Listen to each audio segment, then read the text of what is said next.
Chat, are you listening? Hey, chat, hey, listen. We're back! We're fucking back! It's Sunday, and you know what's up for Sunday? Not just we're an hour early, but also, I'm here with my cosmology scholar buddy friend. I got that in the right order, right? It's been cosmology buddy scholar sometimes. Cosmology scholar buddy, Frederick! Well, frankly, I'm Frederick. Well, quite frankly, I'm Frederick. I do have confirmed that you are noisy now. You have noise, you have sound, which... Nice. Right? Isn't it? Isn't it professional of me to make sure Yeah, it's very professional that I have sound, that I can actually be heard into the masses. My knowledge can be spread through the interweb. Hashtag absolute professionals, by the way. But I did make sure this time. Do. I did make sure this time. Yeah. I did make sure. Well, welcome back, chat.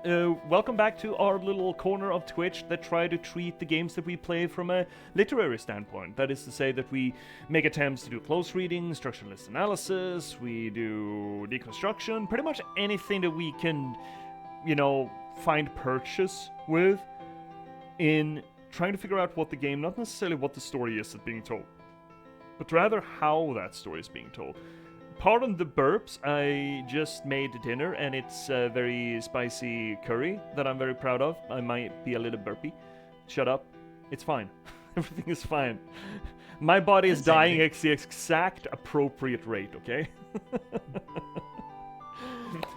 Well, we do that here on the channel to try to, figure out, legitimize gaming, essentially. Try to treat it with the same gravitas as we do our Hesiod's and our Homers, our Cervantes and our Dantes, our Shelleys and our Poes, or our Wolfes and our Fitzgeralds. Why do we do this? Well, it's sort of both of ours, interests and passions and our jobs, in a way, to try to figure out this shit. I'm an author, and you, Frederick, you're an honest-to-God academic in, not so much narratology, but absolutely story, considering you're a published master of, is it religion? Religious studies? Religious studies, yeah. There we go. Honest to God, masters of religious studies with the, have you heard back about the doctorate position yet? No. I can't apply for it yet. It releases in August. That's right. Fuck yes. But it's I'm writing up my project plans right now. Because I have two, and I'm not sure which one I want to sort of send in. So I'm sort of working on them, sort of which one is the better one. Can you do both? Just pew pew. Just keep blasting. I wish, though. In that case, I have to write 2 dissertations, and that's 8 years. Well, work, 4. You could apply for both with both projects, and then, best case scenario, you get accepted for both, and just turn down the one you're least excited about. Yeah, I guess. I'm not sure though if they allow that. I think they want one to sort of. Otherwise, there'll be too many things to sort of read through. Because a lot of people will probably apply. Anyway, hi Vesper! Happy to have you here. What we're doing tonight? Well, first off, I should probably, finish off my spiel. This channel is technically a promotional channel. Technically. For my authorship. Having been a novelist for the past 10 years, I've written 8 books by now. I finally have one available to public consumption. It's sitting right over here. It's weird to do this in the new office. It's right over there. It's way too far away for me to grab. I can't. But it is, however, available for you. And this channel is essentially a promotional channel for that. It's called The Last Box. It's a cyberpunk thriller about the spontaneous eruption of sapiens in a random slog of gaming code, and the people in the near future London whose unfortunate position it is to have to reconcile with that fact. It's available down below on Amazon.com, where you can get it either as an ebook or a print-on-demand copy. But on Amazon, you can also get the first 4.5 chapters of it for free as a preview. It's like 50 pages, probably going to be more than enough for you to figure out whether or not you're going to want to buy it. And if you want to get it, but you don't want to get it on Amazon.com, Well, second link down below is going to get you to an aggregate feed instead, where you can get it at a bunch of different vendors. A ton of them, really. Can't keep track of them all, but the most prominent ones are probably Apple Books, Barnes & Noble, Bibliothek, and Rakuten Kobo. So please check that out. Well, Vesper, it's not so much of a new office, it's an interim office. It's, I am upstate visiting my mother and her dog for a few weeks, or I don't know, a while, a period of time over the summer. And I really didn't want to stop streaming, so we tried it out, and it seemed like the internet is fine for it. So we will be back into Sepiaville in short order. Don't you worry about a thing. I haven't moved house. I've just, slipped out of town for some sun decking and probably not as much bathing as I should. But anywho's, I think the spiel is done there. I think we're good with it. So, alright. Today, we are playing what we started off last week, yeah? Uh-huh.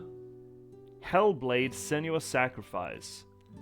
About a disturbed little lady from Pictish Scotland, or Orkney, the Orkney Isles. Oh shit, shut up, dude, shut up. There we go. From the Orkney Isles, who has had her hubby murdered by Vikings, and now she wants to bring him back.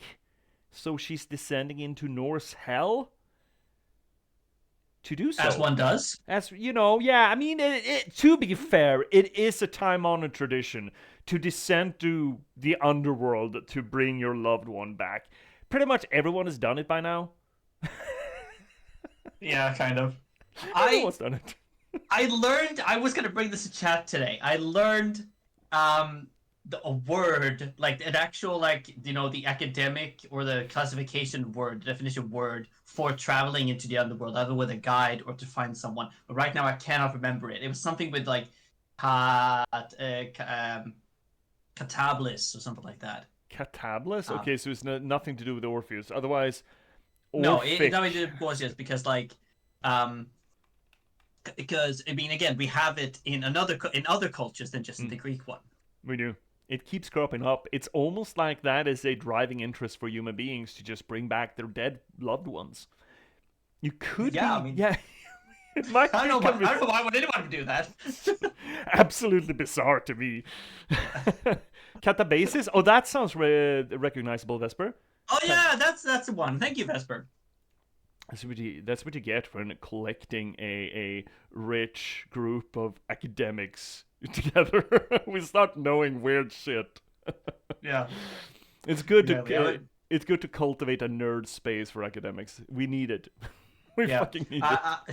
I will officially thank Bart Ehrman for catabasis, like that new word. So Bart Ehrman. Bart Ehrman, yeah, he's one I like not a leading scholar, but he's one of the most famous biblical scholars out there. Oh, okay. He's beyond me. He's down a different rabbit hole than I usually claw my way down into. Yeah. I have, however, paid some attention to the Esoterica channel that you recommended me, and the few videos that are long, they're like hour-long essays, but they're really good. They're really good. I need to get back down that hole. Anywho's, we are helping our poor girl Senua, and she has she's a troubled girl. She has a curse. She has internalized it as a curse that she's afraid that she's gonna pass on. By curse, we mean I think the technical term that they use in the game is psychotic. She's suffering from a psychosis. Yeah. That is to say that she's hearing voices. A lot of them. Me and Frederick, are probably going to have to battle it out with the voices in her head. Funnily enough... No, we are the voices in her head. That's what we are. I was about to get to that. Funnily enough, the game seems to equate us with the voices in her head, which I feel builds a sort camaraderie, really, essentially. But I think it's a wonderful way of, because we're already interacting with Senua, but I think it's a wonderful way of us to actually getting more personal with her. That the game kind of suggests that we are a part of her psychosis, a part of her. We're controlling her. Yeah.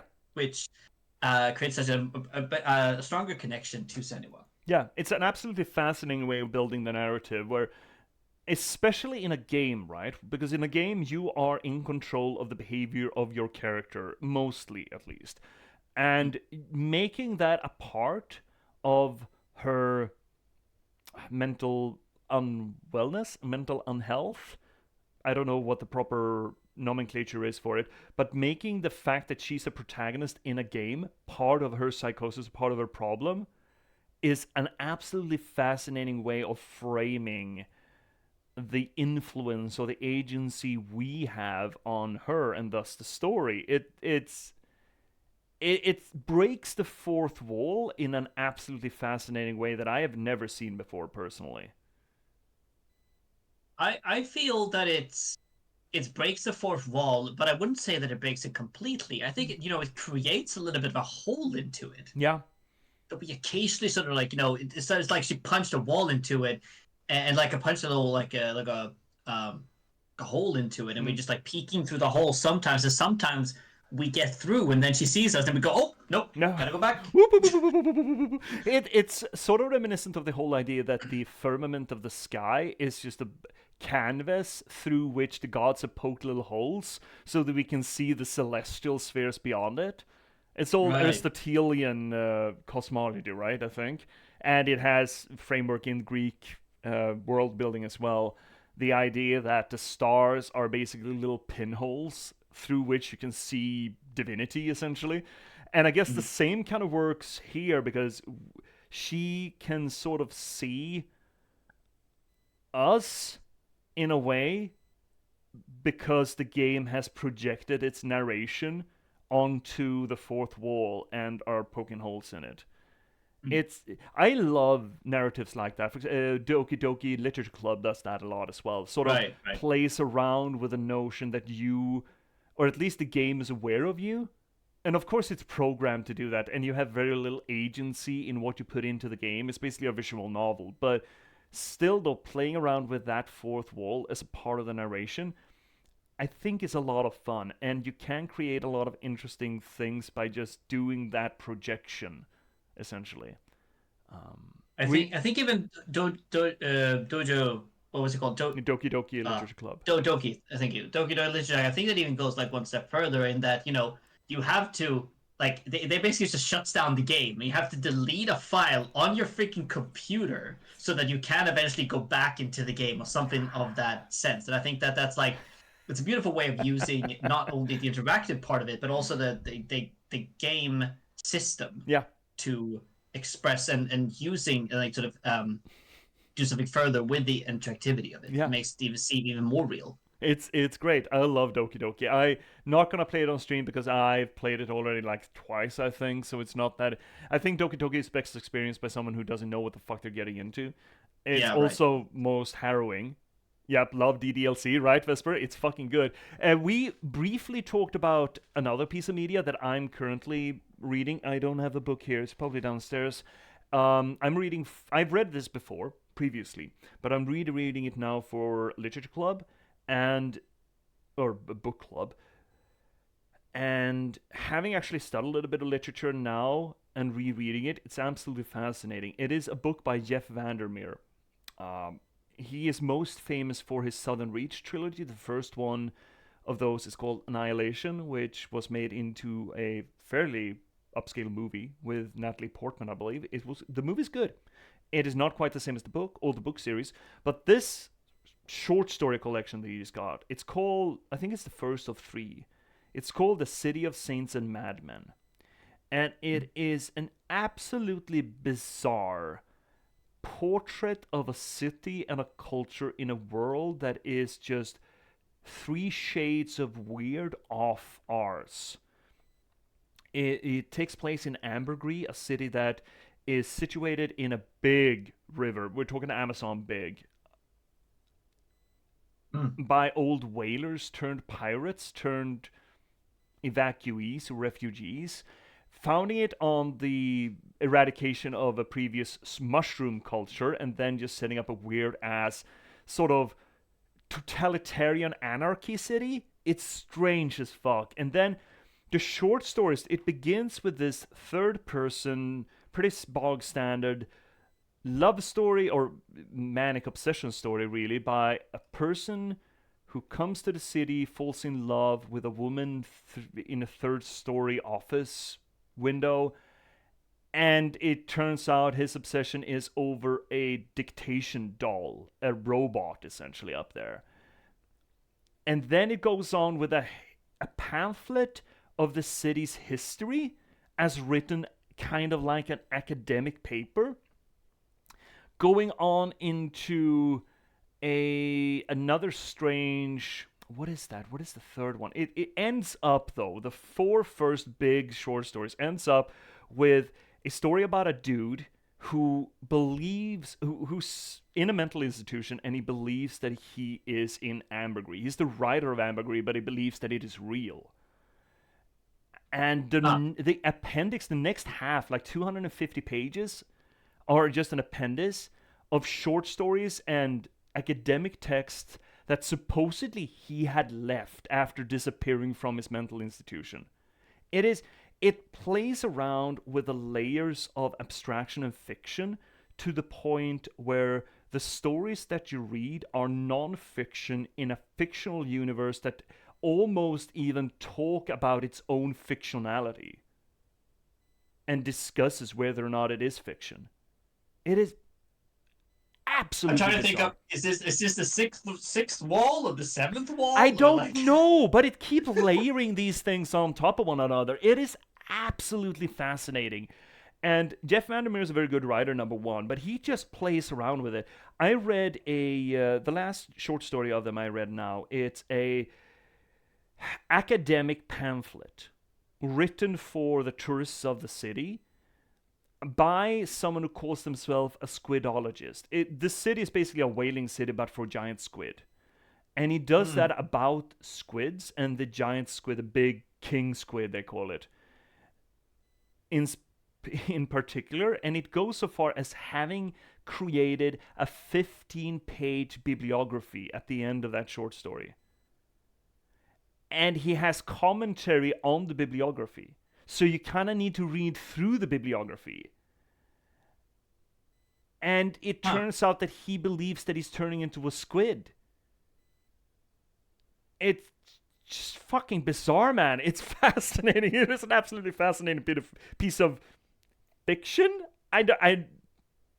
It's amazing. But he also plays around with that fourth wall thing, that fourth wall break. Hiya, Kang.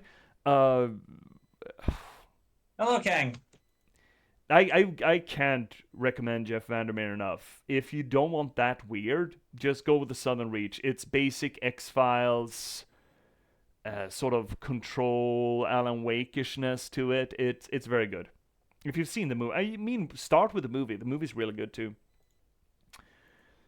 Yeah. Speaking of Alan Wake, I'm trying to sort of I'm watching some of the people try to explain like the new DLC that just came out of it, and I'm just like, where do I even start with this sort of game? Because it's just so much, so layered and so like intricate and so connected with like Control and yeah. And even to some regard, Max Payne, I think. I Yeah. mean, Max Payne kind of started that. I kind of want to play the first two Max Paynes, or even all three, here on stream. That is one of the options that I might start next week. And even like Quantum, what's it called? Quantum Realm? Quantum something. Right. Because Remedy did like another game, Quantum something. Yes. Quantum Leap. This game is not realistic. No, it's not Silverio. Hi, Silverio. Yeah, I mean, even Max Payne played around with the notion of insanity being sort of self-referential in a way. Quantum Dream, was that a game? Was that a game? Yeah, I guess it was. I mean, we can check. I thought it was Quantum Leap, but oh well. What did you say, Quantum Dream?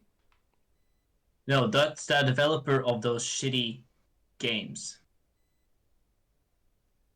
2016 action-adventure third-person shooter game. Remedy Entertainment. Break! Okay, Quantum Break. That's there we go, yeah. Yeah, no, yeah, that's... Director is Sam Lake, yeah. Yeah. There we go. Yeah. Now that I bring up Shad again, it's like Quantum Break, Quantum Break. It's fucking Quantum Break, streamer. God damn it, get it right. Oh What? my god. No, was that, dude, Silverio, was that the controversy back in the day? That a woman was fighting? Oh my god. Are we talking about the Senua sacrifice now? I mean, she is a little wisp of a girl. She can't be more than like 14, 16. No, I'm joking. Senua's good. Senua is a good game. Nice. It is a good game. We're enjoying that a lot. I mean, I don't see a lot of character from her, but the narration itself sort of weaves character for her, I guess. There's some backstory that we get, but the acting is absolutely amazing. Yeah, but again, we just started playing as well. No, we did. That is true. That is true. That is true. Oh, Quantic Dream. Oh, yeah, Quantic Dream is that game. Detroit, I like. Beyond Two Souls is. I want to say that it's great. I do want to say, but I can't. I think it's good. Heavy Rain, love it. It's an old game, but parts of it still holds up. Fahrenheit, haven't played all the way through. Dude, I have problems with, what is that director? The French one, the French guy. What's his name? The auteur, quote unquote, behind those games. I have such a hard time for him. I can't. I don't remember. No, but he's got this. If I hear the name, I'm gonna know it. What is his name? Yeah, it's like Discount Kojima. It's kind of that way, Silverio. I forget his name though. Okay. I did not like. Are we saying that? Oh yeah, but are we saying that Kojima does make good games? Is that what we're saying? Dude, I have a soft spot for the Metal Gear franchise. Okay. Oh yeah. I have a soft spot for it. I haven't played through Death Stranding. I would want to stream it, but I understand it's a shit stream experience because number one, there are like an hour and a half cutscenes a la Kojima, and number two, the soundtrack, which is very good and ingrained in the game, is apparently not copyrighted for streaming, so it mutes the stream. Oh, okay. But yeah, I mean, Kojima, we actually make a lot of fun on Kojima here. Well, we did that especially during I Am at Setsuna, where we kept having the whole, the repetition thing. A weapon to surpass Metal Gear. It's Metal Gear, Yeah. No, I just like, for me, it's like, I feel that there are parts of like Death Stranding, for example, where it's weird.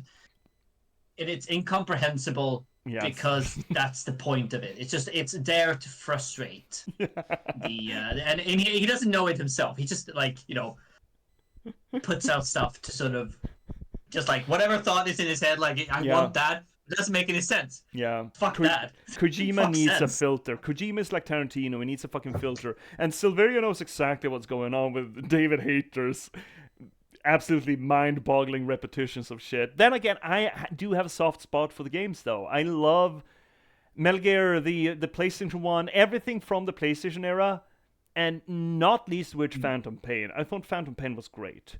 Except for maybe breathing through her skin. That was a little bit hard to stomach. Yeah, I mean, fair. I'm just sort of excited to see what Death Stranding 2 is gonna bring. I'm like, how far up are we gonna add the sort of what the fuck meter? Yeah, I mean, Christopher Nolan has those moments too. I don't think Christopher Nolan is even close to either David Cage or Kojima. George Lucas, he has had his wife. Well, George Lucas is all, but George Lucas falls into the other side of the pit. He's not in. He over-explains things. David Cage has nobody. Yeah, maybe. I mean, again, I never really played Heavy Rain when it came out and when it was cool. And then David Cage, I mean, I hadn't played it until the Sean meme was out there. Sean! Sean! And after then that, cutscenes as well. yeah, Yeah. just in the background, Sean! And I just couldn't. Probably. Well, Severia, we probably shouldn't make assumptions like that. But I mean, I could see it, but. But yeah, I just didn't get into him, and then I saw someone play through Detroit, and okay, if we're gonna give David Cage any credit, is that he does not work with subtext. I bet David Cage has met actor or authors who work with subtext, and I bet David Cage considers them all to be cowards. Have you seen that one? The Guy Merengue or something is some sort of a comedy show from the 90s, and they have this, hip rock and roll writer who's in a interview couch, and he says, I know writers who use subtext, and they're all cowards. Anywho. That's funny. It is funny as hell. Anywho, let's switch ourselves over so we get started. Right. Fredrik, would you mind talking? I can talk. I can definitely talk. I'm here to talk. Yeah, That's great. what I do. No one can see me. No one knows what I look like. They only know my voice. You have the benefit of anonymity. Yeah. Well, some kind of anonymity. I could be bald for all you know. Oh no, heaven forbid. Why do you think I have a hat on while streaming? Can't have bald people on stream, no. Can't show them on camera. I was like, it's gonna be too bright, so like they'll be like, the beacons dude. of Gondor are lit. Dude, I'm not bald, but holy shit, does it look like I'm absolutely fucking bald when I don't have the hat on. I can't. At least I have a trademark. Yeah, well that's good. It's good to have a trademark. Yeah, right. Kang has seen my hair. He knows that I do have hair in places. I mean, I have a ponytail. Look, it's I have hair. Yeah. It's not just necessarily evenly distributed anymore. Anyway, let's stop talking about my hair and get back on track. Why not? I love talking about your hair. Let's talk about your hair for the next No, please not. Please, let's not. 3 hours and a half. No, I'm getting, getting into the 40s as a man is not the most. It's a harrowing experience, let's just say. Ha ha! That's funny. Hair-growing experience. God damn it. We should get into the game. Do you work? You work. You are sounded. Game is sounded. I am sounded. Everything is sounded. Yes. Oh, one thing Everyone that I can haven't hear checked. me, right? Yeah. Yeah, Awesome. you should be. Okay, chat. Now that Fredrik has asked if anyone can hear him, and if you can't hear him and you don't say anything, it's on fucking you, okay? Yep. Because it looks like you can hear him on my end, okay? Okay. All right, let's do this. Let's get back into it. I mean, we're fighting. Yeah, nice. we're in Surtur's place, Right. which the game calls a god of fire, and I don't like that. We had a conversation already, though. Yeah, we did. But I don't like it. I don't like it at all. We do have a god of fire in Norse mythology, but that's not Surtur, though. Who's that?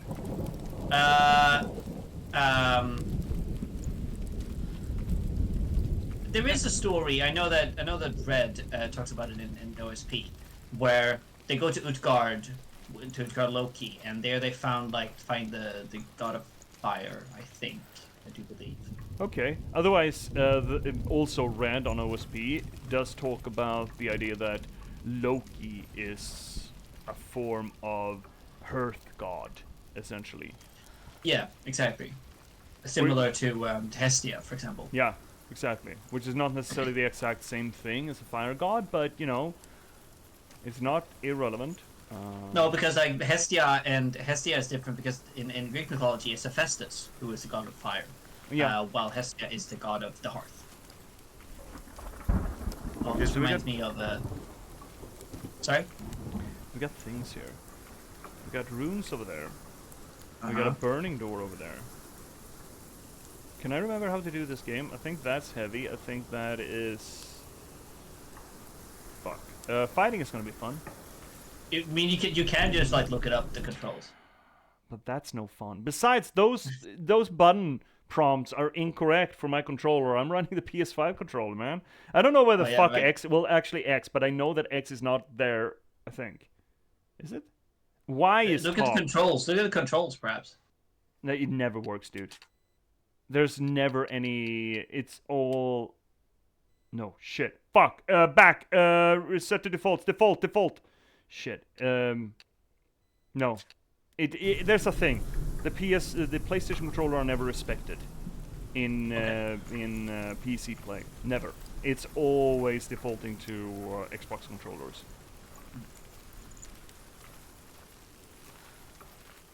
Well, I mean, I think we. Oh. The Northmen say that at Ragnarok, the sons of Muspel will travel to battle in the ship no. called Naglfar, well, yes. the corpse ship. And when the sons of Muspel leave the ship and ride to battle, it will be as though the sky had split open, and Surt will lead them. Wherever he goes, flame will erupt before him, and fires will burn behind him. He's been eating his enchiladas. That's right. Yeah, but that's I think that's. No, wait. Is it only the men of hell that goes on the Naglfar? Yes, they are the ferrymen, and they, I guess, go and pick up the sons of Muspel on the way home, kind of thing. So it's not incorrect. It's just sort of not entirely correct. Also, these crates, they look very fucking modern, don't they? I mean, they didn't look very old. I mean, I don't know about the design though. Yeah, the design seems like something out of the 1600s, or maybe IKEA even. I mean, we are in the Norse country, so. Turns out that the Orkney Isles were the first place that we founded IKEA back in 11 diggity 11 diggity 2. Yeah. I mean, well, this is probably some around the 800s. I think. Yeah, though. probably. That sounds reasonable. I think we need to go get the rooms. Yeah, we do. before I we just consider want to check this them. place out. I was curious. Yeah. Ooh, look, sequids. And imagine the voices have been pretty fucking quiet. I'm just saying. Pretty fucking quiet. Why are you quiet?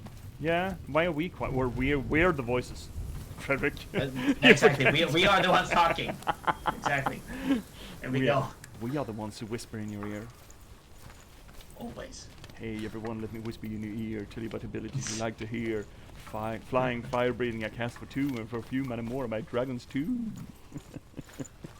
That is a very weird joke for everyone who hasn't watched like a 5-year-old video from Loading Ready Run about Magic the Gathering card nicknames. Do I like the boys, Silverio, the show? Yes, kinda, in a weird way. I haven't. I just watched the first 3 episodes of the last season because then I lost my Prime thing and I don't want to pick up another month of it because I don't like Amazon. I say here being on Twitch.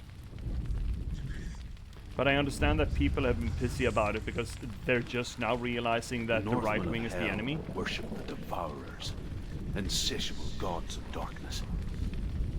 I come from Erin, Senua, where I once followed my own gods, the Tuatha De Danann. Right. Why did you abandon your gods? Senua, I was a man of knowledge, not a warrior. To survive, I did things. Bad things. Like you, Senua. The man I once was has died. And when that happens, even gods you worship can die with you. The Tuatha, the old Irish gods, right? Mm-hmm. Explained. The origin explained in the Book of Invasions. But as sort of like, one of the people who warred against the human natives on the island, but eventually they decided to. Yeah, exactly. Right? And then decided to split up and like sort of the Tuatha moved beneath the earth, while the humans, or like the natives, were upon the world. When it lights up like that in the foreground, it means that the rune is pretty close, doesn't it? Yeah. Really, Severio? Druth here is just Hawk. I never played Dragon Age 2. Oh! Okay. Oh, Yeah, that's good enough. Right? Yeah, it's good enough. yeah. Good. Got it. Oh, they Now are for the here R too. rune. No, I think it's just showing you where, which one you're looking for. Oh, is it? Yes, it is. Okay. Probably inside. Probably I inside. only or up really the- played the first Dragon Age. I played a little bit of Inquisition, but I just felt like Dragon Age was, for my aesthetic sensibility, it was overproduced. Ah. Like the armors, the visuals, it was just too much. I'm not big on high fantasy anymore. I kind of like my fantasy to be a little bit grimy, a little bit shitty. Where the fuck would you be? Like Abercrombie's stuff, like the first law stuff. That's just grimy. Maybe out, like if you look out the. No, not Oh, down. okay. Are you sure? Or maybe. Or maybe. I mean, I don't know. We just work here. I don't fucking know. Oh, that could be a thing. Yeah, you're probably right. It's probably still up. Otherwise, why the fuck have that? Yeah, let's roll back. Run, run, run the boat. Gently down the stream. What is the name of that, well, voice actor? Silverio? Considering you got this up there, you probably know. Okay. I'm thinking if you look out on the sort of yard, or like the there somewhere. Up. Oh, Where the fuck are you? Oh! oh, Oh, cute. there we Yeah, go. That was beyond me. I started loving DA2, but ended up quite bored and disgusted. It's a very repetitive game. Destroy EA. Dude, EA has been destroyed by a lot of reasons. All of them internal. Nicholas Yeah. Bolton. Okay. There was a animated show, a Dragon Age animated show not that long ago, and I felt that was pretty yeah. fine. It was a bit hypersexualized. Everyone was fucking each other. But otherwise it was pretty fine. I watched part of it, but then I think I got bored. Yeah, I mean, it was no Honestly. Arcane, right, or a Castlevania, so Yeah. DA2 Which was is using difficult to a lot of do. interesting points of view, missions and story. Oh, it's a shame then that they sort of milked it. That is one of the big problems that I have, especially with streaming, is that often there's too much gameplay. But it was cut on launch from Christmas because EA thought it could sell better. Exactly what happened to KOTOR 2. KOTOR 2 I've heard a lot of good things about though. Oh shit, we're gonna have to run now, aren't we? Yep. I do love the shackles around this thing. Yeah. Okay, Senua, you've touched like 3 or 4 of these by now, and I think you should learn not to. It's not that fucking hard. Just stop touching the sacrificial altars. It is not rocket science, for fuck's sake. Oh shit, that's not gonna work. No, I don't think that's where we're going. Oh. Oh. Okay. Did that count as a death? Did that count? We got limited amounts of lives here, don't we? Cool, everything is on fire. Yeah, it did. Fuck! Oh. Yeah, okay. So, KOTOR 2 is amazing. It's one of the greatest RPGs I've ever played. It's very dark but grey. It's the best Star Wars game precisely because it wants to stay away from Star Wars. I mean, I'd argue that the best Star Wars movies are the ones that want to stay away from Star Wars, like Rogue One and shit. Yeah, right. We have a conversation to have, Frederick, about Rogue One, don't we?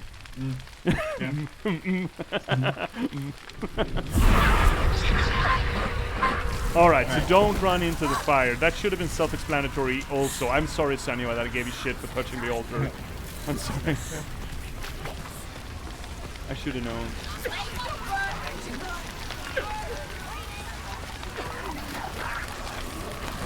Oh no! Shit. No, dude.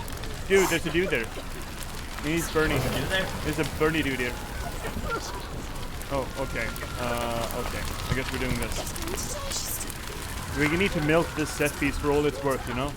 Just Yeah, fucking that's right. walk, girl. Just don't Balance, you keep your fall balance. off. I have never in my life lost my balance. Ever. I'm like a cat. Even when I lose my balance, I haven't lost my balance, okay? It was intentional. Where we go now? Alright. Oh, you gotta be fucking me! Sideways. You need to go home. Go home. That's right. Weird bird thing. Oh, it's on fire now. Yeah. Fucking get it. Get fired. Look, I've been playing Dark Souls now. Oh, shit! Shut up. No, but I heard your intentions to say something. Oh, no! No, my Dark Souls skills! And fire! Two. Okay, what do you want to do? Oh, that was a big one, wasn't it? I think that was a big That one. was a big one. Don't dodge into fire. Are we done? Nearly over. Still? Another one.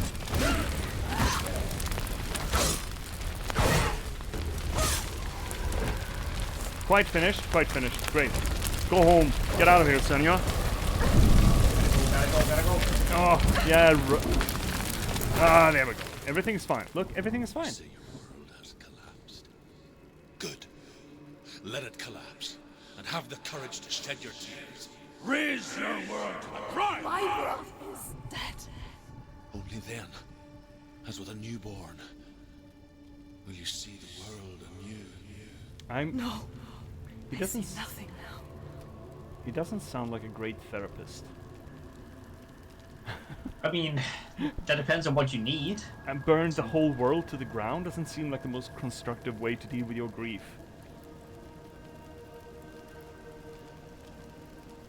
No, Dot, probably dot, not.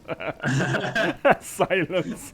Just crickets. I mean, I'm not a therapist myself, so I don't know. Maybe that's something they teach you in therapist school. What you guys didn't see, nor I, was Frederick just sort of squirming in his seat for about 2 seconds there. Let's see here. Yep. So, yeah. Silverio, it's because it doesn't talk about light versus dark. It's very great. It talks about morality a lot, about what it means to be Sith or Jedi, to be a Force user. It also has Kreia, which is the best character I've ever seen in a Star Wars game. Even better than what's that assassin droid's name in the first one. She also tells you directly why you would like a lightsaber. It's just a phallic power thing. Okay, I kind of like her already. Also, KOTOR 2 canon story is also starred by a woman. Oh, okay, that's nice. But KOTOR was completely eradicated with the Disney takeover, right? All of the extended universe is eradicated from canon, isn't it? Yep. Onto the movies, and then they release a new sort of canon comic, and then all the series. I think though the Clone Wars is a work of Disney, and that's probably some of the best Star Wars I've ever seen. Clone Wars is good. I kept being surprised by Clone Wars that it was actually hard-hitting, very adult storylines and character moments in it, especially the stories focusing around the clone soldiers.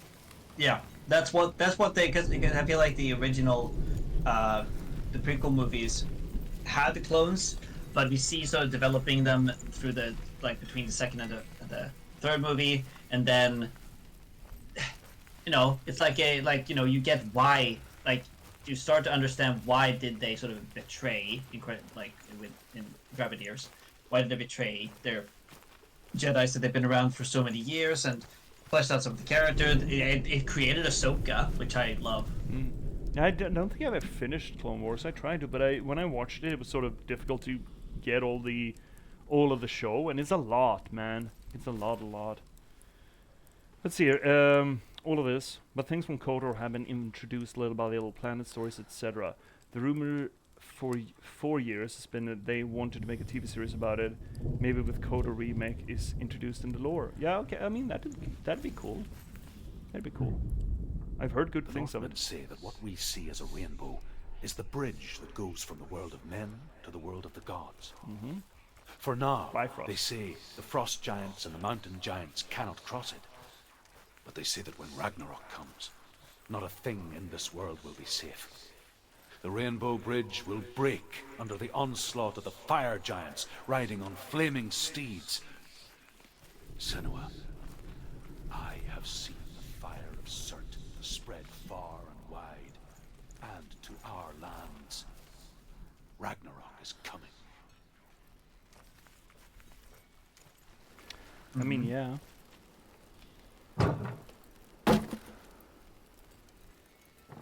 There's a theory going around that that the winter that we're talking about in supposedly up to Ragnarok, the Thimble winter, was The 3 inspired by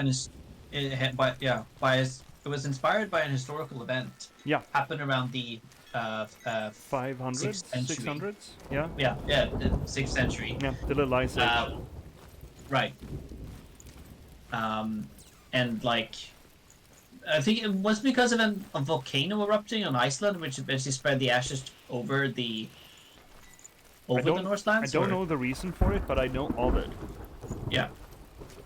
That it was a thing. Okay, let's get Which is ourselves very- some peed. It's very cool. Yeah. Let's find our pee organ again. Oh, all of them? Oh, Tell there are me, side Travis, ones too. Well, I know what How one of did them you is. escape through the darkness? Senua, once I found my purpose, I was no longer enslaved to the suffering I had to endure to reach it. Unclouded by fear, I could see it clearly in others. Even my captors feared the fire of Surt. And so, during one raid, I took my chance and ran, knowing that they would not follow. The fool ran into the fire. They left me for dead. Maybe they were right to. But here I am. Free. I'm glad I found you in the wilds. I wouldn't have made it without you. There is something to be said about the narrative trope of person who has suffered before they found another person who suffers, and then they try to influence them to deal with it in the same bad way that they did. Because if that is not the only way to do it, then that invalidates the sacrifices or the self-destruction that they cause themselves. To be fair, most of those narratives usually end up with a younger person saying, "No, this is not a healthy way to live." Or the older person dies, sort of Yeah. having fulfilled that they helped the other one. Yeah, coming to terms with it, but there's usually some development on it at least. Okay, Yeah. it's here or is it across? Okay. Where is the Thurun here? Yeah, where's the thorn? Isn't it the Tursrun? The giant No, I rune? mean you. Is it the what? The rune? Isn't that the Thursrun, or the giant's rune? Yes, it is. It's also like when usually you would spell to like Thor. Yeah, the TH sound. Yeah. While the T rune would be the one like represent Tyr. Yeah. And the strong T sound. Where the fuck is it? Can't see it.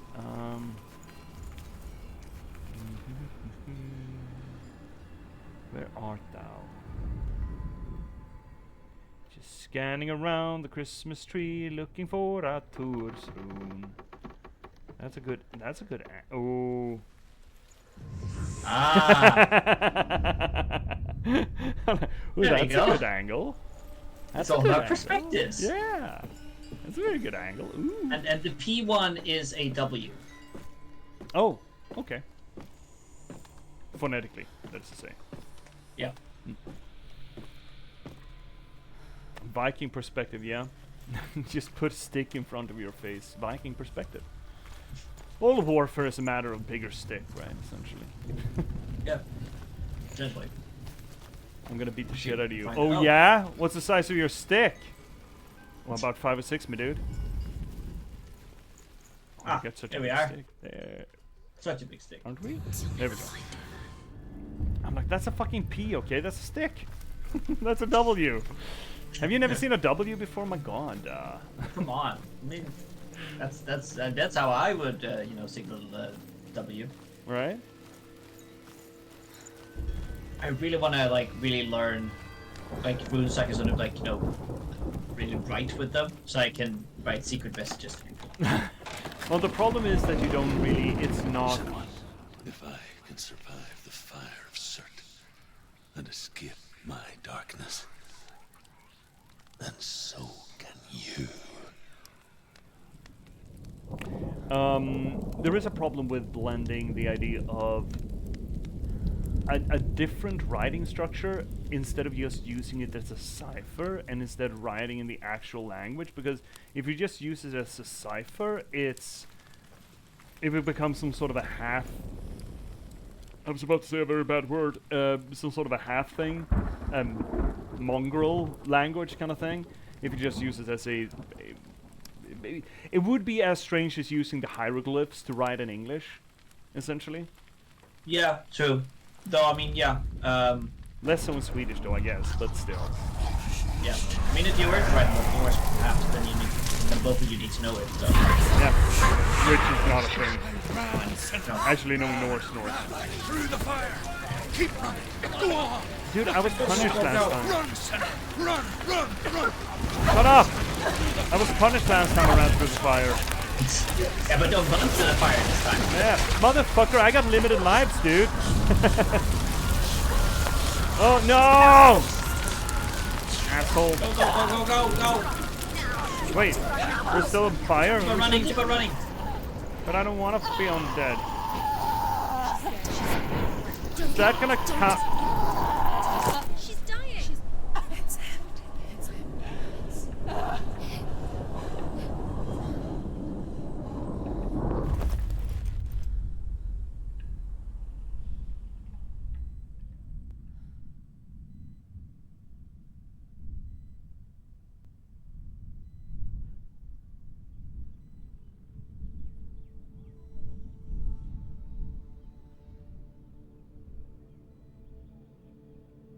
I'm sorry. I'm so sorry.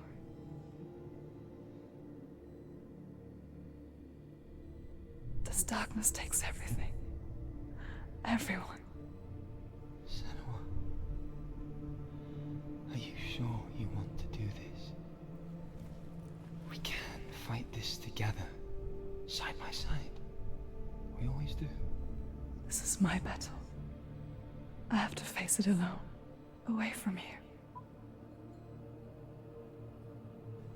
Where will you go? I don't know. For how long? I don't know.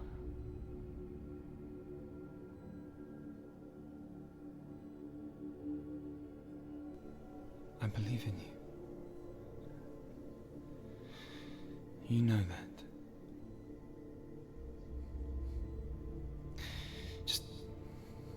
Just promise me that you will come back to me.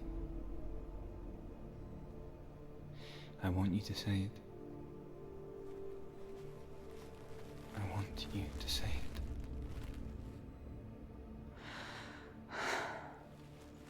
I will come back to you. I promise.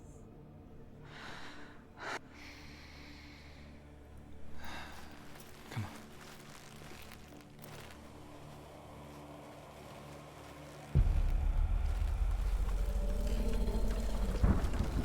Oh, fuck. Take his mark, and I will cheer you from there and forever be in your debt. We don't have time for this, chat. You Ads are coming up. destroyed everything. Everyone. But not me. Fight me now. Senua, we really don't have time for this. Sorry. Sorry, ads are coming up real hard. 30 seconds. I've been side-eyeing them. We're gonna take a 3-minute break, and then we're gonna beat the shit out of Surt, because that's apparently what a pictish little 16-year-old wisp of a girl is destined to do. Please don't go anywhere. Meanwhile, cycle your fluids. Take a tinkle. Do whatever you have to do to survive this, and we will be back to you in like 3 minutes. Yeah. Okay. Please don't go anywhere.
We are back, Chad.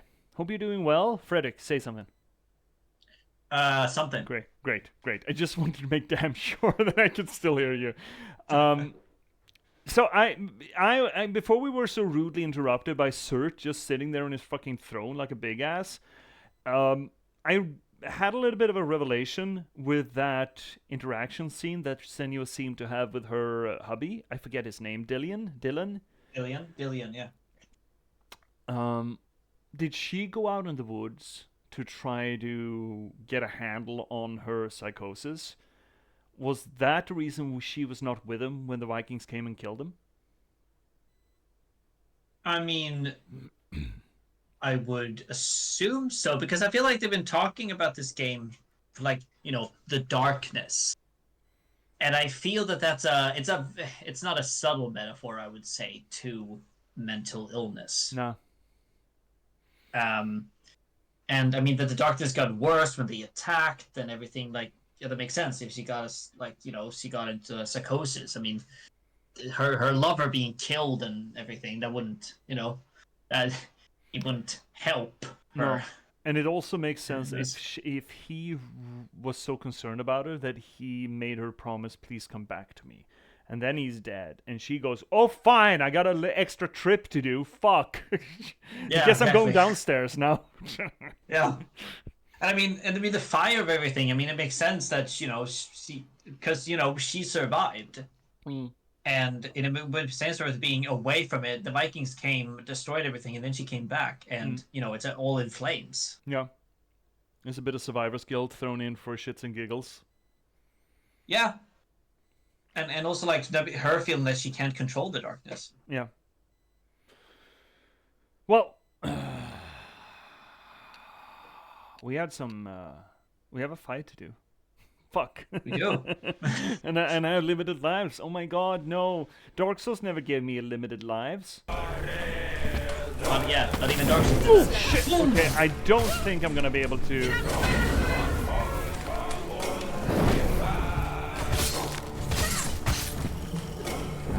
Oh, hi. No! Fuck you, iframes! 5 frames, 2 frames, we all. Oh shit. Oh, no, get out of there! Get out of there! Yeah, I am. Stop it! Stop it! He's getting stronger. Stop it right now. He's getting stronger. What do you mean stop it? What the fuck do you expect me to do? Can I use... No, okay. Okay, so, yeah. Ladies. The fuck? Woo! Oh, you gotta be shitting me! I thought there was some cutscene bullshit! I thought it was some cutscene bullshit and all it was the camera just being wobbly wibbly I with saw me. that too. I was like, what the fuck is happening? That was unfair and uncalled for.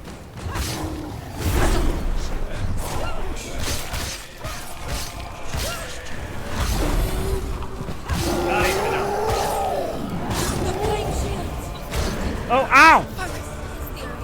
What do you mean focus? Oh, but I can't though. Can I? Maybe I can. Okay.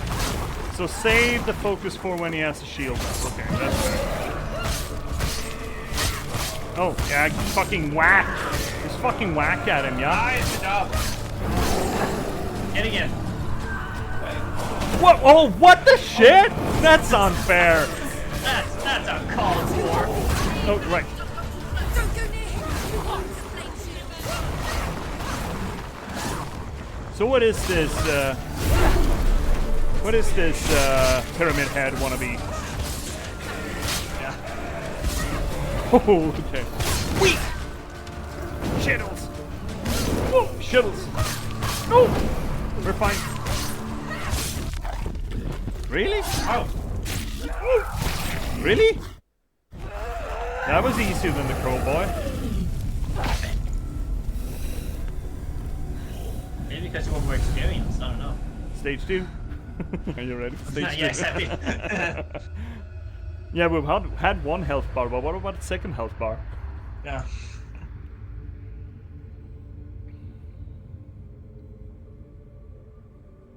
For every battle won, a greater battle takes its place.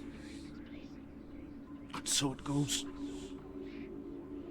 Until we fall.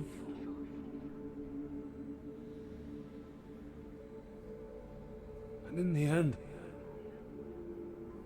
we all fall. Even the gods have their time.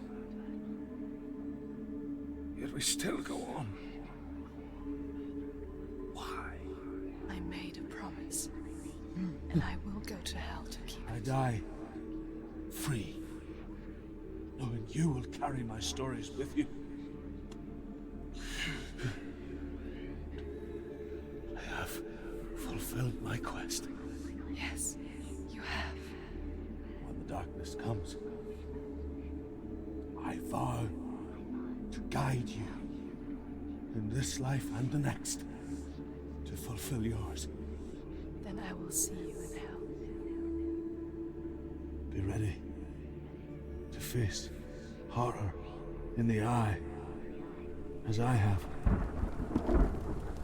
to find your answers. Your quest. The truth.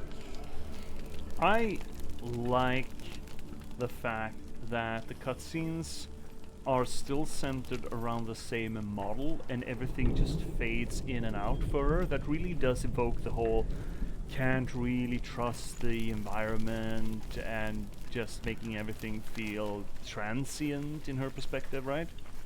Yeah, exactly. Okay, there's things here that I saw. Okay, look at the ground. Yeah? This vägvisor? Yeah, exactly. We have that on the ground here, and then we have runes on the door. Oh, we did? Did we? Oh, we do? Okay, read that going out. Or try to. Was there anything else? I mean, the throne is essentially just, oh, we want evil Bernie throne. Yeah, one exactly. evil Bernie throne coming right up. I bought this from IKEA. Yeah, it's evil burning throne 1.15. Hope you like it. Yeah, I had to piece it together myself. This is the evil Bernie throne you have at home. Yeah, the Sult. The Sult, that's the name of it. But do you want to talk about the vägvisor? Vägvisor? I mean, I'm not. I don't know too much of it. That's the thing. Do you? It is supposed to be a sort of compass for fate. Not fate by the Norns. The fates, Norns, kind of same thing, in Greek vis-a-vis Norse mythology. But it is supposed to be a sigil that is supposed to help you find your way in life. So it's not so much meant to point north as it is supposed to help you. So help point you in your right direction. How it does that, I don't fucking know. These runes are not language runes at all. They're sort of, kinda, not entirely dissimilar to what the Sapmi have. On occasion, I think they also have runes of some sort of similar delineation in their shamanistic drums, for example. Mm-hmm. And you should never forget that the Sapmi and the Norse probably had a lot of interaction with each other. We know that in the 1800s, in the Viking period, there were Sapmi living regularly as far south as here in Gothenburg area, essentially. So there's probably a lot of interaction between the two cultures, even though they remain two distinct cultures. So it's not unimaginable that the Norse got these runes from elsewhere, and then at least their alphabet. None of this has any bearing on the Norse alphabet. Maybe fragments, exactly. but nothing in its entirety. So, but I also think that the runes can and should essentially be different for each vägvisor, depending on who it is. I believe. But I don't know how the runes are generated. But I believe, considering that the vägvisor is supposed to be a personal guidebook, sort of like the Book of the Dead in Egyptian mythology, that is a book made specifically for you to help you come from death to your just rewards, essentially. So every Book of the Dead should be theoretically individualized. And I believe that the vägvisor is similar, but I'm not certain, considering it's essentially a dead practice. Now, people have revised or revitalized it, and I very much doubt its cultural integrity when it is entirely revised. If you want to believe that this will help guide your way, sure, but I don't think that has any bearing on how the Norse believe that it helped guide your way. Does that make sense, or is that too insensitive to people who are? No, I mean, yeah, that's and also, like, I feel like it's also been used in not the best purposes when it comes to sort of neo-Nazism, for example. Well, a lot of Norse symbology has, unfortunately. Everything from the 2 rune to the S rune. I mean, the Gestapo, the SS had the Storm rune, right? 2 of them on their fucking collar. So there's Yep. been a lot of misuse of Aesir or Aesir through symbology for a long time, and I kind of don't want to legitimize that at all. I just kind of want to blow past it because fuck those fucking fuckers. They're not allowed to use my cultural heritage this way, essentially. Oh, I agree. I agree with you. But I'm just saying that it has been used, and I don't agree with that. It's just that I want to sort of, you know, recognize that that is it used is. of it, and yeah, and those that like because symbols are just symbols unless we put a value to them. Yeah, and when someone just hijacks your symbols, the only real way to combat that is to not, I guess, respond to it. Like, sort of try to re-override it. That can be really difficult with loud people, and as it turns out, racists are very loud, as a general rule. But, yes, nah, it's not theirs. Fuck them. Yep. Fucking fuck them. But essentially, to explain what the Vegas is, I think it is a compass for your life, essentially. There are also runes on the outside here. We got the Storm rune. Oh yeah, we got the S We got rune. the Isa rune. That's the E rune. Okay. H, 2 lines in them. That's the M rune. And R. R. That is just straight R. Can you make something out of this? I mean, you're the one with the books. You're the academic. Yeah, Irm. What is that? That's a W. Is it gonna start there? Yeah, So- probably. Is Svir,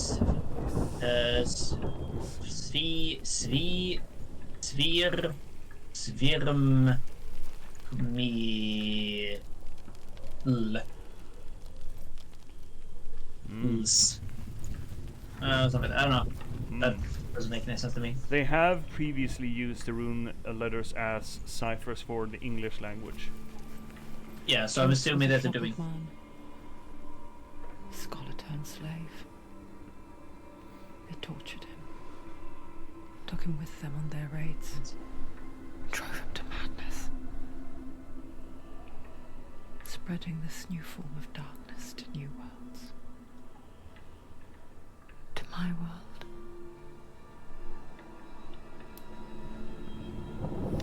So, while I cork up my my beer, I'm gonna leave you with that, Frederick. Good luck. Have Yeah, fun. thank you. So I'm drinking the second bottle of the Jambi the Boys. It's a Belgian Revolutionary Triple. It was fine, but I don't know what the Belgians ever revolutionized against. Did they have a revolution? The what? The Belgians? Yeah. Or what do you say? Yeah. Probably at some point. Okay. Maybe towards the French. Yeah, fair. Maybe. Anyway, let's Jambi with the boys. I fucking love the name of it. Jambi de Bois it is called, but I like calling it just Jambing with the boys.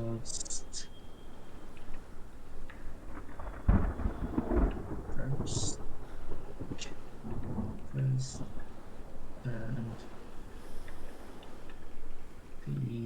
the non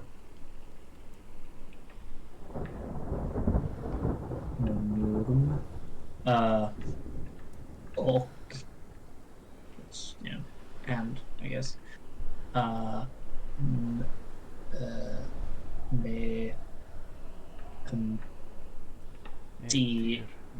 dir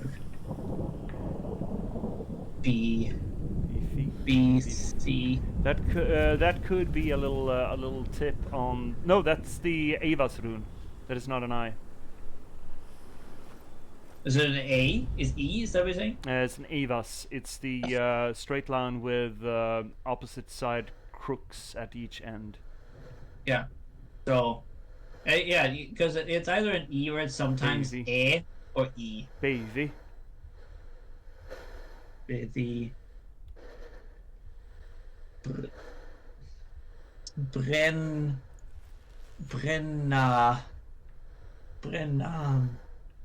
Brennandi. Brennandi. It's like I think this might even be Old Norse or like trying to be Swedish of some kind. Because like it doesn't feel English or like it says first. Yeah. There. I mean, English and Old Norse has a involved relationship anyway. Yeah. I mean, But what do you make out of it? Surtur. So, Sutur. There was something there Something with rubbed out there. yeah. Then first, and then ok first and the Fyr. What is the? It's the Algis rune, right? said first is he o honum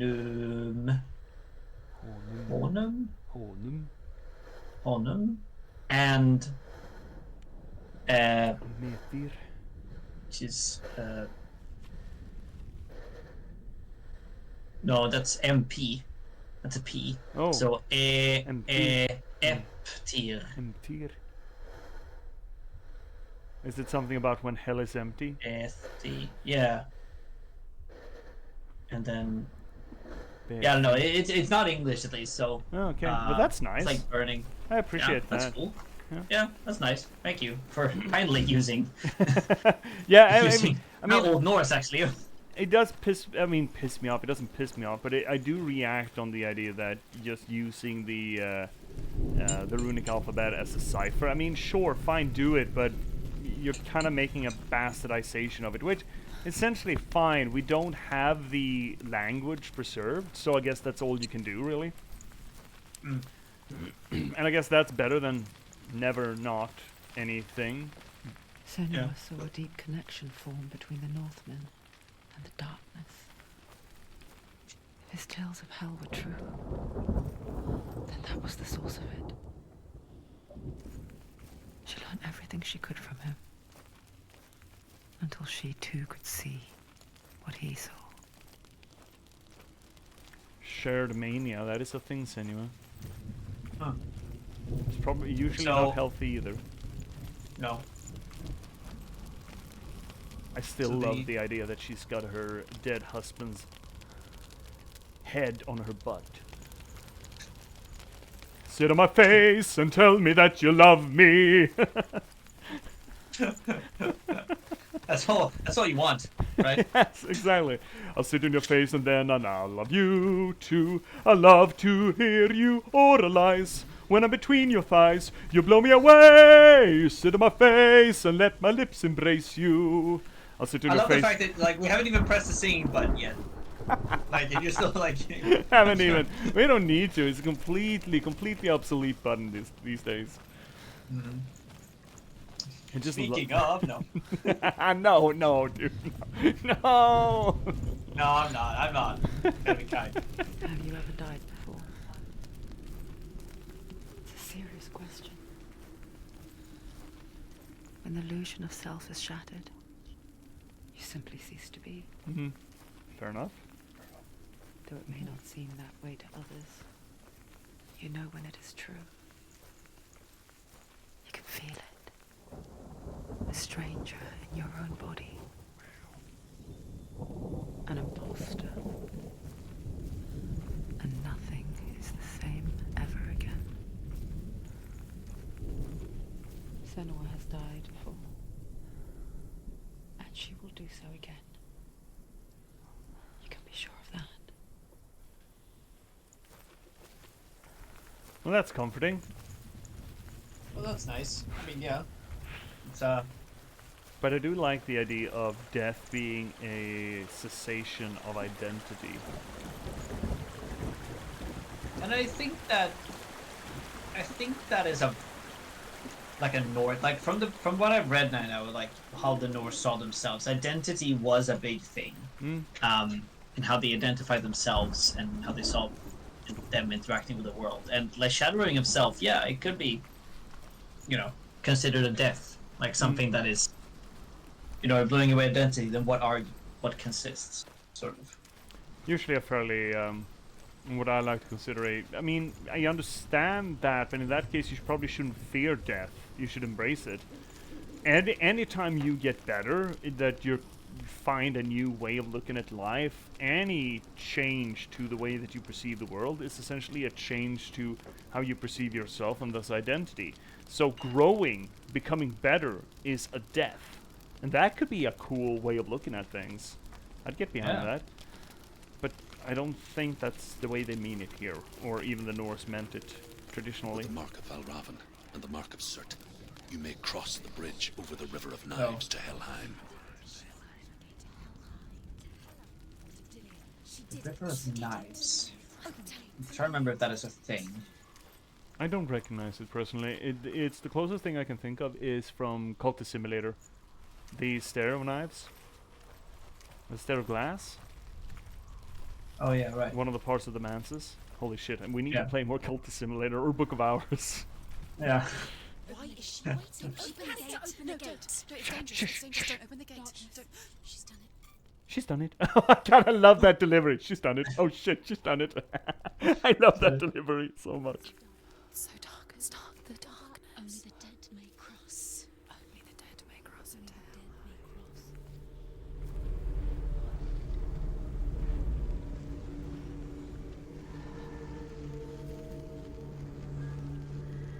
I like the model lighting.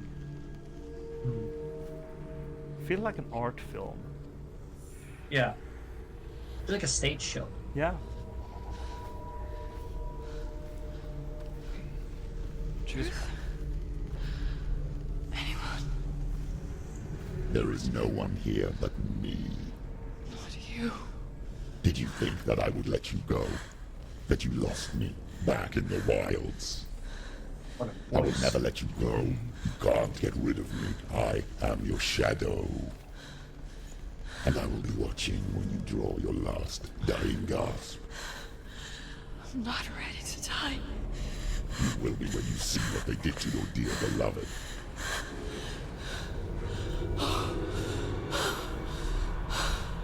Damien!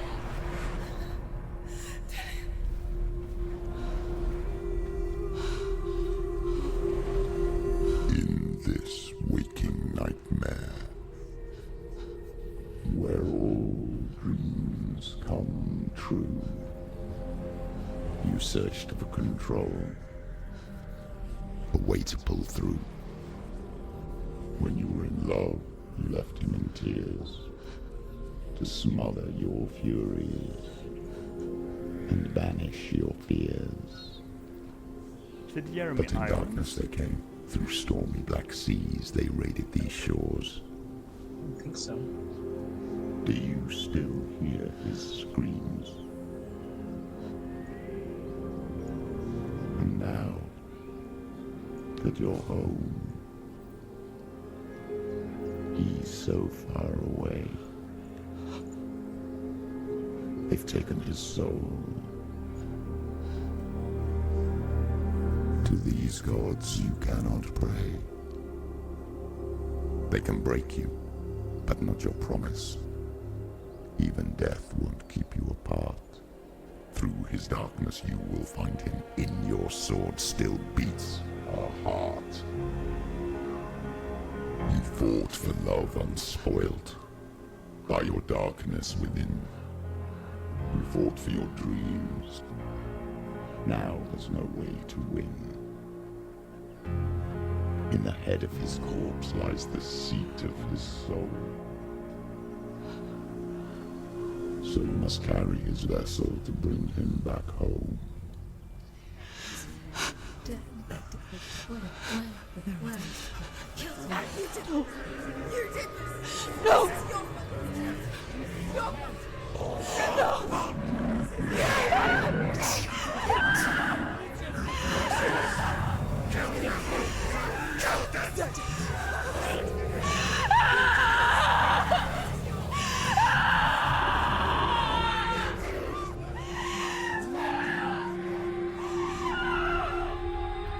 They can break you, but not your promise.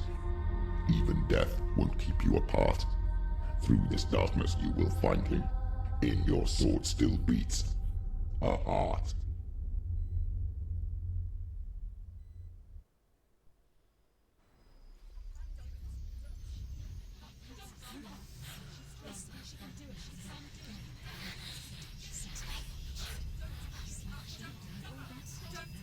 The darkness touched you. Everyone could see it in the hollows of your eyes. A gaze averted from life. You ran from it but brought it nearer. Led it to him. An endless suffering, worse than death. And you wanted to surrender, abandon and to find peace with the gods. No. The darkness won't allow it. So you will walk into the lair of the beast. Look it in the eye, and you will go to war. This is your mission. This is your quest. There is nothing else left.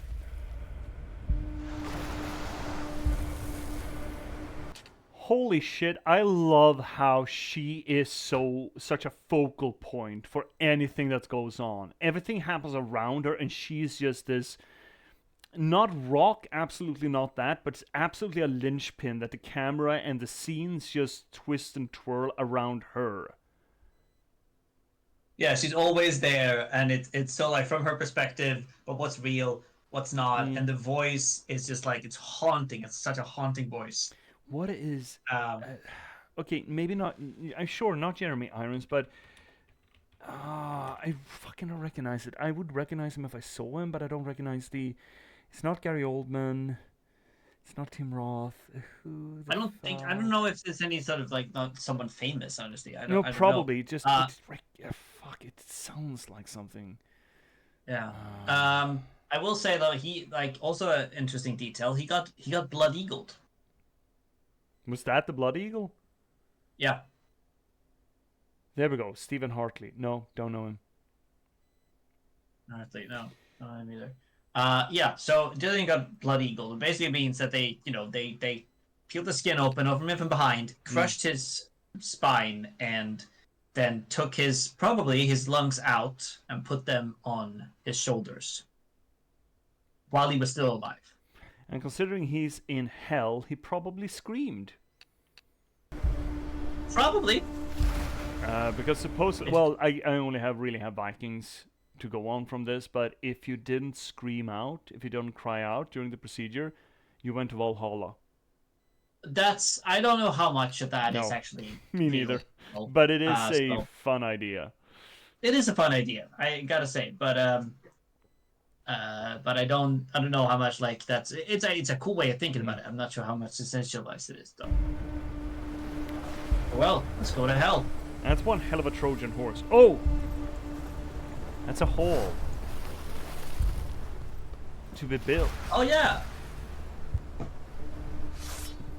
Dude, we're fucking watching the scenery, you piece of fuck. Yeah.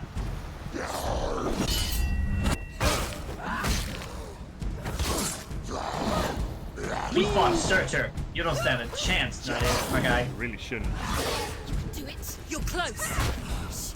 Bonk. No? Use your sword. The gods made you a warrior for a reason.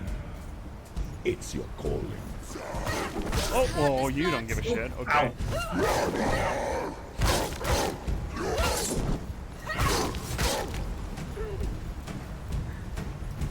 Which of you want to go? You want to have a fucking go? You want to have a Donnybrook? Want to have a go, bruv? Have a fucking go? You want to have a fucking go? Come if we go. Oh fuck, shit, right. You don't. No, get up, stand up. Finish this. End it now.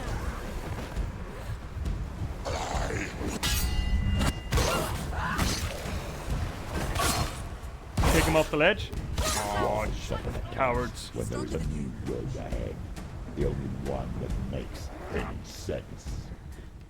I think you can sort of... Can you attack while like after running? No.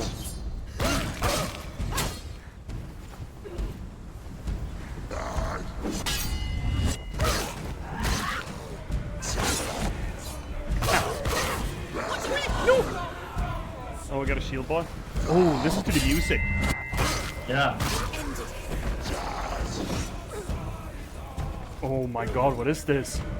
Oh, I love it though. The fuck is this? Sounds like something from like what was that? What was that sort of Heilung, something I'm called? thinking. Yeah, probably, or like the Oh, shit. like the ones who made Valhalla Calling.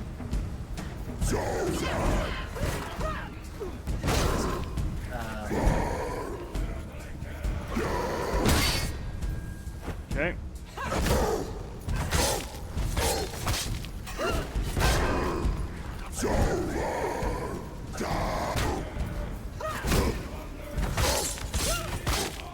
I'm just gonna listen to this later. Yeah, exactly. No, don't stop. Don't stop. No, I was getting into it. Yeah, I need to look that up. I need to remind myself. What the fuck was that? Oh, my web browser is not happy with me. Oh my god, there's lag here. Oh my shit, you can't fucking function. Dude, I'm gonna have to close you down. You are undergoing critical collapse here, bud. I'm such a tab whore. It's my tab whoring, I bet you. It's some sort of thing. Okay, I'm gonna have to... can someone please remind me? Or chat, you got a job. Look up what that song was. Yeah, I think it's called River of Knives. Oh, it's just called that? Yeah. Okay. I mean, I would look it up, but it appears that Firefox does not like to play kindly with Senua. Or Senua doesn't play kindly with Firefox, rather, because it was Firefox who was getting his ass kicked there. Yeah, there's a reason why it's detailed. I mean, it needs all the it's juice it can get.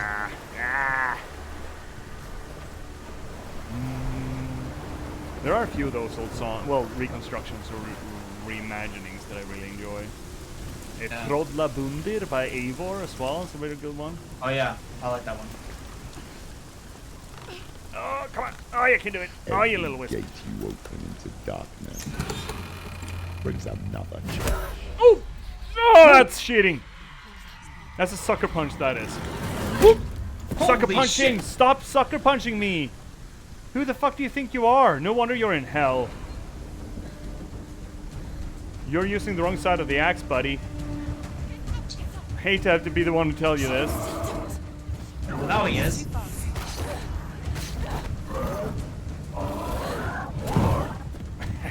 She's injured. I'm not injured. You're fucking injured.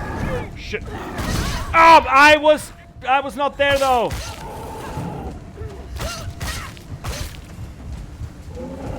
I will feel absolutely robbed if you kill me. You know. Oh, but jump then. Oh, but I did click it. Don't give me this meant to lose bullshit. Oh, too early? I thought I wasn't able to do that. Get up, get up. Senua, you're fine. Just fucking cut him. Just fucking cut the boy. No, no. He's a special. Oh, right. She won't make it. I will make it. Shut the fuck up.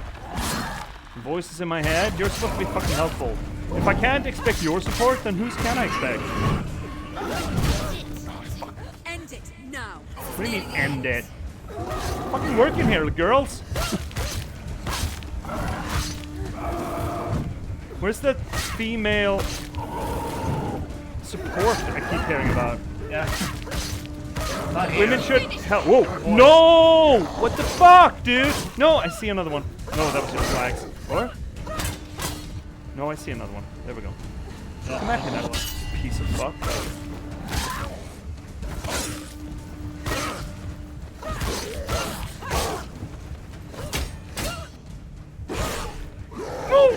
Bad timing. It's nearly over. Oh shit! You guys are cheating, did you know that? No wonder. You fuckers are in hell. So weak they can see you're weak. They are in Don't hell, indeed. stop! He's a special. Oh shit! Right, there we go. He's gone. Next one. Hack, chop, chop.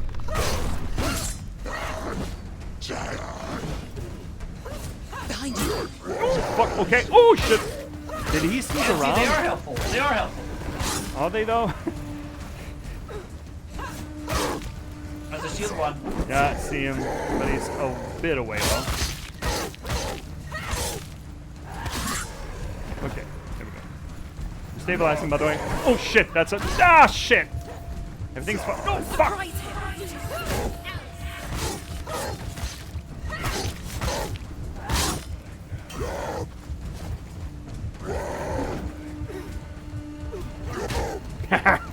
Knee to the crotch, fucker. No, fuck!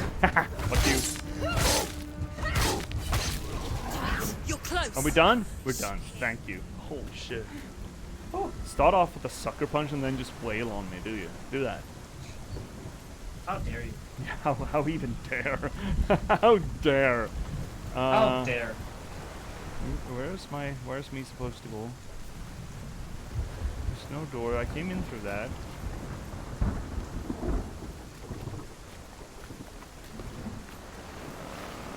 Do you need to focus on those?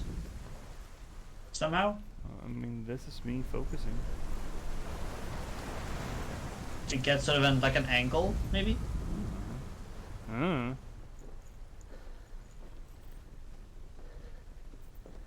know what the fuck that's supposed to be.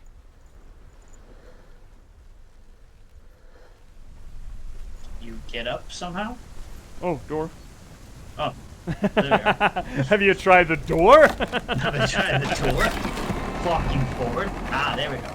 Odal rune, storm rune, and I don't know what the X is. Well, the X is a G. Oh. So it's So the Odal rune I'm a big fan of. That is the home rune, the safety, the homestead rune.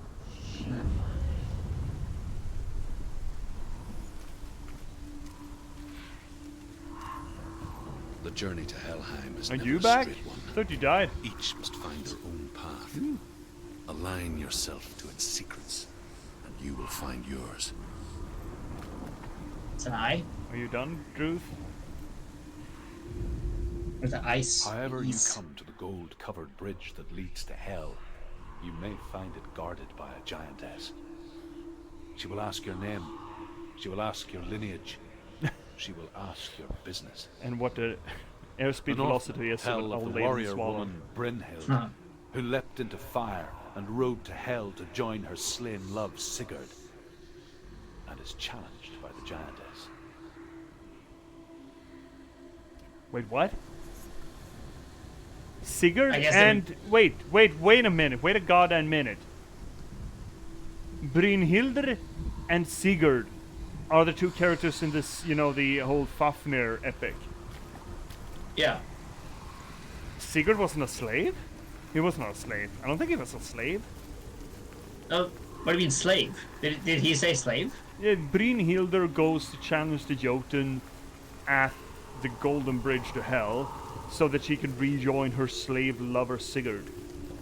And it could be more Sigurd than Brynhildr, but it is a fairly, if I don't misremember in the Poetic Edda, that is a fairly, well, famous coupling.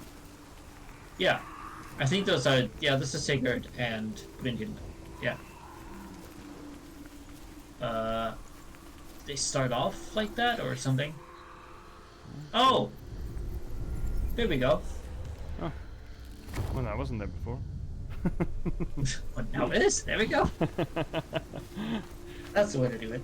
So the worst part I found of the Poetic Edda, or the least interesting part, are those stories of Sigurd, and they're so disjointed, and they're in different genres. They're just weird, and they come from different ages, and they sort of contradict one another too.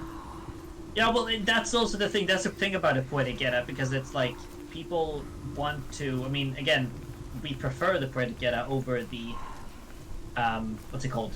Over the Prose Edda. The Prose Edda, but the Prose Edda is a more coherent story. It is, but then again, the Poetic Edda is just a collection of songs, so you could absolutely see them as cohesive. From the other side, that's the Storm Rune, right? Yeah, from the other side is the Storm Rune.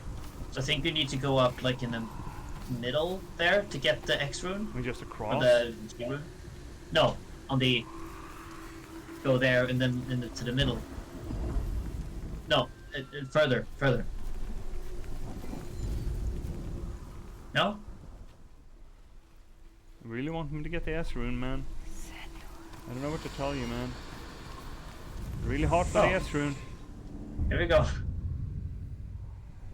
Maybe on the other side? Now they want the X rune, okay?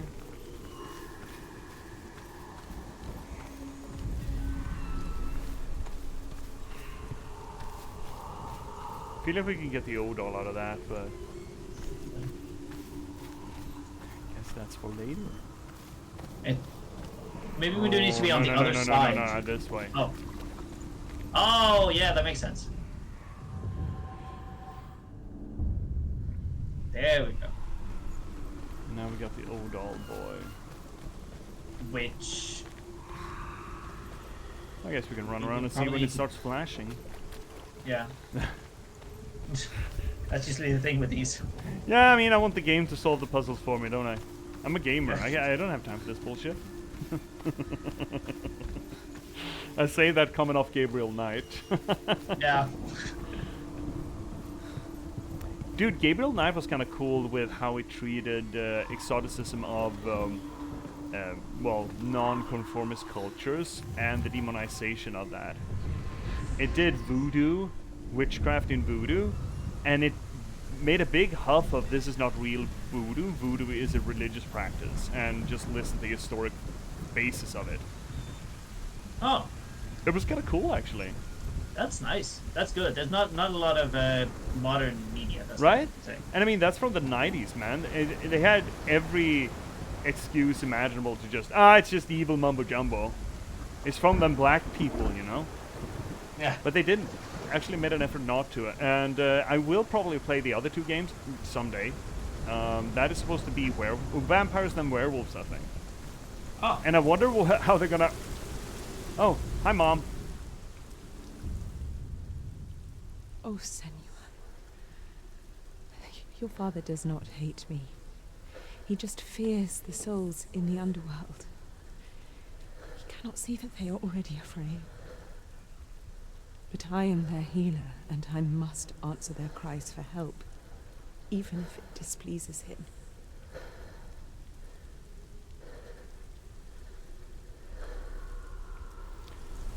I do...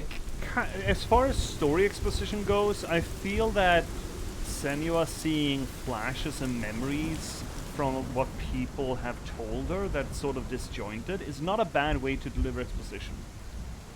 No, I agree. Because like it feels very it feels natural. It feels like sort of organic, and also it sort of fits with her, the way she sort of sees the world. Yeah. And because she's unraveling, like hell is haunting her with her past. It makes sense that we get like slivers of information from her past through this. Mm.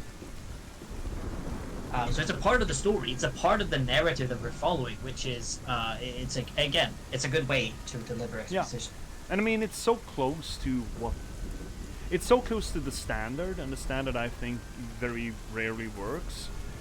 You don't have to do a lot of twisting to make that sort of storytelling function. It is not that difficult. It is just you need to have a little bit of a consideration behind it, and it can make all the difference in the world. Essentially, this is no different than voice messages, right? Essentially. But it's delivered in the framework that makes us buy it as being part of the story rather than just tidbits strewn about the place, you know? Oh, yeah. Okay. Hela possesses large dwelling places in Helheim. Tall are her walls, high are her gates. The name of her dish is hunger. Her knife is famine. On her threshold all will stumble. Her bed is called sick bed, and her bed hangings are called flames of a funeral pyre. They say she is easy to recognize, half black and half the color of flesh, and her face menacing and grim. I think... I like the Is that a description directly picked up from one of the sources? I think so. I recognize that shit tremendously, but delivered in Norse and not in English. So her bed is not sick bed. Her bed is like, I don't know what it is, but it's not so much that kind of repetition to it. But otherwise, I feel like that is just taken straight from one of the sources. It sounds like the way it sounds like it could be from either the prose or the poetic Edda. I think it's the prose, because I most recently read the poetic, and I don't think it's from there, but I do recognize it's something fucking fierce.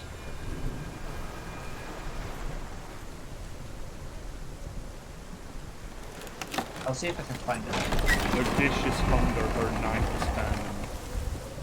Yeah. Are we getting the song again? If I'm gonna have to fight, I'm hoping I'm gonna get a song again, okay? Yeah, please, give us a song. I don't want to have to go through gameplay if I don't get the song, okay? And I will sit my ass down and refuse. No, I won't. Should.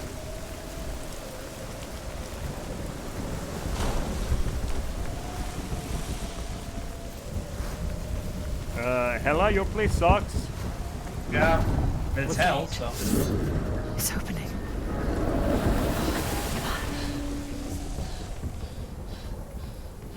Who is it? It's coming. That song again. Is it? It's Hella. Yes, the source of the darkness. It's coming. This is your moment. Baby! Oh. No, Hella. Okay. I'm sorry. I can't watch this. I can't watch I have to. What are you doing? You're showing weakness. You're not a warrior. You're a disgrace.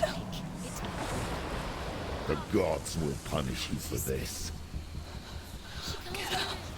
Pick up the sword. Pick it up. Fight the darkness. Fight it. She's scared. Get up. Get up.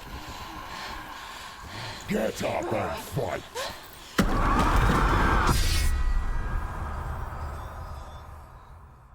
Did Hella just try to take a bite out of us? Did she try to take a nibble?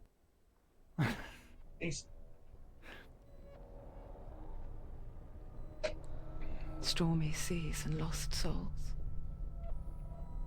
She's dreamt of this before. They say dreams are visions of our memories, thoughts and fears, as seen by our inner eye. But what if each one of us is always dreaming, even when awake, and we only see what our inner eye creates for us? Is this what hell is? A world shaped by Senua's nightmares. Maybe that's why people feared seeing the world through her eyes. Because if you believe that Senua's reality is twisted, you must accept that yours might be too. You failed the gods.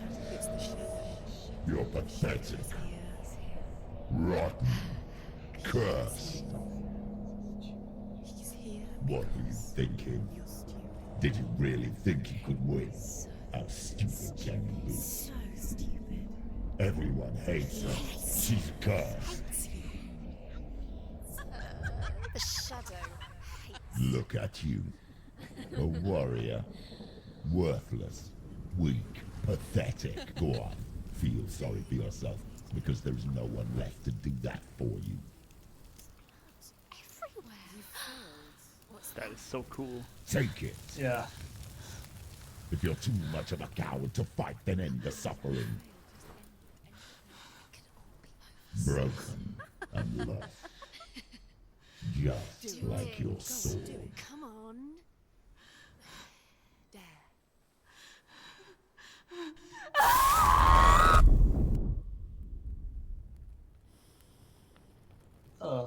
That is so fucking cool cinematography. Why go on? when you give everything and face that which torments you, only to find that it is worse than you could have imagined. Why go on? Is The it black's really so pulsing. weak to ask this? Yep. Or are we just so afraid of the honest answer that we do not dare pose the question? Sometimes the answer lies in a memory, a feeling, a song.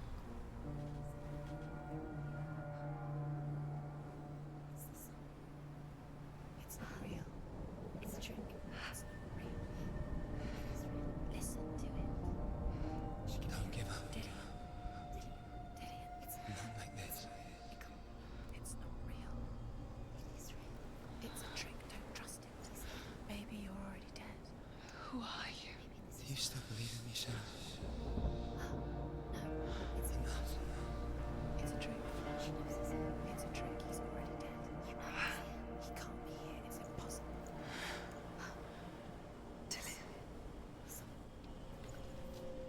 Come to me. Please.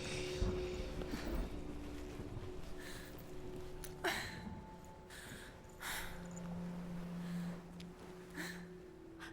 light. We- Go towards the light. It's him. There he is. It can't be him. It's just a trick. It's in your mind. No, he's here. It's in your mind. Ladies, fuck! What's happening? Jesus, Are we age back tap at the- dancing. We back at the bridge? Underneath it. I mean, we were hit off it. Struck off it. We're being around enough to set up a fire, though. That's good for us. Before we carry on, we're actually coming up on the next break. So we might as well do that. But holy shit, that was such a good scene. Just having the reveal of her talking to herself and then zooming out through the mirror glass. Yeah. What do you think of the design of Hella? Or Hell?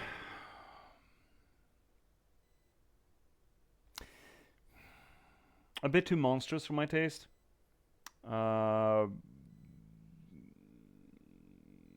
There's nothing concrete that I'd like to argue against it, but I would have preferred her more to be sort of a stately queen than sort of something that crawls out of the front door. If this is her house, why wouldn't the house be dimensioned for her dimensions? It feels like shock factor fright, which of course may be Hella's intention to just scare her away. Like go away. I don't want you. I don't want your newsletter. You crazy lady. Yeah. But the whole half rotted thing, I think that's correct, if I'm not mistaken. Yeah. I know there's some depictions of her where she's like rotten from the waist down instead of half her face. I don't exactly know which depiction is the right one. Is this one of those moments that, okay, well, if you have an underworld goddess, which half of her is rotted? Would she wear her rot like this or like this? Yeah, exactly. But I kind of liked the design of her because if we think about her brothers, or her siblings, the Fenrir and Jormungandr and everyone else. I mean, the mother of monsters, Angerboda, she probably gave birth to more than those, but those are the famous ones. Yeah, I mean we do have Sleipnir, but that was Loki, not Angerboda. Yeah, no, that was a side thing. That was a side hustle. We don't count exactly. them. So I mean, yeah, I kind of like it. I like to see the more monstrous version of Hela, which is like, because I feel like it makes sense because like if this is like hell and it's sort of like Niflheim. I mean, so hell was placed here. This place did not exist for her. She was placed here by Odin in the myth. So it makes sense that everything is to her like standard, I would say. But she doesn't have to pay rent, though. How much does she really have to complain about? Yeah, that's true. That is also true. I mean, she's essentially the whole thing about either Hades or Hell being pissy about the fact that they were giving an underworld to manage. I feel like, dude, you're still upper class. You're still ruling. Why are you so pissy about it? Well, because my house is not as nice as my granddads. Well, dude, just fucking tidy up then. You're still Yeah, a but fucking well, I mean, ruler. at the same time, this was not by chance, as it was with Hades being assigned the underworld. This was, I mean, this was Odin, like basically throwing her there because she thought she was dangerous. Yeah. I mean, sure, it sucks, but you don't have to become this fucking 15 feet tall, I'm gonna nibble you monster woman because of it. You don't have to. That's all I'm saying. I'm not saying that it's okay. unreasonable that she did. I'm just saying that, Hela, you're still a fucking goddess. You don't have to take it this badly. Well, okay, and then would you say the same thing for Fenrir, who was in chains? Should he just, like, be comfortable with the situation of being chained forever? Did he have a house? Did he have free real estate? Was he a god? No. He wasn't. I mean, And the Jormungandr, I mean, he was basically set free in the ocean. It's just that he got so big that the ocean got too small for him. That's fine too. He was basically the king of the ocean, essentially. Aesir may have had an issue with that, but fuck him. He didn't fish the fish, fish the serpent. no, but, like, I think it's like, they didn't have a choice either. Well, fair, but neither really did any. Well, yeah, they did. Sure, but I mean, it's not. Okay, fair. Hel was given lemons, but instead of making lemonade, she started. No, not she, but this depiction of her seemed to be really, really angry with the lemons and not make anything with the lemons. And I think that if you're a goddess and if you are a ruler of a place that takes on, let's face it, the majority of souls that die, maybe, take that with just a smidgen of grace. At least be passive-aggressive about it. Actively passive-aggressive about it. You don't have to be, ooh, me angry, me bitey, ooh, I'm 15 feet tall and I can't fit through me door. I feel like if there's any goddess who would do that, it's probably Hel. I don't know, there's not, as far as I know, there's not a lot of depictions of Hel. She's usually the god of fear, but she doesn't have any narratives of her own. It's kind of like Hades in a way. There are very few stories about Hades either. Yeah, exactly, true. So we don't really know how she is depicted through the eyes of the other Aesir and people who all feared her, for reasons. But we don't, get anyone who actually went to hell, who comes back and just, how do you feel about your boss? Well, she's fine. I mean, she's got good Wi-Fi. And I mean, there are donuts every morning. The coffee's a little bit cold, always just a little bit too cold. But I mean, all things considered, I've had worse bosses. Kind of, Yeah. I would love to see depictions of underworld deities being less scary and more, oh, did you step on that landmine? Oh, that sucks. Here, have a blankie. That kind of... I love, for example, I love the depictions of death in either Terry Pratchett or Neil Gaiman's Sandman. Now, I haven't read it, but, from the show at least. I also kind of dig any death or god depiction who is a little bit more chill than just, ooh, I'm big and strong and brr, brr, brr. And I think that if you're actually responsible for the afterlife like this, an afterlife at least, even though Freya and Odin hogs the best people who die, or the most, not the best people, but the most heroic or fantastical, still, I mean, I think you could approach this with a little more grace. She's essentially taking care of everyone who dies from illness, right? She takes care of victims. And sure, the Norse demonized her because, oh, you didn't die in battle, you're not a big, strong man. But I mean, I would kind of prefer her to be in sort of a bedside companion kind of thing. Like Fia, now we're back to Elden Ring, like Fia. I mean, at the same time, I mean, if she is, like, Senua is invading her to, slay her, I would also feel like a bit kind of... Slay her, just take... she just wants to see her husband. Well, yeah, and she assumed they had. She is on her way to sort of get her husband out of hell, which she has to fight Hela. That's her way of thinking. Yeah, her way of thinking, but wouldn't it be cool to see Hela? Let's say that we don't encounter Hela quite yet, and Hela's like, "Oh, that's sweet. You know what? I can set up like a little barrier, and you can talk to him. Is that okay? Otherwise, you just have to lie down and stop breathing for a little bit, and you'll be right in there with him. It's fine." Dude, sorry, we got ads coming in like 10 seconds, dude. Well, Okay. let's continue this once the break is done. Chat, please don't go anywhere. I'm gonna run the ads. 6 seconds. Shit. Please don't go anywhere. We'll be back with more Senua Sacrifice right after these Twitchies things. See you soon.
Welcome back, chat. Frederick, are you there? You're not. That's fine. That's fine. Chat, have you found the song yet? I did a little looking now. I did a little lookaloo. It's not. It doesn't feel like that is the one. Is it though? Maybe it pops. Yes, it is. Okay. It just takes a little while to get going. Yeah, that's fine. Good. More mood music whenever I need to play my barbarian. So, chat, how are you doing? Are you doing well? How are you doing on this Sunday evening? It's actually sunny here today. Hi, Frederick, are you back? Or you just... No, it's just in the room. I did a fun thing. I've started my ecologist run, or my botanist run, in life. It's a little bit of a late start, But you know, the potted, well, plant, but the pot, the ceramics that I've had over my shoulder in my old office, I brought it up here because I wanted to rip Frederick. Now he's coming. He's just making I'm tea. back. Yeah, there we are. Here we go. So I've had a pot. I've had a potted plant that died quite a while ago, and decided that after reading the whole Entangled Life, the mushroom book, I decided that I'm gonna see if I can cultivate this dirt back to life, because dirt is most certainly alive. So I started feeding it bread and sugar, and it did come back alive. It maintained moisture, all of that good stuff. It didn't have maggots in it, but absolutely mycorrhizal tubules. And I decided to bring it up here because I wanted to plant something in it, something wild, and see if I could get a little biotope going. So a few days ago, I snatched 2 kinds of moss and 2 tufts of flowery gobbledygooks. One little fern and some white flowers I found just around here, around in, well, no, not northern Bowisland, but, you know, along the western coast here. And it's kind of surviving. It's kind of cool. I'm kind of happy about it. I wouldn't dare to say that it's thriving yet, but I think that what I put in there has actually taken root with the dirt and can take up moisture. It hasn't withered in during these days. I've sort of been having it inside outside, sort of switched back and forth so that it has a chance in its own environment to sort of mellow out, so to speak. And it might just fucking survive. Nice. Yeah, I'm sorry. The more I've been writing in my post-apocalyptic Nordic folklore thing, the more curious I've gotten with ecology and botany, and trying to figure out, you know, plants and shit. I've never had green fingers before, but I mean, I'm kind of invested now. I'm getting more and more invested in it. I mean, yeah. Well, I mean, why not? I mean, ever since having read that mushroom book, I just get so fascinated with the, again, entanglement of life, how the microscopic parts of life, and how involved that can be in the most mundane details. And I think humanity suffers from a lot of sins, but one of the sins that humanity suffers the most from, I think, is our inability to see the microscopic things as meaningful. We can only witness things in our very specific span of big, small, and anything that is smaller than us, we very easily dismiss as non-relevant. Right. And I just think that's a damn shame, because a lot of the small things are absolutely necessary for us to just survive, you know? I mean, yeah, just a little revelation that I started while I was waiting for you to get back. Yeah. Also, I mean, it makes sense. You know, you're reading the book on fungi. Dude, that is such a good book. It was an amazing book. I cannot recommend The Entangled Life by Merlin Sheldrake enough. Holy fuck, he's a good writer too. It was very interesting. Completely shattered my sense of identity as being a singular, discrete being. It's not the case. And we know that's not the case, right? We know we have bacteria in our body. We know we have microbes on our skins and everything. But having that comparison being made as a sort of Shane Venn diagram between smaller and smaller and bigger things, it kind of rips apart your sense of what is you, essentially. You're a macroorganism, effectively. Yeah, and what is alive as well, I think. What is alive, and what is a life? Right. Because essentially dying, my electrons will stop firing, but a vast majority of the things that are alive, because I am alive, will stay alive. Right. Yeah. I noticed that when we in the game as well. Like speaking of like where the soul was, Mm. because they mentioned here the soul, like the soul of him is like in his head. The vessels in the head, or the the vessels. Yeah, the vessel of the soul is in his head, which is like again explains why she's bringing his head to hell.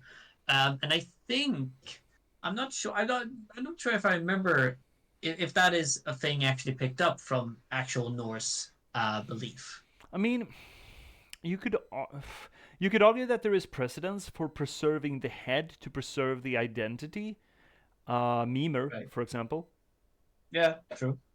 So there are precedents in Norse mythology, even if they're not explicit, because we want to preserve the soul. There are precedents for, but we kept his head, so he's basically the same. He's just not ambulatory anymore.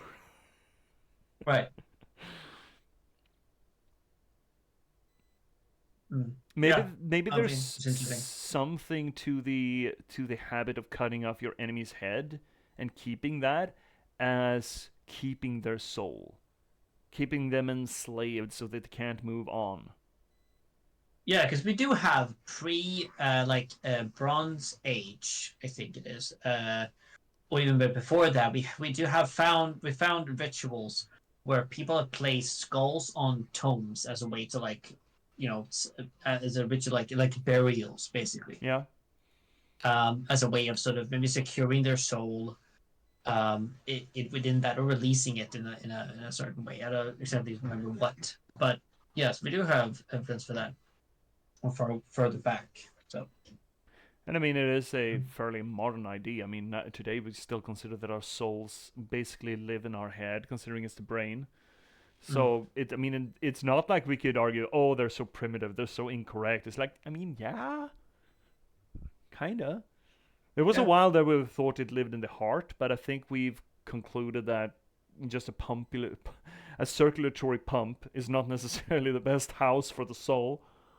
No, I mean, yeah, exactly. But I think that's because we feel a lot of our heart is beating faster, or like heartbreak and all that kind of stuff, our soul breaking and that similar thing. I think that was, but maybe that's a medieval idea. Yeah, I was thinking, is this a Christian thing about putting the soul more and more in the heart region rather than the head? It sounds kind of Christian. It probably is, and I know, and I wish we had him here right now, because I know exactly who I would ask this. I know I would ask. I don't know if he probably's never gonna see this, but it's still funny. Ola Sigurdsson, which is probably the biggest theologian we have here in Sweden, kind of most famous one, I would say. And he has written an entire book about like the theological significance of body parts. Oh my god! I read a part of that.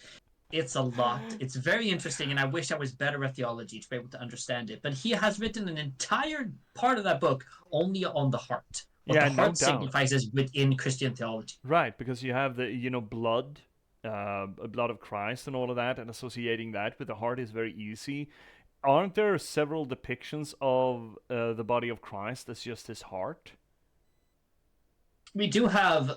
I'm not sure if we have like a depiction of Christ as a heart, but we do have a very famous one with a cross, and then there's a heart, and then there's like thorns around it, which is symbolic of like a flaming heart as well. Oh yeah, that's what I'm thinking about. I think. Yeah, the flaming heart. Which is also symbolic of I think at least the love of Christ towards humanity. And that one. Yeah. Yeah. That thing. No wonder he's got heartburn. Exactly. All right. Silverio, I'm not dead. I was out to getting tea. All right. Just for your knowledge. Should we get back into it? Yeah, sure. We can do that. We got sound. I got your sound. I got game sound. I got my sound. All the sound is here. All the sound. Every single sound.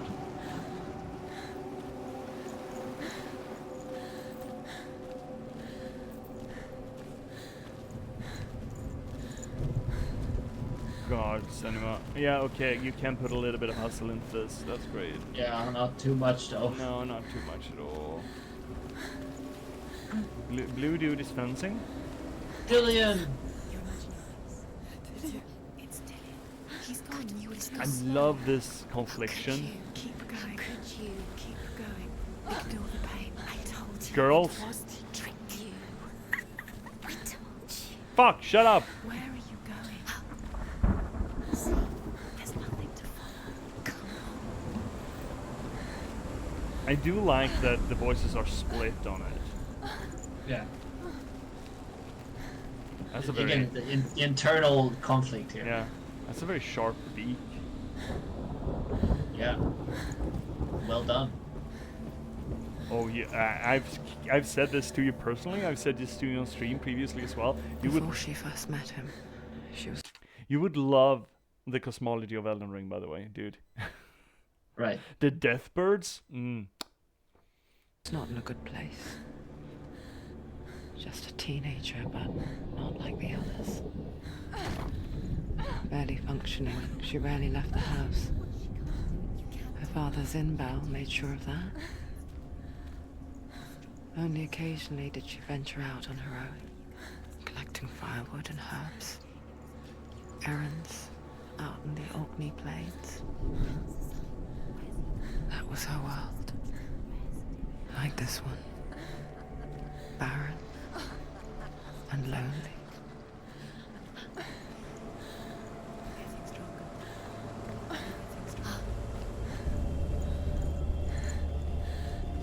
What is that? Hall that's being built? Yeah, which I guess would make sense. Would it? I mean, depending on where. I mean, yeah, if she's in Orkney, then I mean, or we're if in- she's in Hell. I mean, I was under the impression that we were in hell. Oh yeah. I mean, can you go into that cave, by the way? That was- Probably. I'm wondering. Okay, so that's where we're supposed to go. Okay, in that case, yes, Yeah. we can. But I was thinking. I guess it. I mean, yeah. I mean, if face. If they want to sort of, build more out of Hell, then that would make sense because like there's a bigger amount of souls coming there now, so they need space. Fair. So there's no free real estate, is what you're saying. Senua, there will be times that you will feel alone and exhausted, like a strange little fish swimming against the tides of the big ocean. But have the faith to let go and let the tide carry you away. Because the whole ocean is your home, and it does not ask you to swim against it.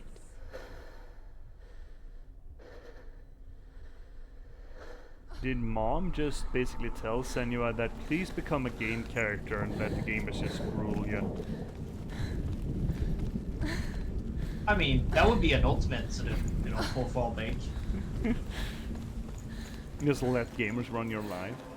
Yeah. I guess that's essentially what streamers do, effectively. I mean, yeah. Just Twitch chat, should I have spaghetti or sandwich? Have you heard, oh my god, that's one of the best customer service responses that I've ever read. Way back when I played EVE Online, that big space MMO, Right. there were customer support tickets running around, funny ones collected. And the best one that I read was, for future reference, we would like to ask you not to use the customer support ticket system in this manner again, but I would go with a sandwich. The spaghetti will keep.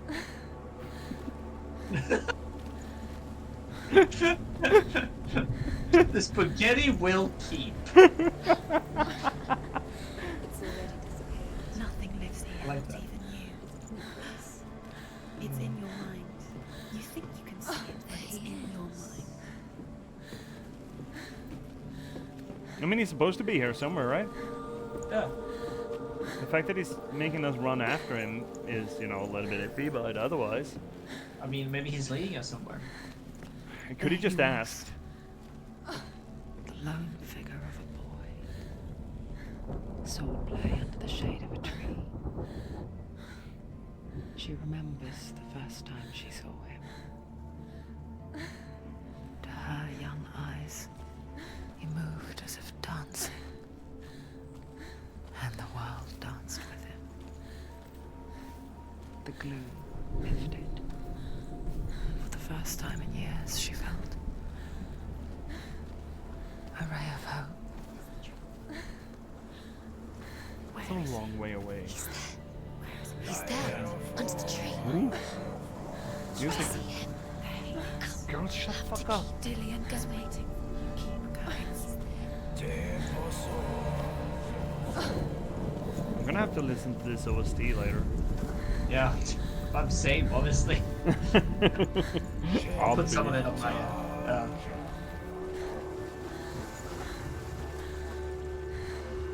Alright, we have anything here? You know, Yeah. yeah.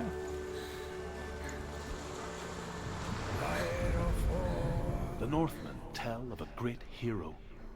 His name is Sigmund. Really?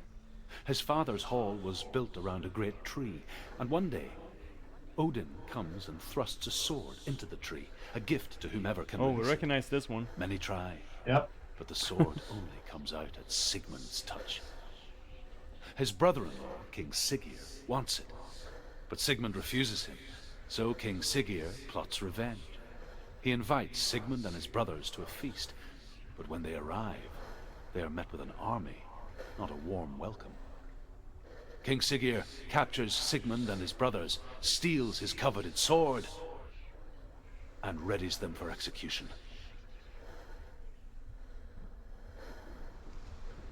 That is most certainly one of the stories preserved in the Poetic Edda. Yeah, it is. Or part he of it. is- I don't think it's a sword in a tree necessarily, but the Siggeir Sigmund, or I thought it was Sigurd and Siggeir, but you know. the No, whole- because Sigmund is the father of Sigurd. Oh, okay. Okay. I mean, I wasn't that I think impressed even- with those stories, but I do remember that part, and I do remember that betrayal. And then the wife or the daughter takes up the sword and becomes a heroine, right?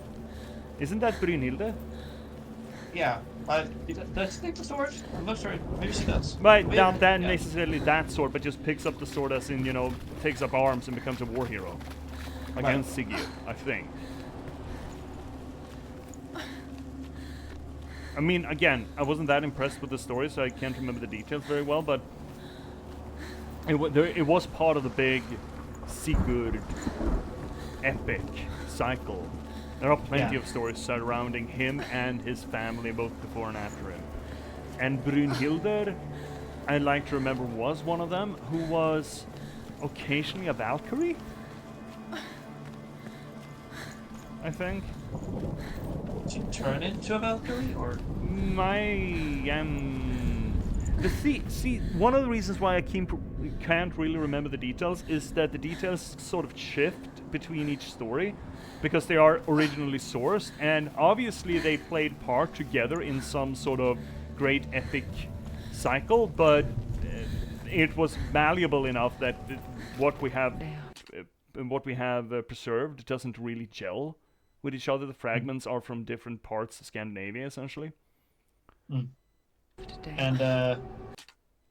yeah, and also the fact that like Sigurd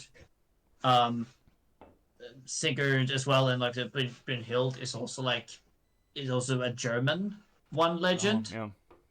which is also like, you know, it's maybe probably interacted with that in some way. Yeah, and been modernized. Isn't the Niflung? Doesn't that take place around Brynhildr and Sigurd? I think so. Which is a Yeah. 1700s, 1800s opera? 1600s? Yeah, maybe? right. Yeah, right. I think Wagner probably wrote Yeah. something. Well, I mean, something the like whole that as well. Niflung. I think it's called Niflung. Yeah. Niflung. Nibelung. There we go. Or Oh, yeah, Nibelung, right. Niflungr in Old Norse.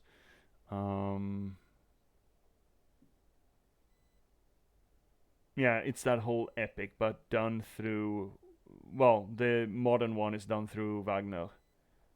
Yeah, exactly. Which doesn't surprise me at all. Actually, that was Wagner not will the write. opera. Yeah, well, yes, yeah. Anyway. Watching from afar, she mimicked him, perfecting her own secret dance, wishing those fleeting moments of light would stretch out to last forever. Should we have gone up to the gate first? It seems like this is the way we're supposed to go. Yeah, can we? I mean, there was... Yes, I think. Okay, let's hang a Louis and swing by the gate and just... Considering there was light up there, it felt like we were supposed to go there, but, you know, we were heading for the tree, so I get gamer confused. But there's light I'm up there. gamer confused. I actually suffered from gamer confusion when I was a teenager. I was convinced that I could quick save and quick load my life. It was for about a week until I realized how fucking insane that was. But in my high school days, I don't think I was ever more content with my life than that. And then I sort of just did things, and it was fine. I had a little confidence, you know. I can just quick load. Yeah, that's fine. I can do whatever shit I want. Okay, so this is absolutely one of these places. Yeah, okay, great. Oh, well, yeah, okay, so we are gonna get up here eventually, but this is not the place we want to go now. No, exactly. Oh, that's the hole. That's the hole that's being built. Yeah. I wonder whose fucking house that is. This is supposed to be Hella's hole, right? This thing? Are there, is there a mentioning of a hole somewhere in Niflheim? Not as far as I know, but that could be just as much because no one wanted to talk about it. For the same reason that Red on OSP needs to do some anthropological somersaults to figure out what the fuck Loki's deal was in coming up with the Askeladd thing. Oh, hi. Yeah, exactly. Death for Sigmund and his brothers seems certain. But the king's wife is Sigmund's sister, and she begs for mercy and implores the king to chain them up instead. He agrees. Not for mercy, though, but because he plans an even more cruel and lingering death. Chained to a tree in the forest that night, a she-wolf comes and devours one of Sigmund's brothers. She returns, ravenous, night after night, until only Sigmund is left. I don't remember this part. The next day, death for No, Sigmund shit, and fuck. his brothers seems certain. But My the bad. king's wife is Sigmund's I don't remember the sister, wolf part. and she begs for mercy and implores the king to chain them up instead. He agrees. Not for mercy, though, but because he plans an even more cruel and lingering death. Chained to a tree in the forest that night, a she-wolf comes and devours one of Sigmund's brothers. She returns, ravenous, night after night, until only Sigmund is left. The next day, Sigmund's sister sends a serpent with honey to smear on Sigmund's face. But to what end? Well, that night, when the she-wolf appears again, you'll never guess what happens. Wait, is this ancient clickbait? That's right. We gotta click to find out or subscribe to find out. Get our Patreon and find out. You know what that story kind of made me think of? Yeah. An allegory for the Germanic tribes and Roman conquest. Yeah. I mean, it wouldn't be too far off. No, right? It's I mean, it kind of potentially. works time-wise, right? Timeline-wise. Yeah. This would be a story that was told in the 800s, and the Roman conquest or attempted conquest of the Germanic tribes back in the 200-300s. Right. So it could have inspired it. Yeah, right. Or- To have become an epic, a legend like that in about 400 or 500 years, that seems reasonable, right? I mean, that's a myth can sometimes have that effect of being inspired by historical events, but turn into a legend, which eventually turn into myth. Yeah. So. And all allegory, right? I mean, it's she-wolf, that's Rome. The brothers are the Germanic tribes, etc. And he Right. devoured one by one each night. Sigurd could potentially even be like the son of a Germanic tribe, which could be the Norse. Yeah. Like, if you want to sort of see their language as a way continuation from old Germanic. Oh yeah, it could. Well, the what would become Norse? I mean, this is way before Norse had an identity, right? Oh yeah. They yeah. were all Germanic tribes back then. Is this the next one? It is the next one. Yes. Well, it could be. There are 2 R's. As the she-wolf licks the sweet honey from Sigmund's face, he bites the wolf's tongue. The she-wolf pulls away, but Sigmund holds on.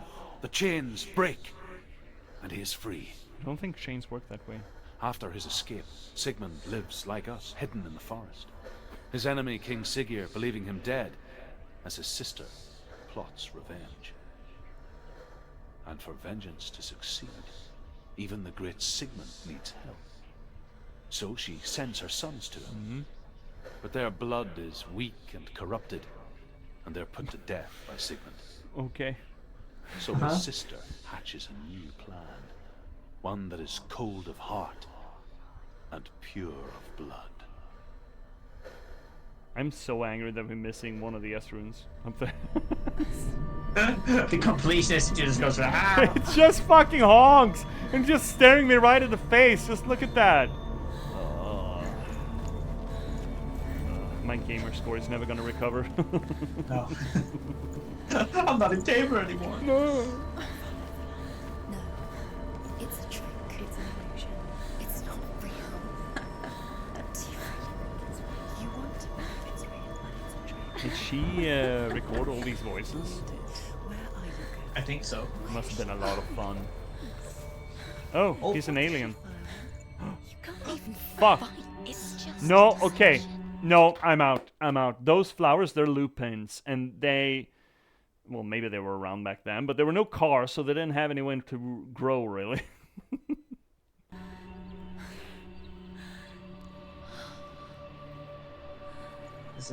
Oh, I mean, this is her dream, so...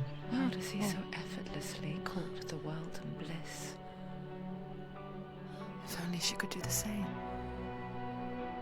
See the world through eyes anew. And dance with it, just like he does.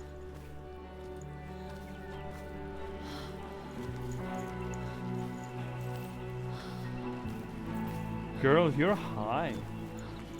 Someone just got a dopamine kick. Like, Yeah. real hard. Was adrenaline and dopamine just like all at once. The dopamine just turned a corner, walked up to her real calmly, and just kicked her in the cunt. That's what happened. It just fucking brained her.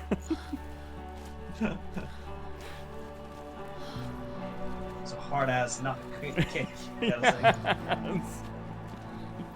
Yes, shoved her ovaries right up into her ribcage. That's how hard it kicked. Oh no. I'm sorry, chat. I'm sorry.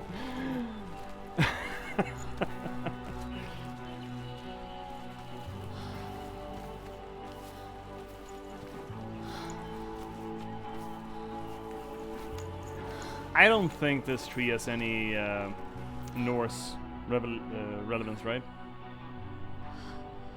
I mean, I we have a bunch of trees, but this one is big.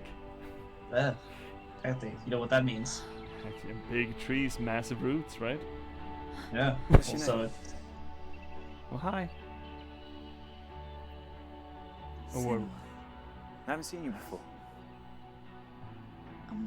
I don't leave home much. Oh, Zeno's daughter. I have to go. Wait. Who taught you to fight like that? No one. No one. Well, I watched you, and You learnt all of that from watching me? You should become a warrior, you know. me? I'm Dillian. I'm here for the warrior trials. Just come and watch. And bring your sword. You can't put it into words. That moment when you look into the eyes of the one who's supposed to reassure you.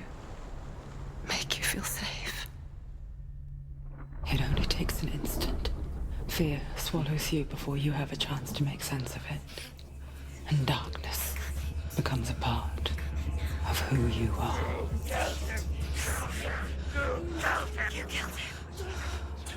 But her world changed the day the Northmen took him from her. Senua knows that there's no going back to how things were. That there's nothing to go back to at all. Stay still, stay quiet, hide, don't tell her. Their gods can see into your mind. They will use this power to destroy you. They won't stop me. I can still feel him. Whatever's left of him, they will never let him go. I'm not gonna let him rot here. You're the one rotting here. Leave me alone. You will die here. No. And all your suffering will have been for nothing. Shut up! Was that all you ever needed to do, Senua? You probably should have tried that before. Dillion? Is that you?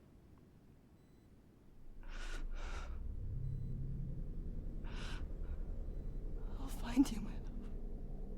I promise. So fucking fascinating when she's talking to people, we only get to see her face. Yeah. It really focuses that every conversation, everything that's happening is focalized on her. Also, it's, you know, she's the only person kind of Yeah. that we see. Yeah. And it's great to see, like, we get describing, it's describing people from her like reactions to them, which is like cool way of presenting other people. Yeah, it is. One of the reasons why I absolutely love Spike Jonze's movie Her, because even though we have Scarlett Johansson on voice, you only get to see Joaquin Phoenix's reaction to what she says, and holy shit does he act the hell out of it, and so does whoever is doing this. Yeah. He's really putting in her work.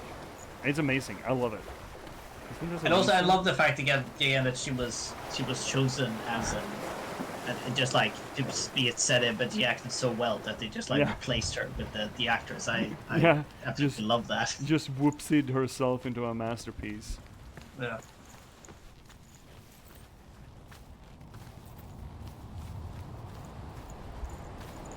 Well, that's gonna be a runestone then. Where's my fucking runes? What's my fucking runes? My fucking runes, man. It's gonna be the same fucking thing that was over there previously that doesn't have a fucking rune in it. Speaking of that accent, I'm so happy now that World of Warcraft finally decided to actually hire Scottish actors to do the voices for the dwarves. Oh! Finally, eh? Yeah, finally. It's been a fucking while, hasn't it? Hey. And also the fact that I'm watching Outlander, like the last season of it now, so the final. I need to fucking watch that. I need to watch that. It starts off with these sexual fantasies that are there's nothing bad about it. Absolutely nothing bad. And we keep being hammered by the sexual fantasies for men. So yeah, fucking fair dukes. It just felt like such a sexual fantasy for a woman, and I don't know why. That would be a good conversation or a good exploration. What are the triggers that separate them, and are they bullshit, or do they have any actual rational foundation to them, or are they just cultural, or just my perspective for that matter? Yeah, it would be an interesting thing, but I think like it's the historical part of it. I think it's more interesting for me. For the Get Left Sigmund's series. sister trades shapes with a sorceress, and in disguise, she lies with her own brother. She gives birth to a son named Sinfjotli. After a time, she sends him to the forest to Sigmund. He tests the boy and finds him strong and fearless, and so they go to take their vengeance on King Siggeir. But luck is not on their side. They're captured, and Siggeir has them buried alive. So much for that incest. Shit, that's 20 years of planning down the drain. Fuck. That's what we like to call the incestual incident. Dude, again, you really need to get into Elden Ring. It's like, yeah. Oh yeah. That cosmology. Oh yeah. Mm-hmm. dude, you really need to get into Elden Ring. You would love that shit. You would eat that shit up. Yeah, I probably would. Yeah, I need to. I have so many cosmologies I need to get into, honestly.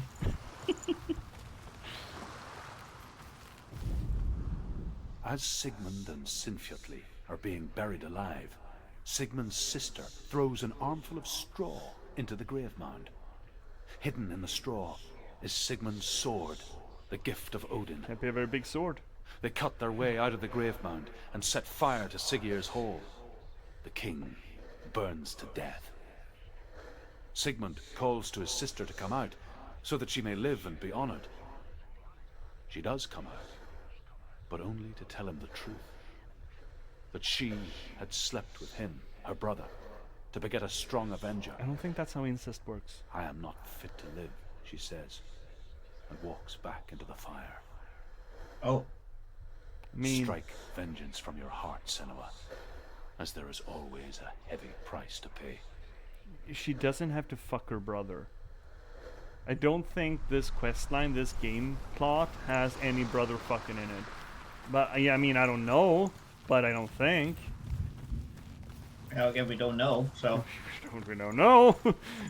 The risk of brother fucking is never zero. Yes. The fact that you can't be attacked by a cow, the chances are limited, but Yep, they are. They are. You could be eaten by a cow, actually. Yeah, they're never zero. Yeah, I have seen cows on video, though. To be fair, I have seen cows on video eat chickens. Just fucking. Yeah, I guess, yeah.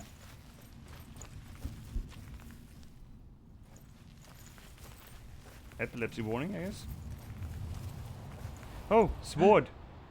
It's a sword. It's a sword. Take it. A sword. Take it. Dillian left it for you. Take it. It's a big sword. I love the inside voices just going take. Yeah.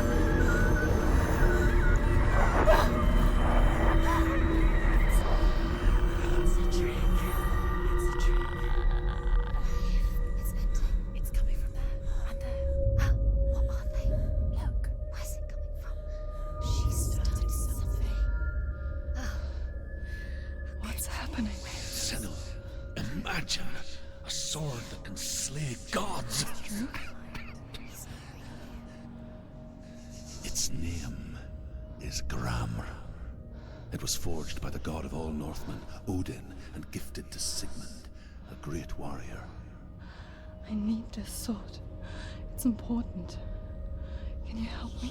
Sure, I'll do whatever you need, bud. But it is an illusion. It shattered into shards long ago. It is said a great warrior can reforge Gramr by answering the trials of Odin, one for each shard. The roots of the Tree of Death will take you to new lands where you will face the trials. Go to the shards. Go to the shard. Go to the shards. What's the shard? Find it. It's the What? stones. No, this game just went from 0 to video game in a second. Oh yeah, with the different sections and trials, yeah.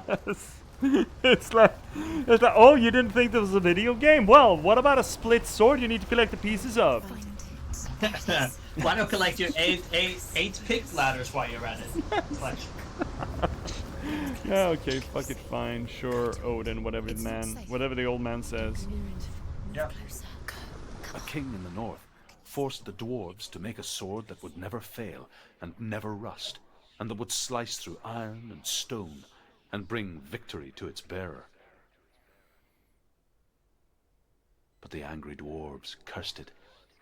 It would be the death of a man every time it was drawn, and it would be the death of the king. Let me tell you about the sword Tyrving. That is a thing, right? Yeah. I think that's correct. That's also from the Poetic Edda. I don't recognize this place. Where are we? Where is she? That was a pretty neat loading screen. Feels wrong. Where are we now? Yeah, it's just like out of focus, but like we noticed the loading screen, but like yeah. Yeah, I mean we did, and I noticed it even more because it unloaded or loaded in here whenever I released the button. So it was, I could tell more so gameplay wise. But as far as loading screens go, I mean it wasn't an elevator ride. Oh, exactly. So strange that we go to such lengths to bury death. Something so very ordinary. That's fair. Inevitable. It's as if we conspired to hide death because we had no answer for it. But when it comes and forces itself onto our friends or loved ones, then comes the reckoning. Dead in the air. You can feel the dead. Do this. Turn back. Yeah, stop being so goddamn afraid of death. It's not safe here. Yeah, I have a book that I need to read, which is like the well, it's for this particular thing, but it's like it's the ideology or like the idea. What is it? Idea history. How would you say that? Yeah, idea history. Idea history, I suppose. Yeah, idea history of death. It's like, who came up with this bullshit? Who Essentially, did yeah. this? I think it's also focused on like the Nordic countries. Oh, like European neat. countries, so I'm gonna have to. Yeah, you get into are. that. And maybe lend it to me afterwards. Yeah, sure. If it's good. You'll be my cannery, basically. Yeah, exactly. Okay. Don't go in there.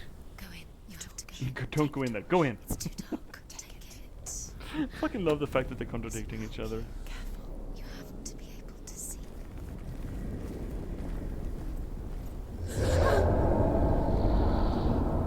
Who's there? Put it in your pants.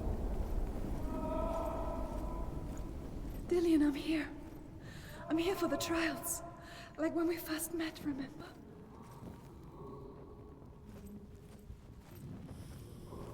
There he is. There he is. Dillian, there he is. Finally. You found him. What's wrong? What happened? Can you hear me? Did you let Just him wait go there. again? I'll find you. These ladies, man, they don't relent. They're fucking ruthless. And I like it. Get him back. Just there. Like- How could you lose him? How could you lose him? Shut up! Find him. God damn it, ladies. Holy fuck. You're so Can't negative. you not light it? Or Didn't no? seem to. Okay. Oh. Just need a little button. What was Yeah. the game where you can just walk up to things and light them? Would you sort of directed your character model in a way that would leave the lantern they were holding or the torch they were holding onto the pyre and just lit up? I'll find him. And I think there was a game. yeah, no, Was it a big remember- Rockstar product? Or, has it been the Assassin's Creed? What was that? Did you hear that? Nothing. Was that voices? Girls, you need to fucking stop. Voices dead. Not Dillian. oh, Dillian's calling to you. Can you hear him? No, we missed one! He sounds like he's getting further away. Ah, Have you lost him? You're going the wrong way. fuck! You lost him. I hate this! Fuck! This way. Follow this way. Shut up! I'm boarding here. Senua, you remind me of a story that the Northmen tell about a young woman warrior. Her name is Herver, the daughter of a berserker born after he was killed. She's a wild, willful child who teaches herself to fight with weapons. When she learns where her father is buried, her only desire is to reclaim the treasure buried with him, but above all, the sword, Tyrvin.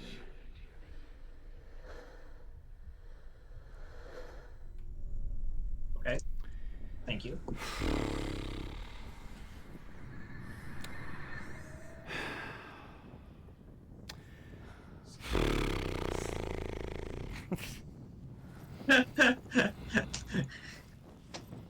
If we're gonna go back, just like take another like 5 streams. If we're gonna go back and like, Yeah, not perfect run. Let's restart.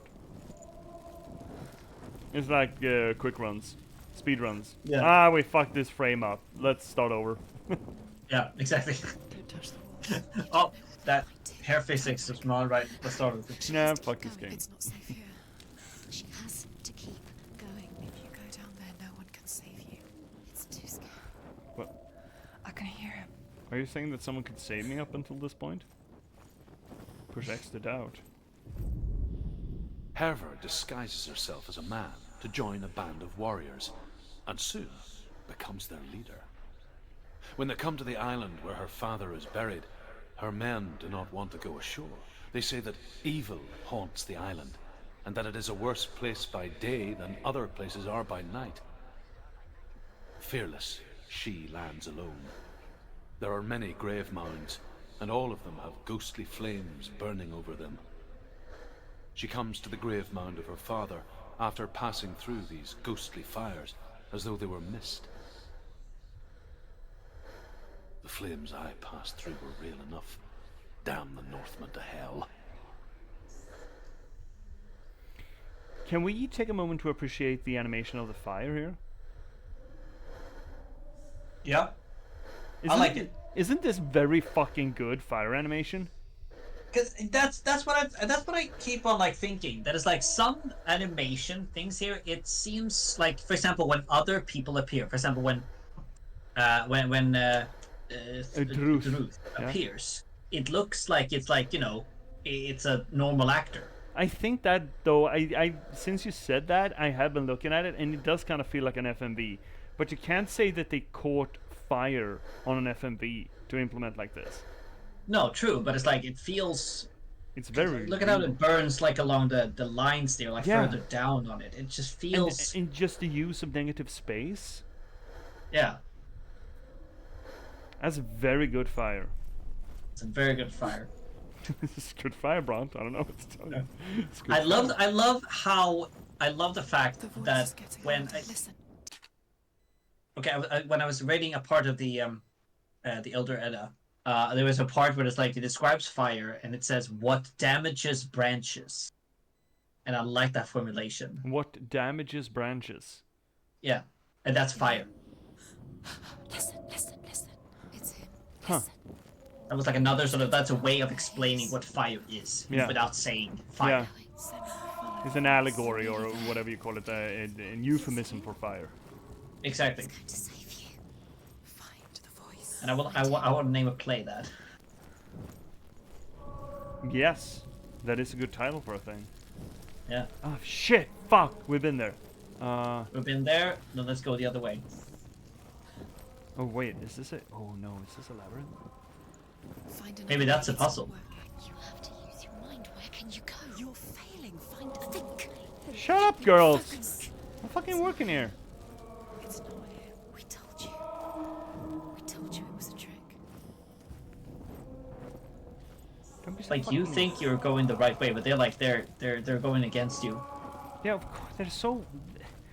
They're so negative. Neggy Nelly. Yeah. That's what they are. We're gonna follow his voice, and now it's getting okay. I'm just methodic here. I'm going to the chamber that isn't lit up. Any chamber that isn't absolutely fucking lit. Yeah. Is Lit. closed. What? No, I What? think we need to go that way then. No, don't go back. I But think we need to it go- was lit over there. Yeah, but I think. It's lit. Look. But is that us or is that another torch? Oh, obviously, it must be us. No one else is running around here with a torch lit, right? That'd be cheating. That's a sword. Can't you take that? Just take that. There's a toe swords. Take that then. You can be like, oh fuck, shit. Okay, we're following the sound then.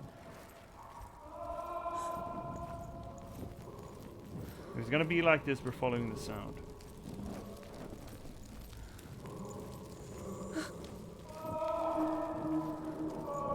Up.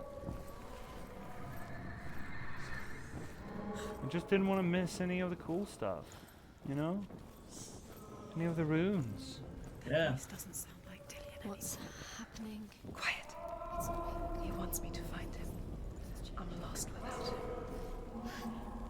It's not Dillian. That doesn't sound good. What's in there? What is it? A secret room. That voice. It's not Dillian. No, that sounds like a Find a way. L Has to be a way. thing or something. There's always a way. Don't Something stop else, now. yeah. Don't give up now. Find a way. You're too close to stop. What's in there? Wait, is this your Silent Hill?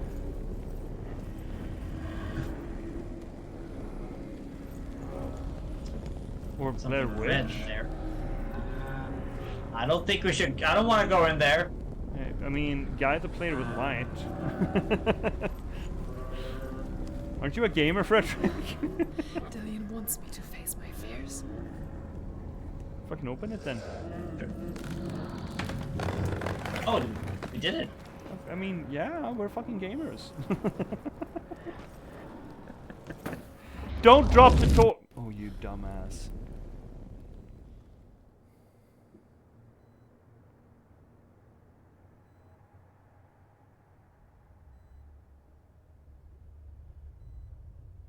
Father?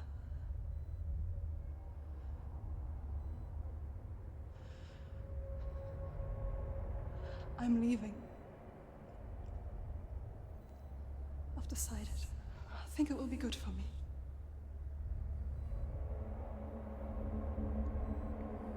It's the darkness. It's speaking through No, you. Dad, it's me. I think I can beat it. In my own way.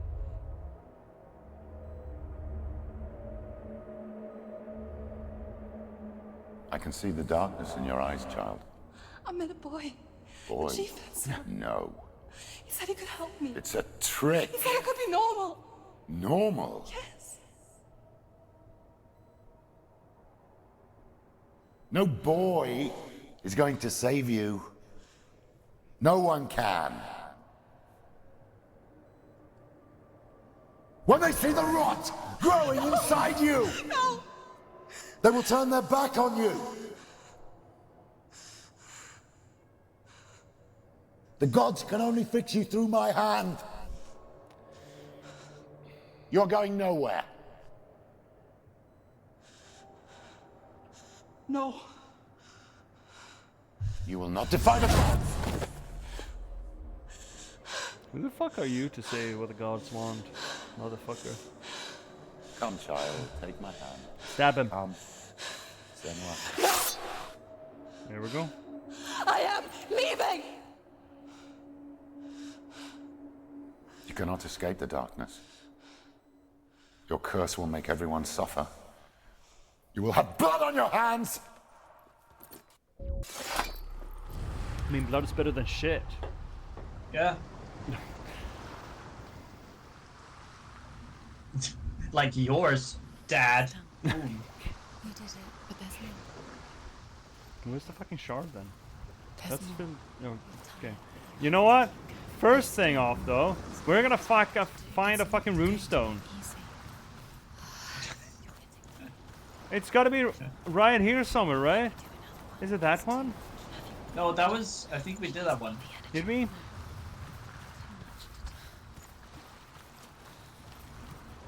Is one, yeah. Or wait, was it? That was an old all one. So there are two.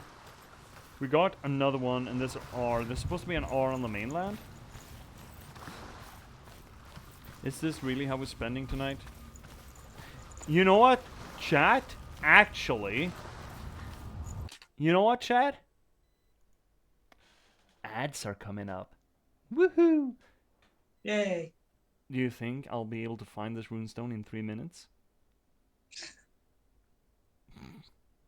We're gonna run the Yes. ads, and I'm gonna see if I can backtrack so we can find the runestone, yeah? All right. I'm not gonna leave, Frederick. We can just, you know, shit and chat. Actually, we could just not switch to break and just go for the runestone while the ads are running. Then I'll have We could do that. and I have a 3-minute timer on me to find it before I have to give it up. Exactly. Before I have to relinquish. Challenge. This is your trial. This is your trial. Yes. My speed trial. Anyway, chat, I'm gonna run the ads. While they run, I'm gonna see if I can speed back to find the runestone. If I can't, then I will consider myself conquered, and I will never be the same man again. It will probably be a very transformative experience for me, and I will probably come out with more humility than otherwise. Yep. But you need to let me try, okay, chat? You need to let me try. So, we're going to run those 3-minute ads. We're not going to switch over to break. And if you get them, you get them. If you don't, you're not missing much more than Freddy just mocking me for being a perfectionist, okay? Okay, great. Yep. Great. Back to the game, and then I'm going to run the ads. There we go. And for everyone who doesn't get the ads, you're going to get this. Hope you're happy. Hope you're proud. That's the art. I'm like a fucking god. I needed 10 seconds, I found it. Like a fucking god. Oh shit, no. Or is this one, or is this an earlier one? Oh, fuck, it is. Shit, it's the wrong one, it's the wrong R. Shit, abort. Fuck. It might be somewhere around the tree, because like Yeah. if it's after the old room, then it should be, you know. Exactly, right? That's what I'm thinking. It's gotta be up here though. Shit. It was a good find though. Okay, show yourself. Around the bend here. Bendy? No, bendy. My bendy? No, my bendy. Come on. Show thyself. Oh! Come on. No. You can jump down there. That's not gonna help. That was the room we were at. It's gotta be here fucking somewhere. Oh, for fucking out loud. That's the last one that we got in this area. What do we have? 1 minute 30 seconds. Okay. If I were a runestone, where would I be? I've been asking that question like, you know, all my life. Is it in It's here? not in. Probably not. No, probably not. What about some around the tree the other way? Could we go around the tree the other way? No, not that way, not that way. But it was closer. Look. There's Okay. there's no round the tree here. It's all stoppies. God damn it. It's gotta be around All here stoppies. somewhere. What if it's like somewhere close to one of the that shard, for example? I mean, it has to be, in that case.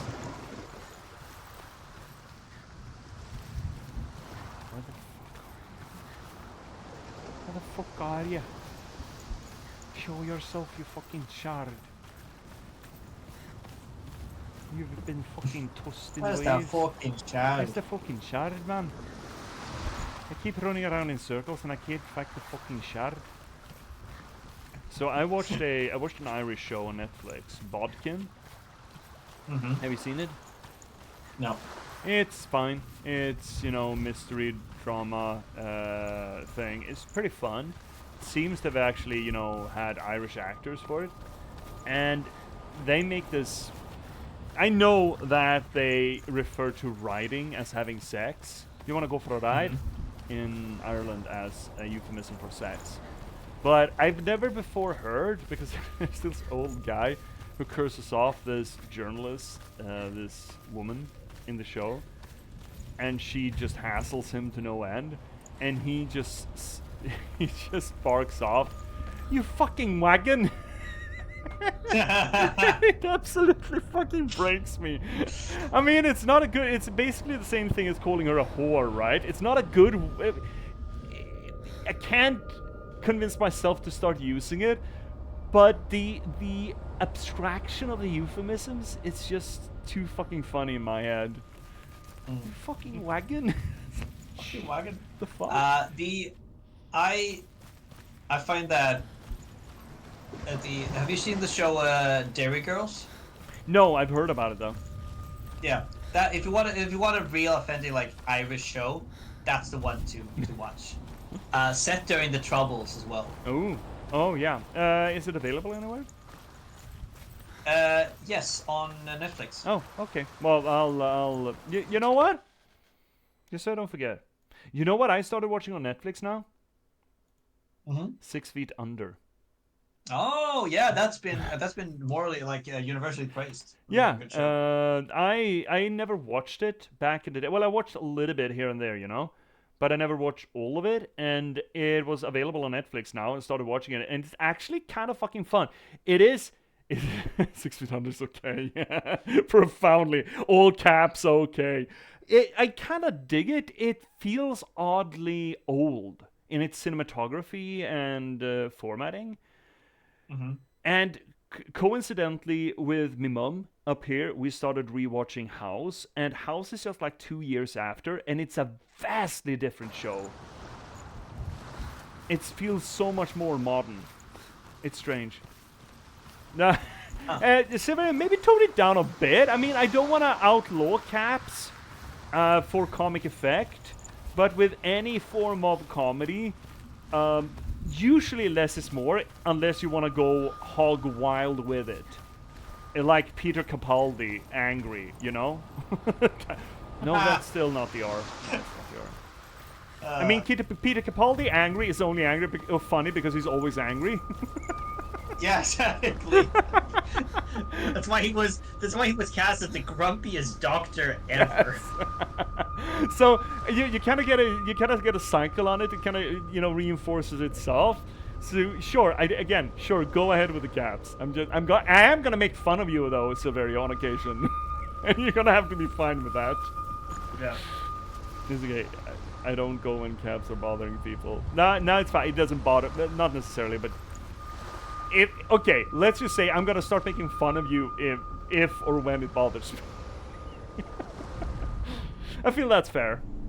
Yeah. I feel that's not but fair. I saw once a plague strike northern lands of ice. It was so terrible that not the oldest man among us could remember the like. Hundreds died.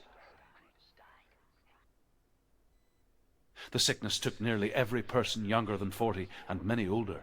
And where dying mothers gave birth, the marks of the plague were on the babes as they came out of the womb. Sounds like it sucks. Oh yeah, that's a loading screen, all right. Now I have let go of the button. Yeah. I don't like it.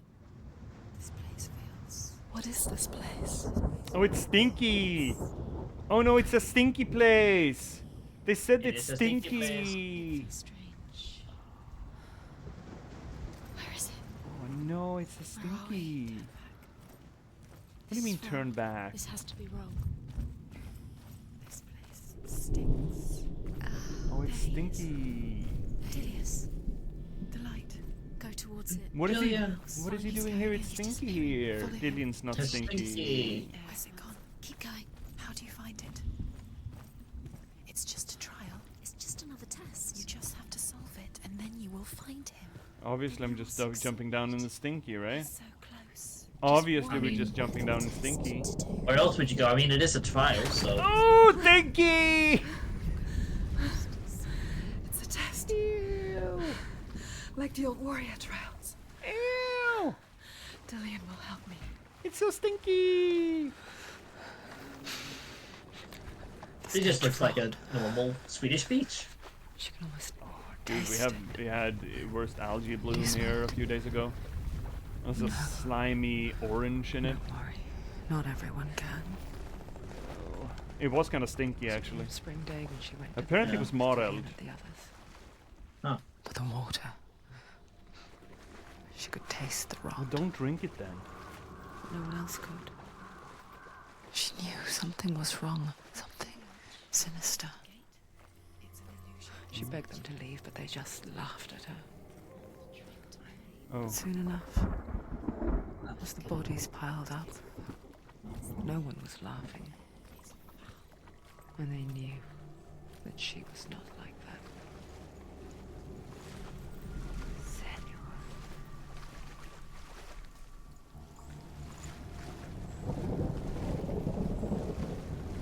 The bridge. It's broken. Fix it. You have to fix it. What do you mean fix it? How are you going to fix it? Where the fuck do you think I am? To find him. Okay, how do we fix it then? Finish until you get to the house. I guess we're gonna have to look at it when it looks like it's whole. I'm guessing from up there or through that. Yeah. Oh, I see axes. Oh, that's probably just. Oh, everyone's dead in here. Yeah, it's probably just everyone's dead in here. That's not a rune door. Yep. Do not enter. Yeah. No. Okay. No, wait. Nothing's fixed or different, right? Going through this. Oh. Yeah. Oh shit! No. Fuck. You found a way. Did I? The ladder. But it's closed now. What now? You can see it. Can I? Aligned to the tree. Oh wait, go in there again. Go through that thing again. And then go in there. And then go to that one. And there's another one, exactly. Oh! Up! Up!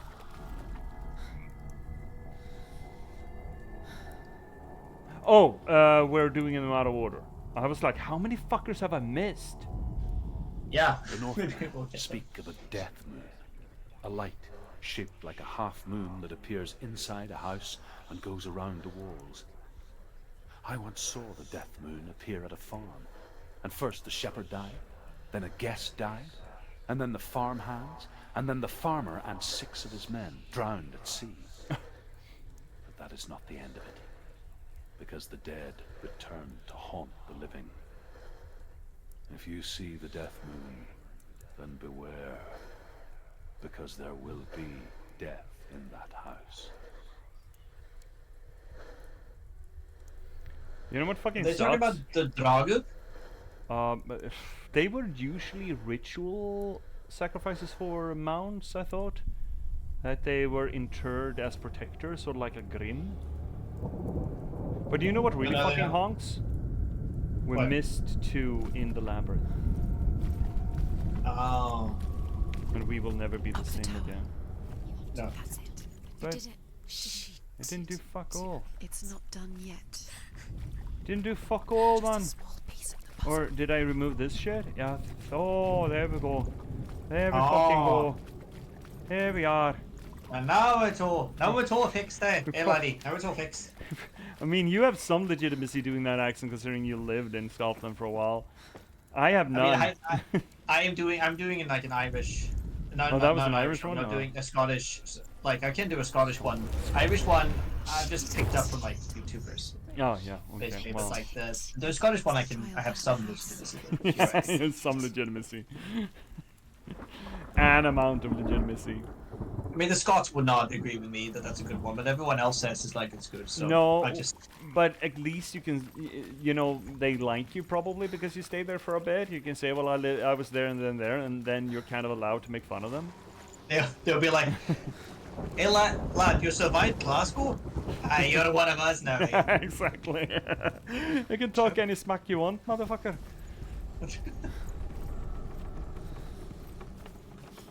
Oh, look at all these stinkies. Oh, so many stinkies. Such stinky. You know what? That's a cool way of describing, like if sort of like you know, like Yeah. you know, there's books where like, you know, you see like descriptions like of the world from a wolf's perspective. Mm-hmm.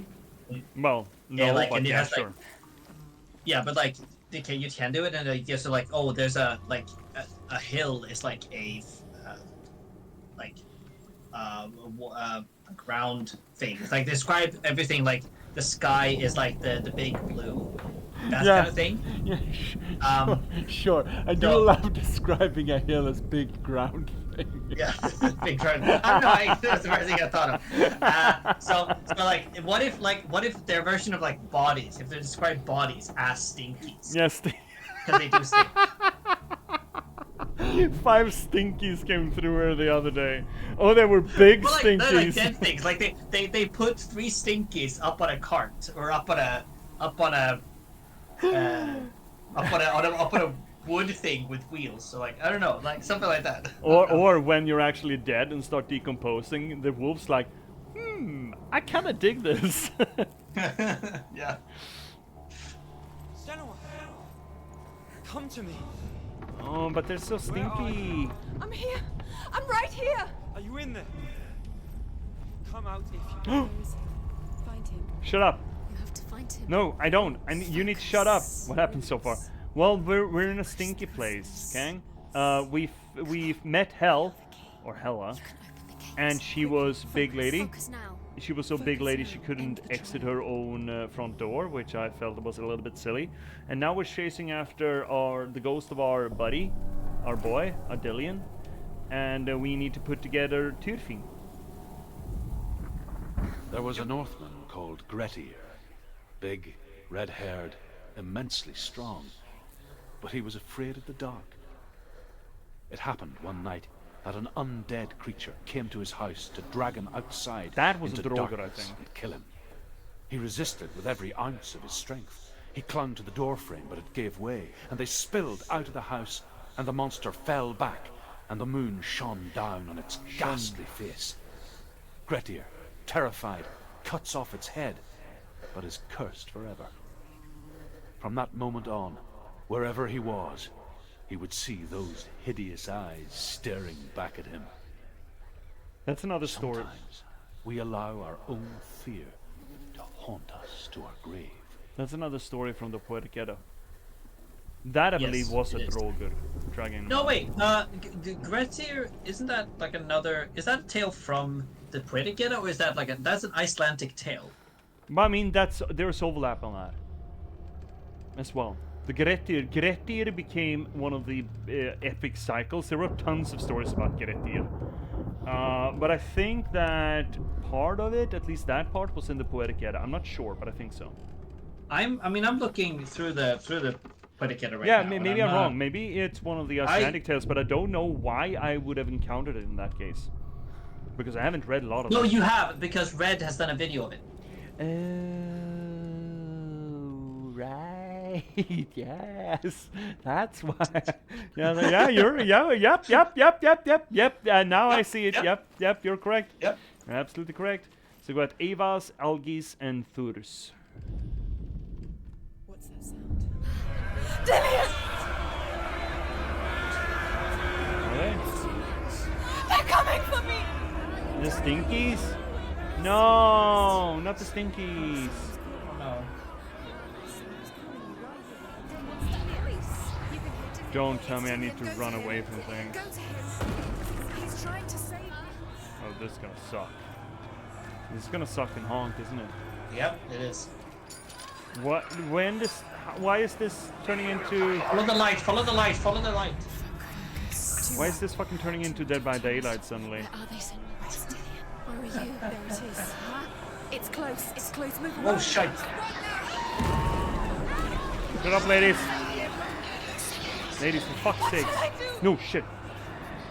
Run correctly. No. Don't touch me. The light. Go towards it. Focus.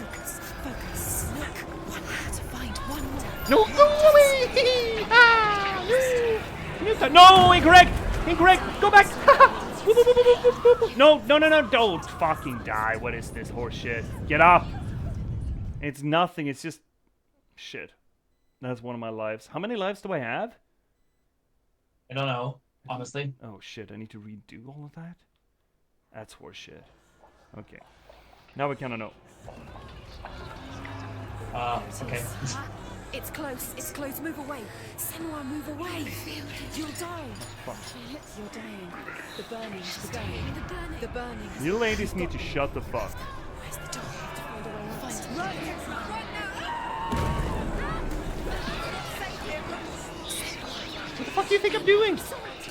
Girls? Oh, move out of the way. Where's your sword? Defend yourself. Did I get it? I get it. Haha, fuck you. Where is Dillian?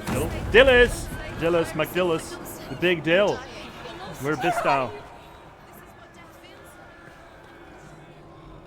Who came up with this fucking thing? Don't let it see it is. Go towards it. Run. Find it. Focus. Got it. Now where the fuck? Over there? Okay, I can go there. You think? Maybe? Can I? Oh, here we go. Everything's fine. Everything's fine. Everything's fine. Perfect.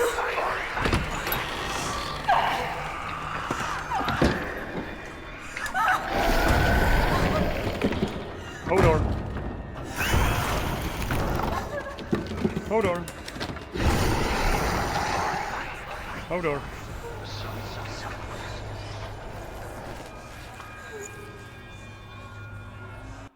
You can't give me failure states and puzzles. My god. Senua! Senua. What happened? They're blaming me for the plague. They say that I'm cursed. What if they're right? How would they know such a thing? Are they gods? None of us are. They're just people. Good people, but they're scared. They're afraid of what they can't see. Like children scared of the dark. They make up stories to fill the void. That doesn't make them true. What if my father was right? You have to step out of this darkness. Let them see who you really are, like I have.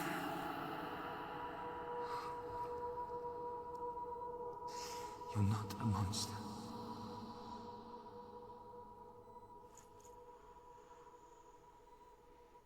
No, just sort of batshit crazy. Aren't we all? I'd like to argue that it's a grading curve. Yeah. Who's doing the grading though? That's another question. What if you're wrong? To do with the sword. What if we're wrong? The sword will never be yours. Ladies, could you What stop if this that? is the end? It's just a trick. It's just a pointless test. You've been fooled before. You could be. Sigmund's sister trades shapes with a sorceress, and in disguise, she lies with her own brother. She gives birth to a son. I was like, named please. Sinfiotli. Yeah. After a time, she sends him to the forest to Sigmund. He tests the boy and finds him strong and fearless. And so they go Time is to it? take their vengeance and kill We Sigmund. got another 40 minutes. Yep. Luck is not on their side. They're captured. You could probably and tap Sia these has off. been buried alive. Yeah, I think so too. I want to tell you a story about a god of the Northmen Oh, called him. Balder, the second son of Odin. He was beautiful, good, and wise. Fucking Balder. He was fair of feature. He spoke fair words. He gave fair judgments.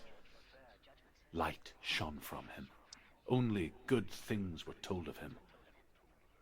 Yet he was the first of the gods to die. Godwin the Golden, essentially. Out of Elden Ring. Yeah, wow.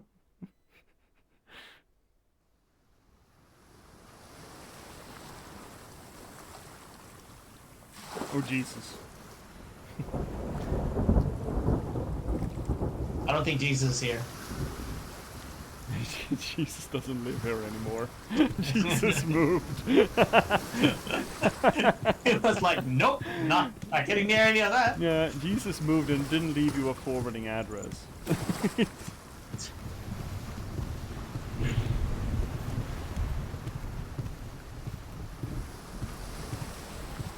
Oh, that's a fun mask. Why didn't someone put down the toilet seat? My fuck. Do I need to do everything?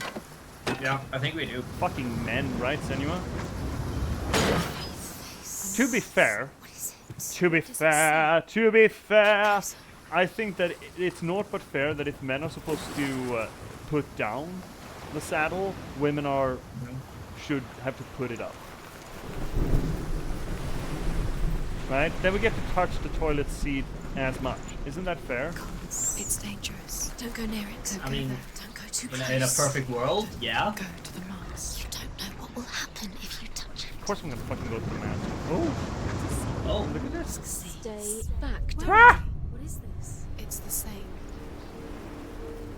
But it's different. It's same but different. Same but different. Still the same. The bridge.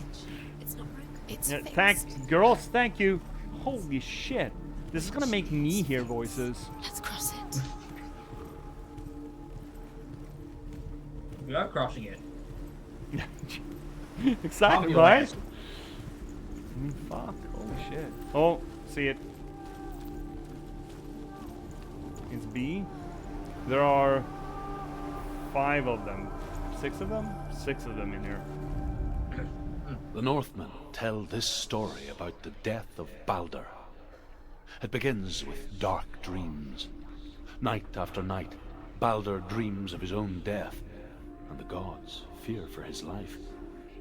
So Baldur's mother makes everything in the world: fire, water, iron, stone, earth, wood, beasts, birds, serpents, poison, sickness.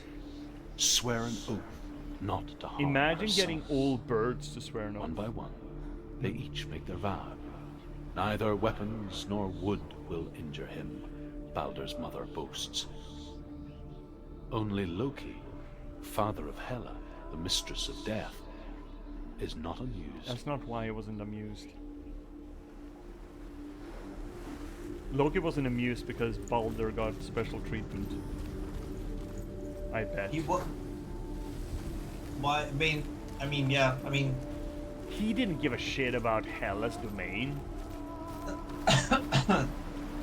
no, exactly. He just, well, Dillion is in. Don't forget. he is fighting against the gods in the end. Like, yeah. with his children. So I mean, yeah, but only way after the fact of the whole He's thing. waiting for you. And He said by that point, I don't really feel that you can blame him. it's about you. He loves no, you. that is, yeah, that's a way to look at it. Dillion. Dillion, we're here. Dillion. I'm always one for outsiders, you know. Right. Or just over planning it all. That's the alternative as well. I kind of dig that look on it. Are we expected to do this thing again? Oh, that mask wasn't there previously. Oh.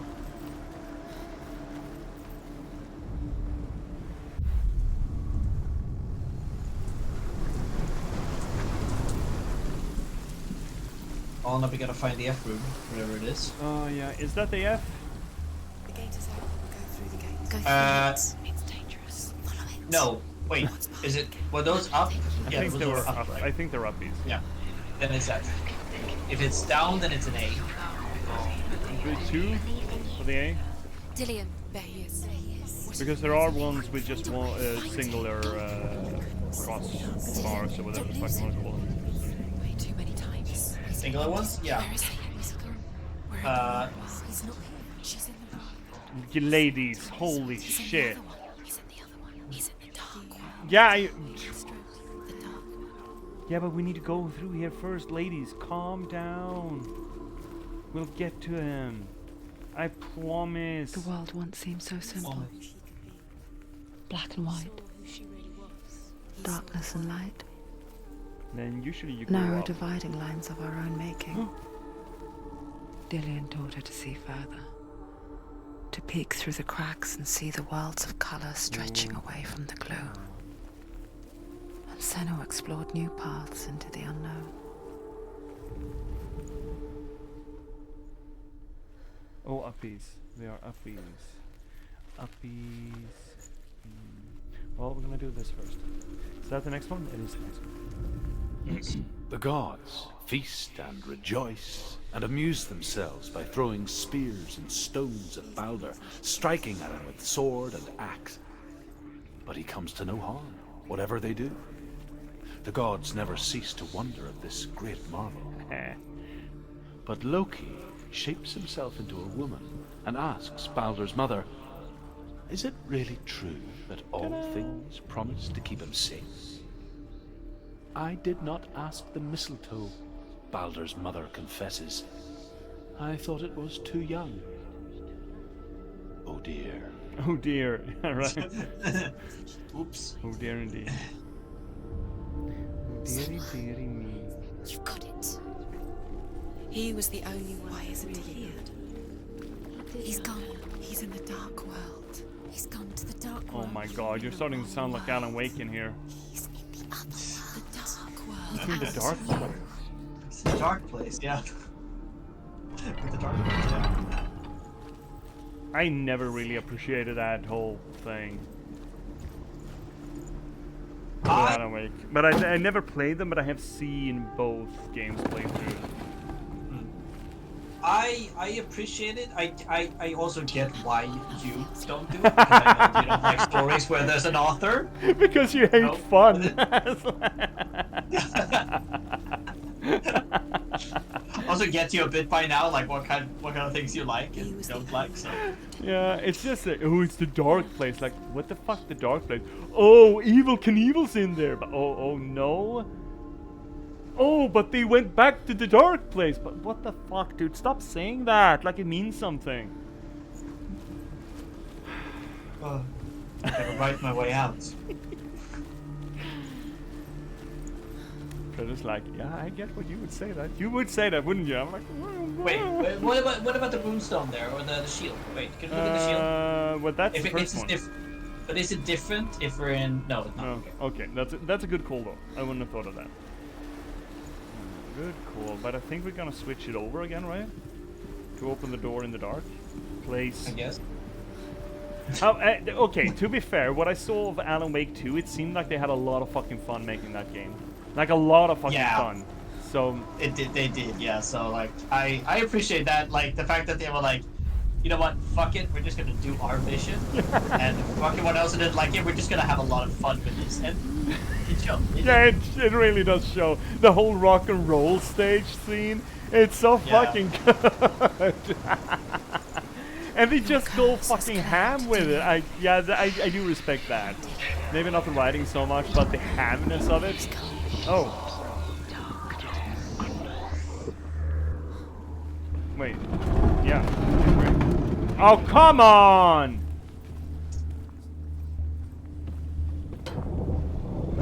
Okay, it's fine.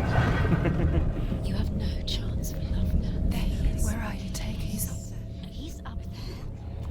How do you get up there? There's Who's on first? Who's on second? I don't know. up there. Find the way. She can do it. Who's the reacher? Who's the settler? I don't know. I think Dillian is probably the settler here. Loki makes a dart out of mistletoe and goes to the gods as they throw things at Balder. The blind god. Wait a minute. Okay. Leave it to the fucking Norse gods to just someone comes around and says, "Hey, I'm invulnerable," and the gods just go, "Let's fucking throw things at him." That is very accurate, honestly. It is. It's incredibly accurate. That's exactly what the Norse gods would do. Can I throw a rock at you? Yes. Can I throw an axe at you? Yes. Can I throw a big tree at you? Yes. Also, yes. And Thor is just squealing, but like, yes. Hammer time.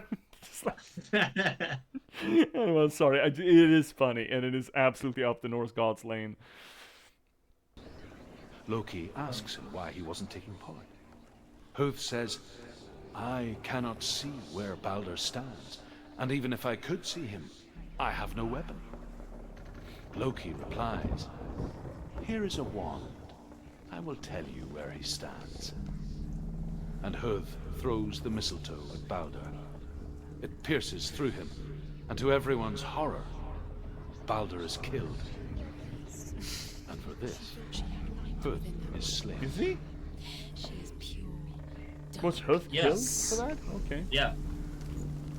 Also, I remember reading that it was an arrow. Shot him with a bow. But I mean, it's beside the point, really. Yeah, I guess maybe that depends on the translation. Yeah, fair. And I don't know which translation they use to refer to these books. Can you remember what love feels like? What happens to the things she loves? What fucking question is that? I mean, fair, but stop. That's mean. Girls, you're being mean. Stop being mean, girls. Look at that fucking cake. It's so... That cake has been a bit too long in the oven. I mean, yes, but it's still, you know, very cake-shaped. It's Yeah. remarkably cake-shaped. Oh, you too? My God, boys. What have you been eating? The Northmen tell how the gods mourned Balder. His body was to be burnt on his ship, but they could not manage to push it into the sea, and sent for a giantess to do it. Oh, lazy asses. She comes riding a wolf and has vipers for her reins. She pushes Balder's ship. How fucking metal is that? I never heard about this lady. I want to meet her. She's riding a wolf and she's got fucking serpents as reins. Holy shit! Which part That is is cool. which part is in the wolf's mouth and which part is she holding? Ass end or front end? I would assume that the snakes, it was snakes, right? Yeah. They're biting onto the wolf, and she's holding them in their like tails. That's still fucking metal. That's metal as fuck. That is metal as fuck. Yeah. Into the sea with such force that the ground shakes and the rollers burst into flames. You are guilty. When Balder's wife sees his body carried onto the ship, her heart bursts with grief, and she dies. Wow. She's put next to her husband, and the pyre is lit, sending the dead to hell. But even so, the gods cannot accept his death.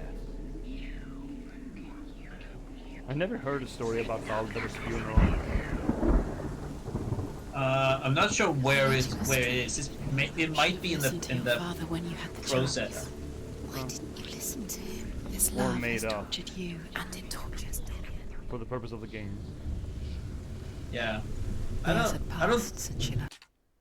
Yeah? I don't think so, because I think that it's like, you know, since Odin eventually sort of goes try to get him out of hell, there might be something with the wife. I don't know, actually. I have to look that up.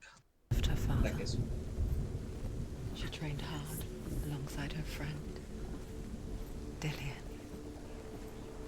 She saw things no one else could. Patterns, shapes, movement. An intuition that made her an exceptional warrior. Friendship turned to love. But the shadow of darkness never let her go, and she was caught between two worlds. That of Zinbel and her past, and Dillian, her future. Two realities tearing at her soul. Everything was broken in the end. You've killed him with your love because he believed in you. Girls, you're really being mean. I can unlock a lot of doors for having two world change things right here. Oh, okay. Thank you for giving me a clue here, game. I think because the most of what we see from Baldur is from the pros Was it worth it? Yours to Rose live and, Dillion's death. and the work of Grammaticus. Saxo Grammaticus, apparently. Okay. Who the fuck's he? Sounds like Roman. You have no time for this. Speed up. I guess a later writer, probably from in like northern Germany, perhaps. Set you up.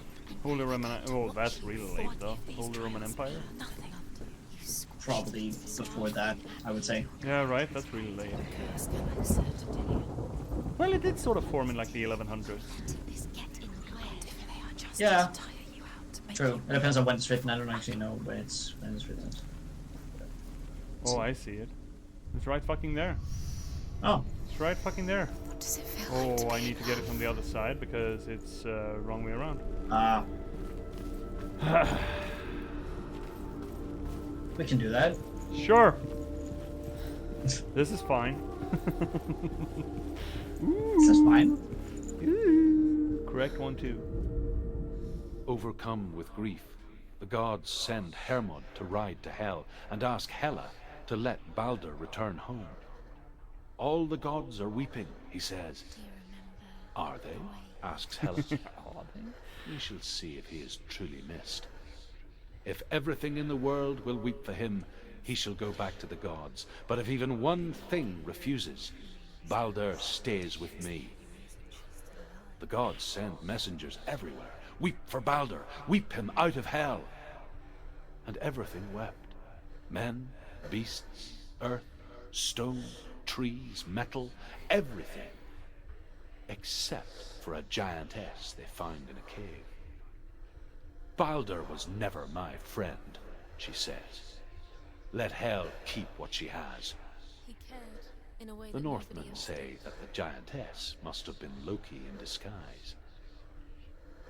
Could have been. I mean, it's not Could've above. been. Yeah, it's not above him. No.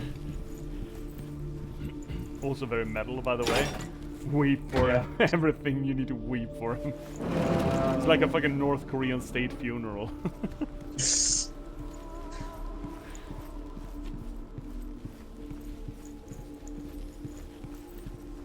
Oh, come now. Fucking come off it, man. Okay, switch over, run around. Yeah. We got it. Oh my god. Saved you. He saved you. Imagine What, that did you get it? No, I need to switch over and then run around. It's fine. I got it. It's fine. Everything's fine. Just switchies. You kill the things that are most precious Oh to my you. god, girls. You don't deserve this. And also man over there. Yeah, I mean, Dillian is not being very subtle. Grumble, grumble.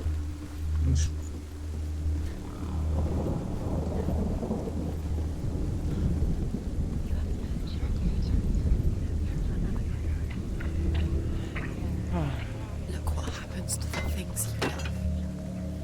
I mean, it's been one thing. The things you love. You can't. That's not enough to make a statistical analysis model. You saw that she was strong. It's fucking not. I'm not sure if they were thinking in those sort of lines during. I think it's during an this time, age but thing. I think her first love died because she wasn't there, and they're like, everything I love dies. Dude, you've loved one thing. Have you never had a pet? I mean, no, she's had a mom though. Oh Who yeah, also but died. well, hypothetically, but What are you doing? we don't know much about that. No, face. Speaking of, no. You could make this work. You keep Look, we got 'em all. runes. You see runes everywhere. The Northmen Nice. tell how the gods punished Loki for Baldur's death. They captured him and took him to a cave. They fetched Well, there his was- 2 sons and turned one into a wolf, and he ripped his brother apart. The gods used Loki's own son's entrails to tie him down and turned these bonds to iron and dangled a poisonous serpent over his face so that its venom would drip onto him. Each time the venom drips onto Loki's face, he writhes in agony. The Northmen say that is the cause of earthquakes. A reminder, perhaps, that if even gods must accept death, then so must we. I mean, there are not that many earthquakes in Scandinavia. They happen. It has happened, but it's not very. It has fucking often. happened. Saved you. No, but then that's a big bowl that Sigurd sort of holds over his head. Yeah, Um, yeah, right. The wife, yes. Yeah. Well, Uh, the wife, yeah, one of them. Yes, the wife. No, the wife. Agrivoda was just a Oh, side chick. She was a side Yeah. piece. Also, I think that for all of the gods in Norse mythology, Odin would he's probably the best parent, truth be told, but he's also the parent who probably has the least problem with just, oh, you killed 2 of my sons, I'm just gonna make more. I'm gonna make more. Why didn't she listen to her? Well, was he not the best parent? I'm trying to like. Thor might have been a good parent. Might have been, or was. He was. Was he? He had 2 sons, I know. Ooh. Yeah, Magni and Modi. Was he good to them? Yeah, I think so. There are also 2 who are supposed to survive after Ragnarok. Well, Odin also has Vali. Funny thing, there are 2 Valis in Norse culture. Okay, that seems like they One just ran out of names. Nothing. Exactly. One of them is Odin's son. The other one is actually Loki's son, who is the one his entrails are made of. Oh, Like, okay. I think. It would have been fun if they were the same and Loki and Thor had a thing. I mean, again, it wouldn't be above Loki. Norse mythology is very much trans-acceptant. Kind of. More so than a lot of other mythologies, at least. Yeah. I mean, he has sex with a horse. A male horse. Yeah. And he gives birth to a bunch of the... I mean, even with Angerboda, I think he's the mother of Fenris. It's not the dad, he's the mother, I think. No, I think he's the mother of Sleipnir. Oh, well, yeah, Sleipnir I know, but I think he was the mother of Mor. Oh, this is gonna be fun. Oh yeah, here we go. Dillion never much cared for the underworld, and looked dimly upon the druids, like her father, Zinbal. Who's a druid? Oh. I guess he took after his father, a chieftain who believed nothing he couldn't see, and he happened to be blind. She felt safe in Dillion's arms, learned to see the world through his eyes. And slowly, the darkness that had bound her so tightly began to unravel. You're going to fall. No, I'm not. Stop. Fuck. Shit, girls. Shut up. I'm balancing here. You're not being helpful. Oh, hi. Have a hug. Get hugged. Get fucking hugged, son. No! Oh, you son of a bitch. It's your fault. He's disappeared. You've lost him to the sea. He's gone. You've lost him to... He's gone to the water. He's drowned. He told me he wanted a hug. Senua. Your father cannot understand your darkness. He cannot see through your eyes. That is infamy. No one can. Mm-hmm. My own father was born blind. Doesn't have the faintest idea of what the night looks like. The word dark to him means as little as the word light. So someone is afraid of the dark. Should we fix them by taking away their sight? Would you give up the beautiful world that you, and only you, can see just to be rid of your nightmares? That is good. Or is this the price you pay for the gift you have? A gift that makes you so special in my eyes. Just another part of the person I love. That is actually a nice way of depicting the relationship and why it means so much to Senua. To protect you from my darkness. Because I love you. But it made it worse. Oh, that's even better, actually. I'm so sorry. It makes it even better. Killing Okay. you would be too easy. They're taking your memories to torture you. So, They're taking you from the inside. You're he disappearing loved in her one for minute. what made her special, and she tried to kill it to save him, and her trying to subdue her, The memories of ghosts. well, quirks. The gods want to you. They're eating you from She the inside. conceptualizing that They as want to kill trying to your kill soul. that killed him. Crush it.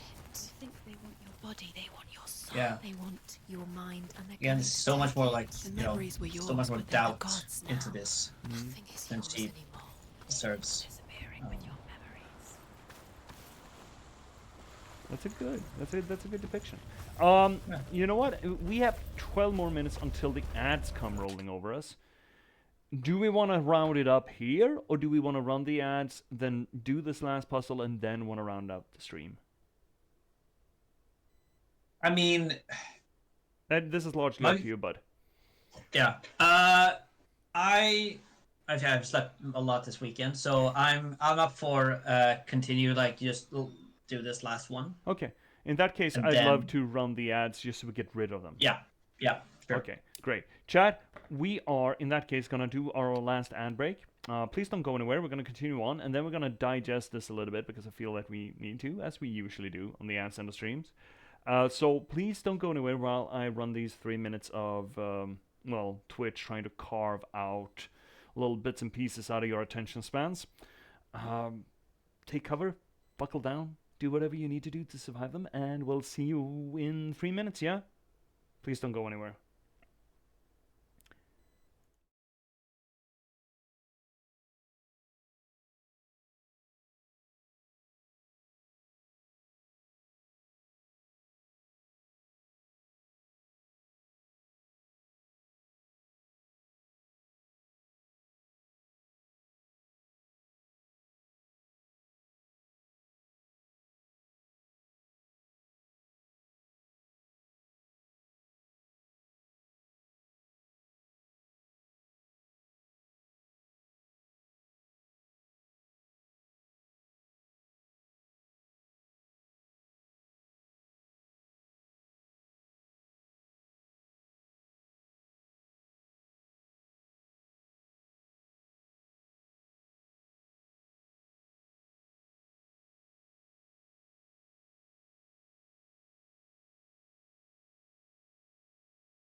And here we go. Back at it. Throw ourselves right back in from the last puzzle, yeah? And then tie it off. I think we are gonna finish the game. I'm pretty sure we'll be finishing the game next session then. I think we're pretty close, actually. Yeah, I mean, if we're getting the sword now, then we can just go kill Hela. Yeah, it's probably that simple, right? It's probably that simple. Just go kill her. Say that their all-father, Odin, gave his eye in exchange for a drink from Mimir's well, the Well of Wisdom. Oh. In blindness, Mimir should be a bartender. Wisdom. Only by giving That's a good line. can you receive Like that. in return.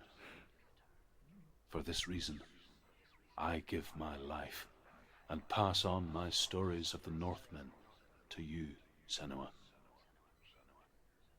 I'd kind of want to include that in my post-apocalyptic Nordic folklore thing. That there's like a northern troll bar where the barkeep is called Mimir. I can't see. Oh. Or something to that effect. Who's there? Can you hear me?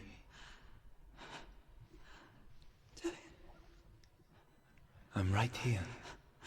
Can't you see me? Help me. Breathe slow. It's the darkness. Stay still. Empty your thoughts. Why is my controller shaking? Tell me what you feel. The breeze. Good. Then there is a way out. Oh, I'm aiming for... I can't tell where it comes from. Yes, you can.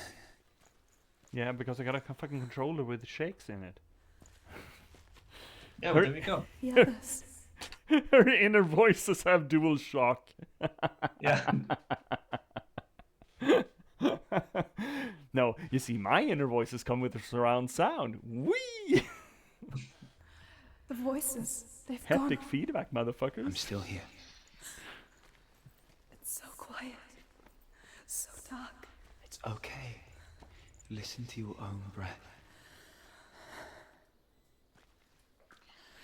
How am I gonna... Rise and fall. How am I gonna find the Good. runestones like this? Be aware of everything you hear and feel. Guess we'll find out.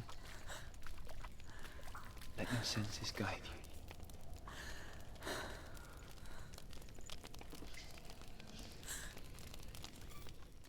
Fuck, I lost them. It was right here.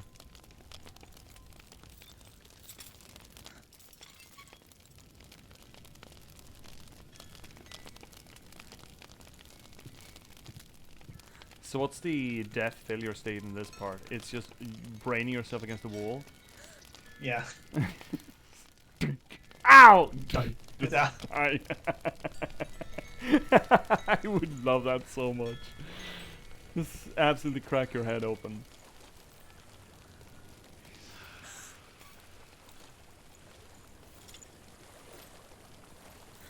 I think I'm somewhere else now. The breeze has gone. Use all of your senses. Let the world speak to you. What do you hear? I hear water. Good.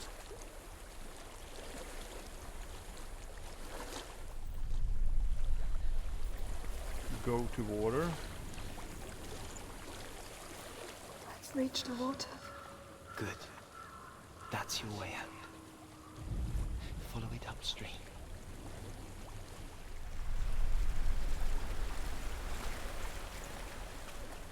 I'm so sorry. I thought I left this all behind. Don't be sorry. It's not your fault. He was right. It's inside of me. It won't let me go. Senua. My father. He taught me that the hardest battles are fought in the mind, not the sword. You're no coward. You proved that to me in the warrior trials. This is just another battle. You can beat it. This isn't your bet. You don't have to help me. I want to. Besides, you are going to be a great warrior one day. We need people like you. I'll do my best.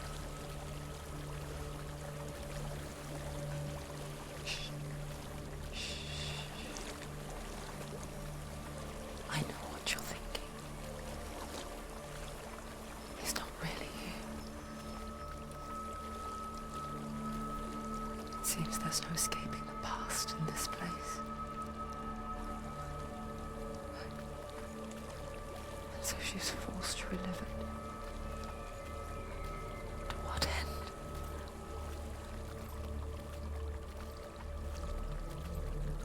I'm just listening to the sound design here. Yeah, it is very good. This game is very good, as it turns out. Yeah, as it turns out, this game is very good. Who'd have thunk? There's a waterfall. I can't go on this way. Then look for another way. Tell me what you find. I mean, light. There is a house. Found fucking light. Does that help? No, apparently not. Apparently not, exactly. I don't know what's inside. Don't be afraid.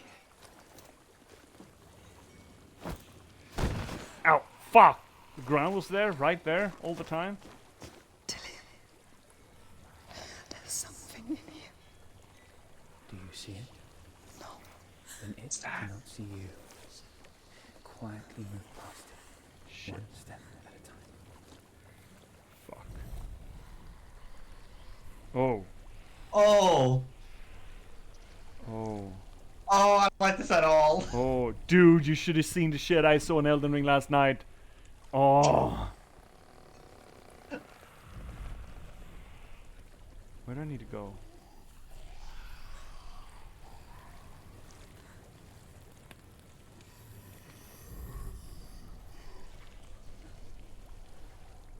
Did he just scratch his balls with his heel? Oh, he did! Ew! I don't want to know. I want to find out. How are we stepping past him? Where are we going? It's shaking that way.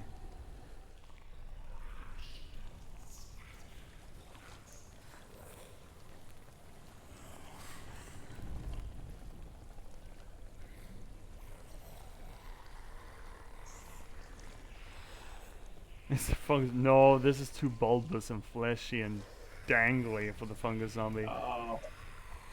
But it does look like some of the stuff from.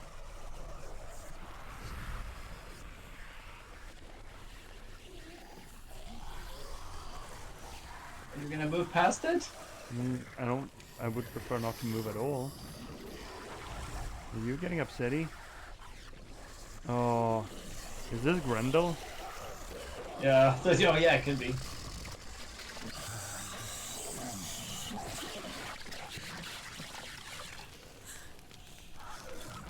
Fucking sound design.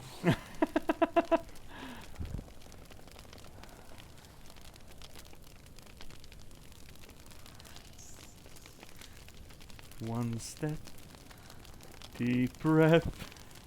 Everything is all right. Chin up. I can't. Leave it behind. Keep moving forwards.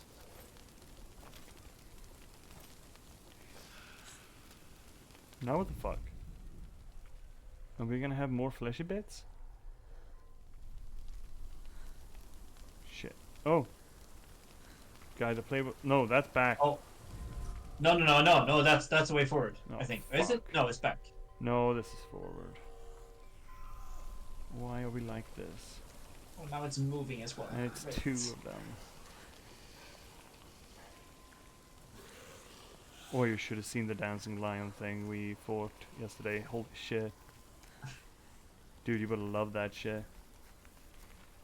I probably would have hated it and loved it at the Yeah. same time. Yes! Do you love or hate the monster design in Elden Ring? Yes.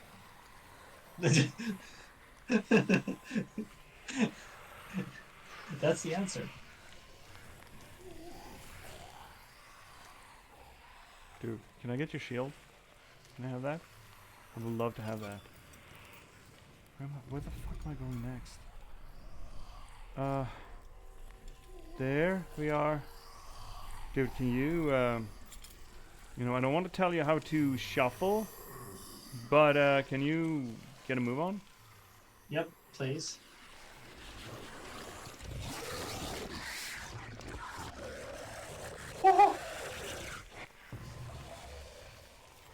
Everything is alright.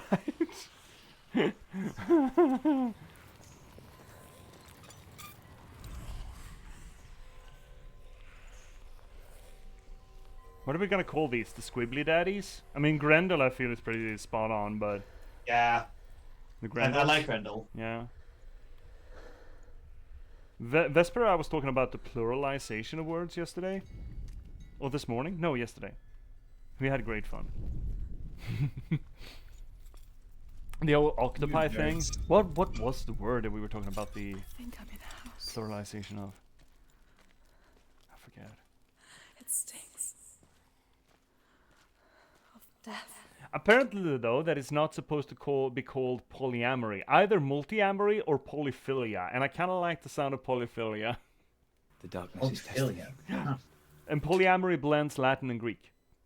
Oh. Poly for Greek and amory for Latin, and you probably shouldn't mix those. So, polyphilia or multi-amory.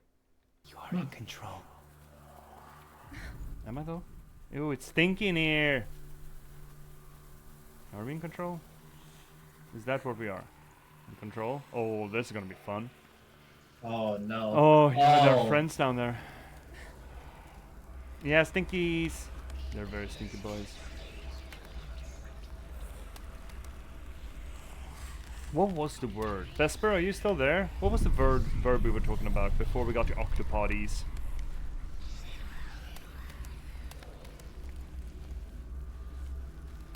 A well.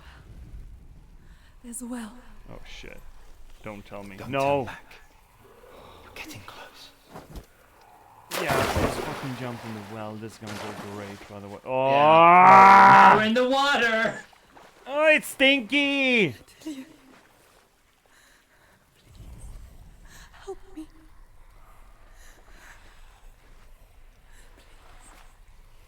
Come to me, Senua. Yeah, where the fuck are you, bud? Oh, over there still? Okay. Let's just fucking book it.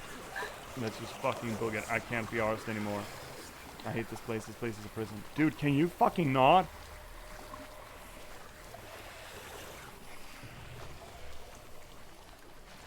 Dude, you're in the fucking way. It's shaking this way. You are shaking that way. Oh shit!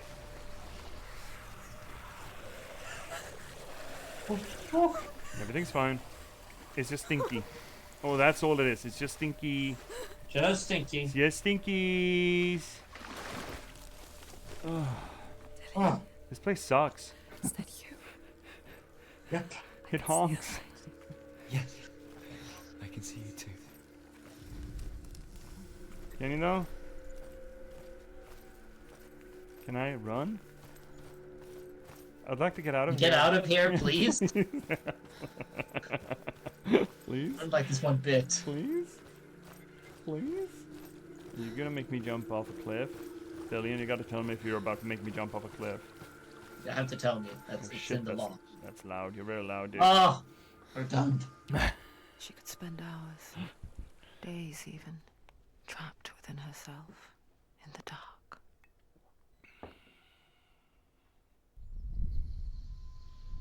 You see me? Hello. Yes. Your eyes were open, but you were gone. And when it finally let her go, she could be anywhere, with no memory of how she got there. When it comes for me, I have no power over it. But here, for the first time, someone was there to help. But I heard your voice. You brought me back. You found your own way back. All you needed was a little help, Why is she glowing red? a little hope. I don't know. I love the cinematography of always being focused on her. I absolutely fucking adore it. It's so fucking good. You've done it. The warrior trials. Okay, get the sword and then we're done for tonight. Yep. You have to get the sword. With Grammar reforged, you will have Odin's blessing to walk a goddess into the halls of Helheim Will I? and challenge Hela as an equal. So Dillian was helping me. And the sword will lead me to him. Like when we first met.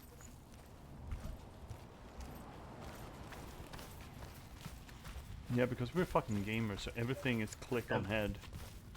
That's right. Mic drop on the gamers. Ah, it's all keys and doors anyway.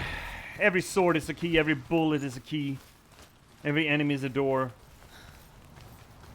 Except for when you're saving bullets in a game about Lovecraftian in space. Except for when I'm playing Signalis, yeah. Yeah. Then the keys are actually keys. Who'd have thought? Yeah, exactly. Remarkable. Git. Dillian gave her the strength to pass the warrior trials, and she saw a way out. To leave her past behind and become a warrior in Dillian's clan. The sword is tainted by the gods of darkness. Leave it. He left it here. He wants me to take it. You will pay a price for this. Oh, cut him. But years later, with Zinbel's parting words still haunting her, the darkness came back with a vengeance. The plague. Dillian? Everyone suffered. My father was not supposed to die like this. First other character scene Oh yeah. in the game engine. Do you see it clearly now, Senua? The suffering you've caused. This is your fault. You brought this plague to us. You have blood on your hands.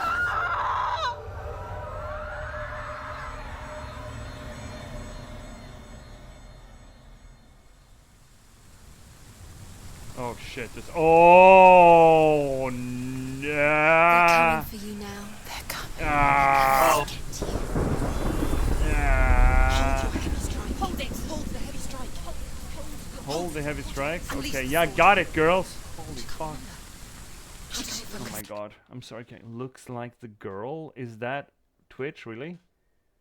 Looks like the girl from Horizon Zero Dawn. Aloy? I wouldn't agree with that.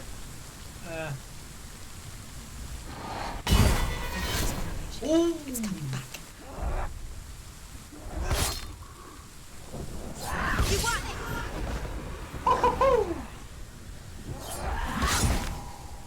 Oh, that is. Oh, it's Alan Wake. Okay, we need to cut away his darkness or whatever the fuck. Yeah.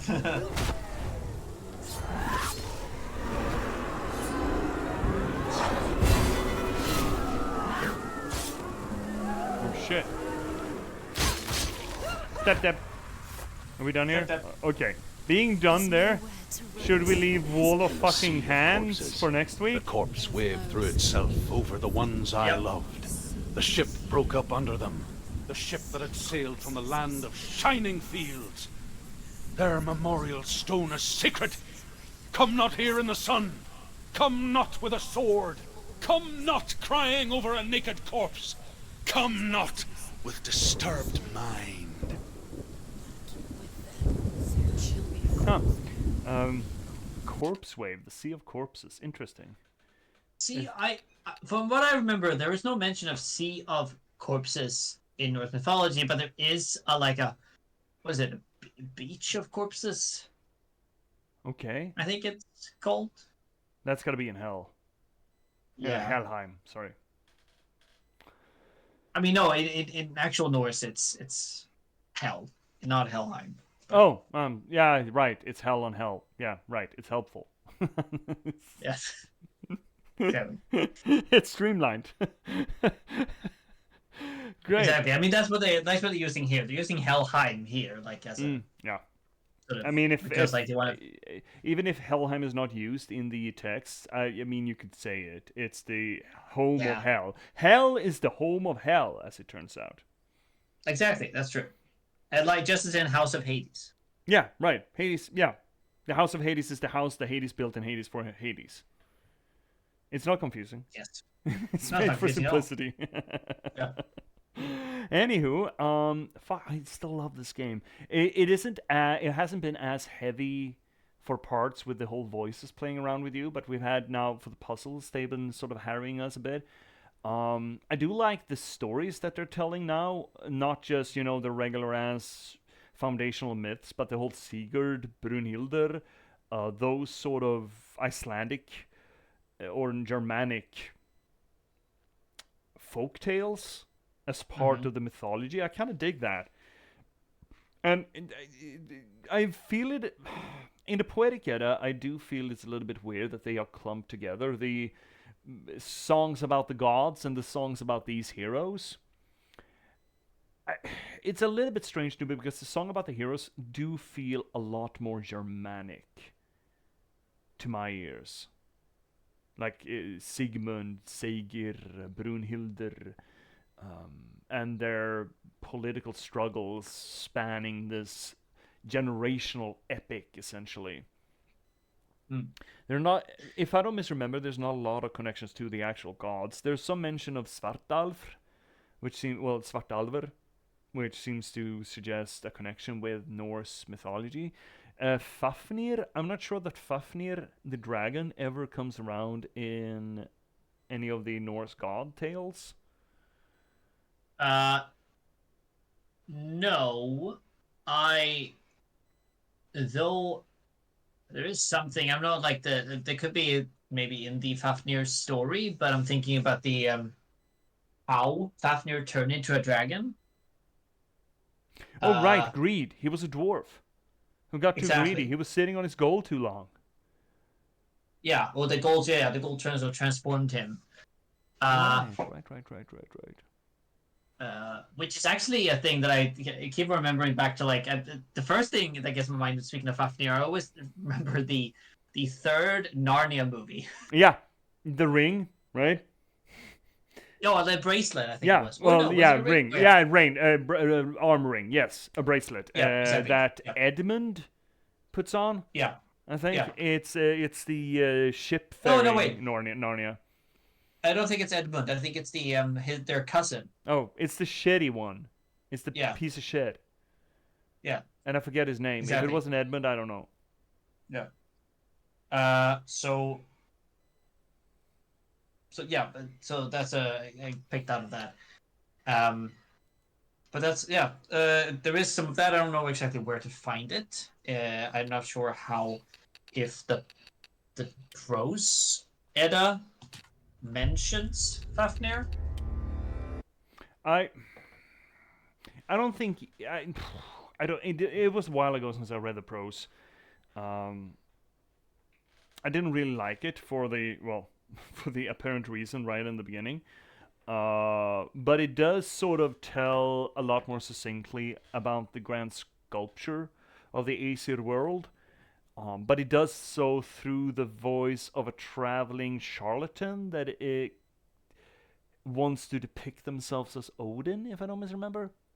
So there's a whole setup of why these stories are told, and it's basically a snake oil salesman, it's depicted as, trying to convince the king and queen that they are holy, or they are a god, I think. Or at least have influence in that sphere, if I don't misremember. Right.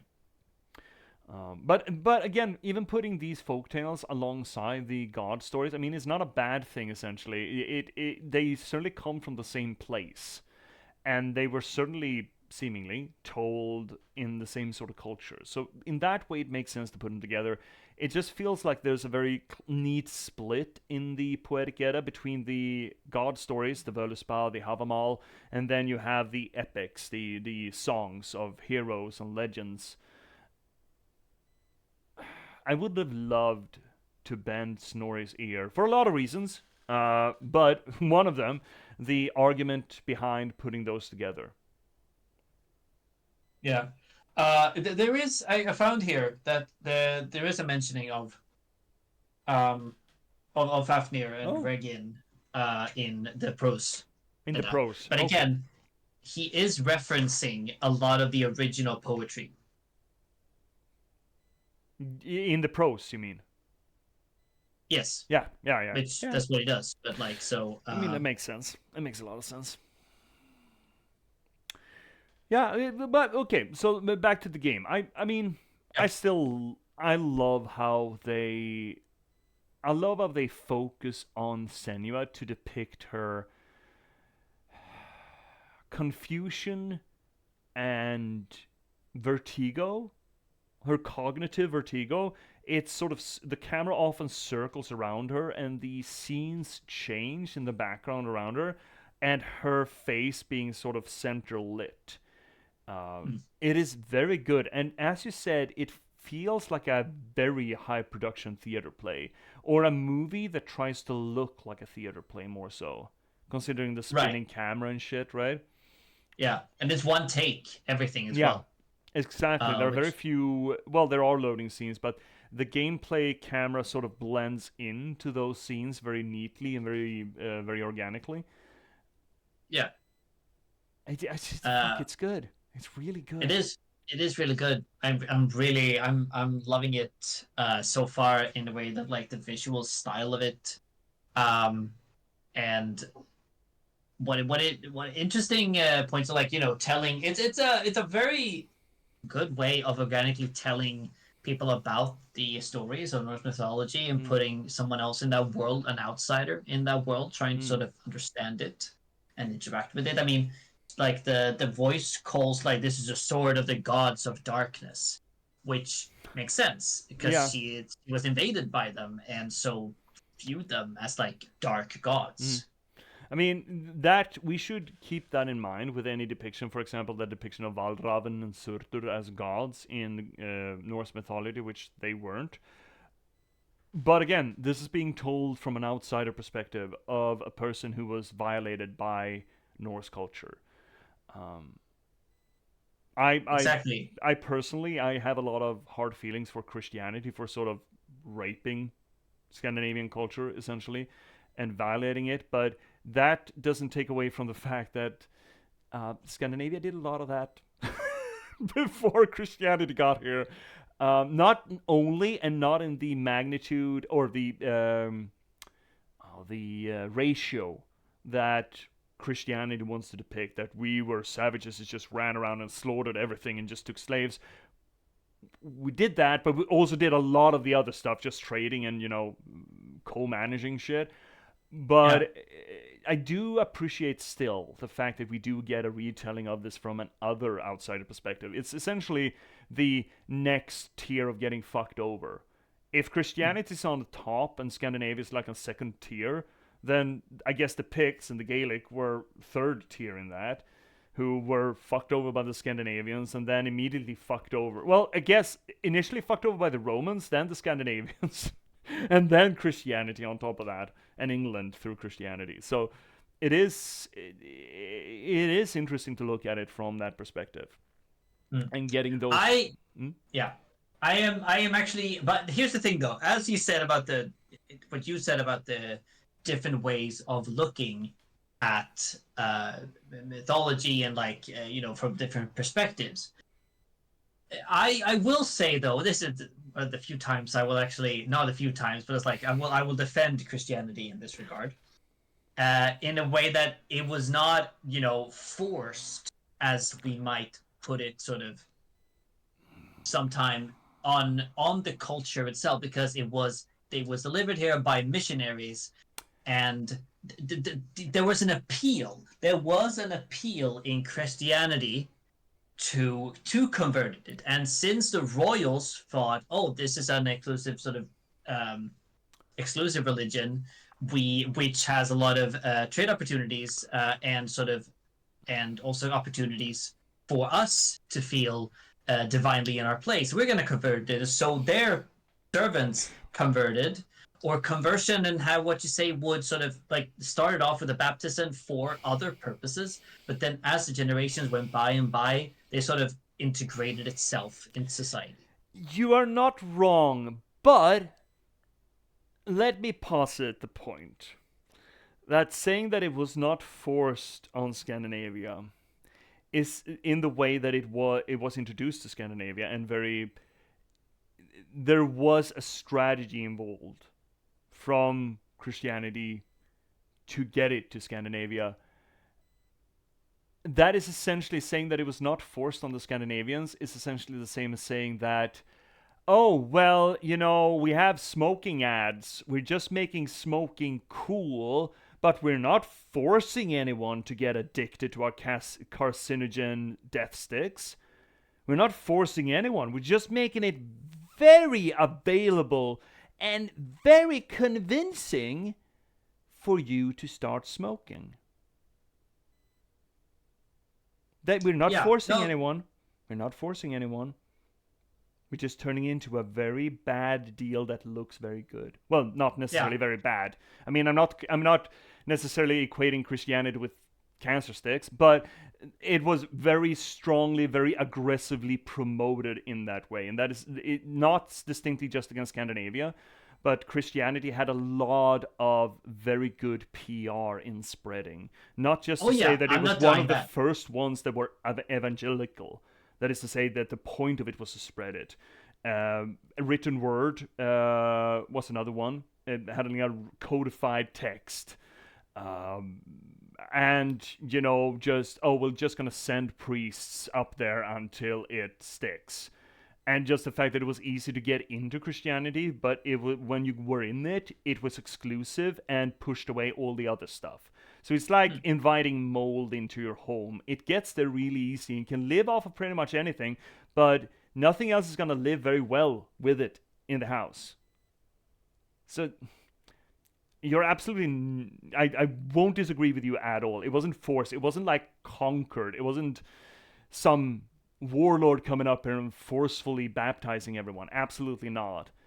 But I would argue there was an asymmetrical warfare going on, a sort of a cultural warfare that Christianity just absolutely wham-jangle beat down on Scandinavian culture. Right, and you're definitely right about that. I'm not saying that it wasn't. It was. I mean, if you want to say, it was slowly forced. I would say it wasn't immediate force, but it was slowly forced by a lot of, as you say, propaganda and different strategies. It was a psyops essentially. Yeah. It's a 200-year-long psyop operation. Yeah, and they tried even like before that, even with Ansgar, for example, in the 800s. Yeah. So, yeah, but again, like it's I think I'm reading about that right now, and sort of the Christian conversion of Scandinavia, and it's an incredibly fascinating way of looking at it. Yes, like it has changed a lot of the stories, and the same thing with other cultures, Gaelic cultures, for example, Irish culture. A lot of it has been warped. It gets muddied and warped and forced to be something else. Definitely. Yeah. Like for example, the whole Baldur thing. I'm still convinced that Baldur in what we have from Baldur is, if not a Jesus insert, then certainly one of the figures that was co-opted into becoming sort of an Jesus analogy. Same thing with Loki, really, becoming a devil analogy. After a while, at least. Yeah, again, after a while, that is. Yeah.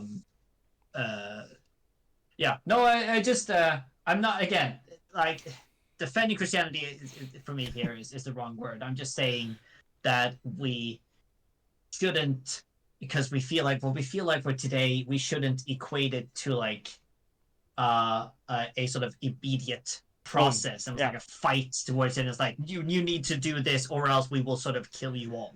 Yeah, absolutely. No, that wasn't it. It just, I'm just bitter about that sort of cultural assimilation. Pretty much everywhere it comes around, and there are a few cultures, usually, religion. Back in the day, historically, religion and culture were not the same, but strong connections in between. And whenever one culture just absolutely subsumes another, I have opinions about that. I like pluralism. Yeah. And I don't like the monoculture just swallowing everything. I say that, meanwhile, I write books in English. So maybe I should shut the fuck up. Still. I think that as well, there's like pluralism, yeah, I agree with that. Mono, like, again, but here's the thing, though. It has. I love the fact, like, Christianity and in Scandinavia is such a fascinating example of religion getting here, but at the same time, there are roots and there are traditions, there are things that we have like developed either over time that hasn't anything to do with Christianity, or we have held on to things that has like lived on to Christianity but changed within them, like Midsummer. Midsummer. Or Valborg, how we burn fires, is a Scandinavian thing. Exactly, but then that has sort of been assimilated in a way that sort of now in Midsummer now is it's the birth of John the Baptist. Yeah. But Jule. It started off as something else. Christmas. What? Christmas. Jule. Christmas, Jewel. Yeah. There's a lot. Oh yeah, let's not. Yeah, but It's that debate right now. I can't. it's a Venn diagram of a lot of influences. I understand that, but I mean, Yeah. we should put it up there with a big ass asterisk at the end. It's like, there's more here. See footnote. Exactly. Footnote being a 150-page document. Yeah. Right. Right. Yeah. We'll leave that discussion for now. Let's leave that for another time.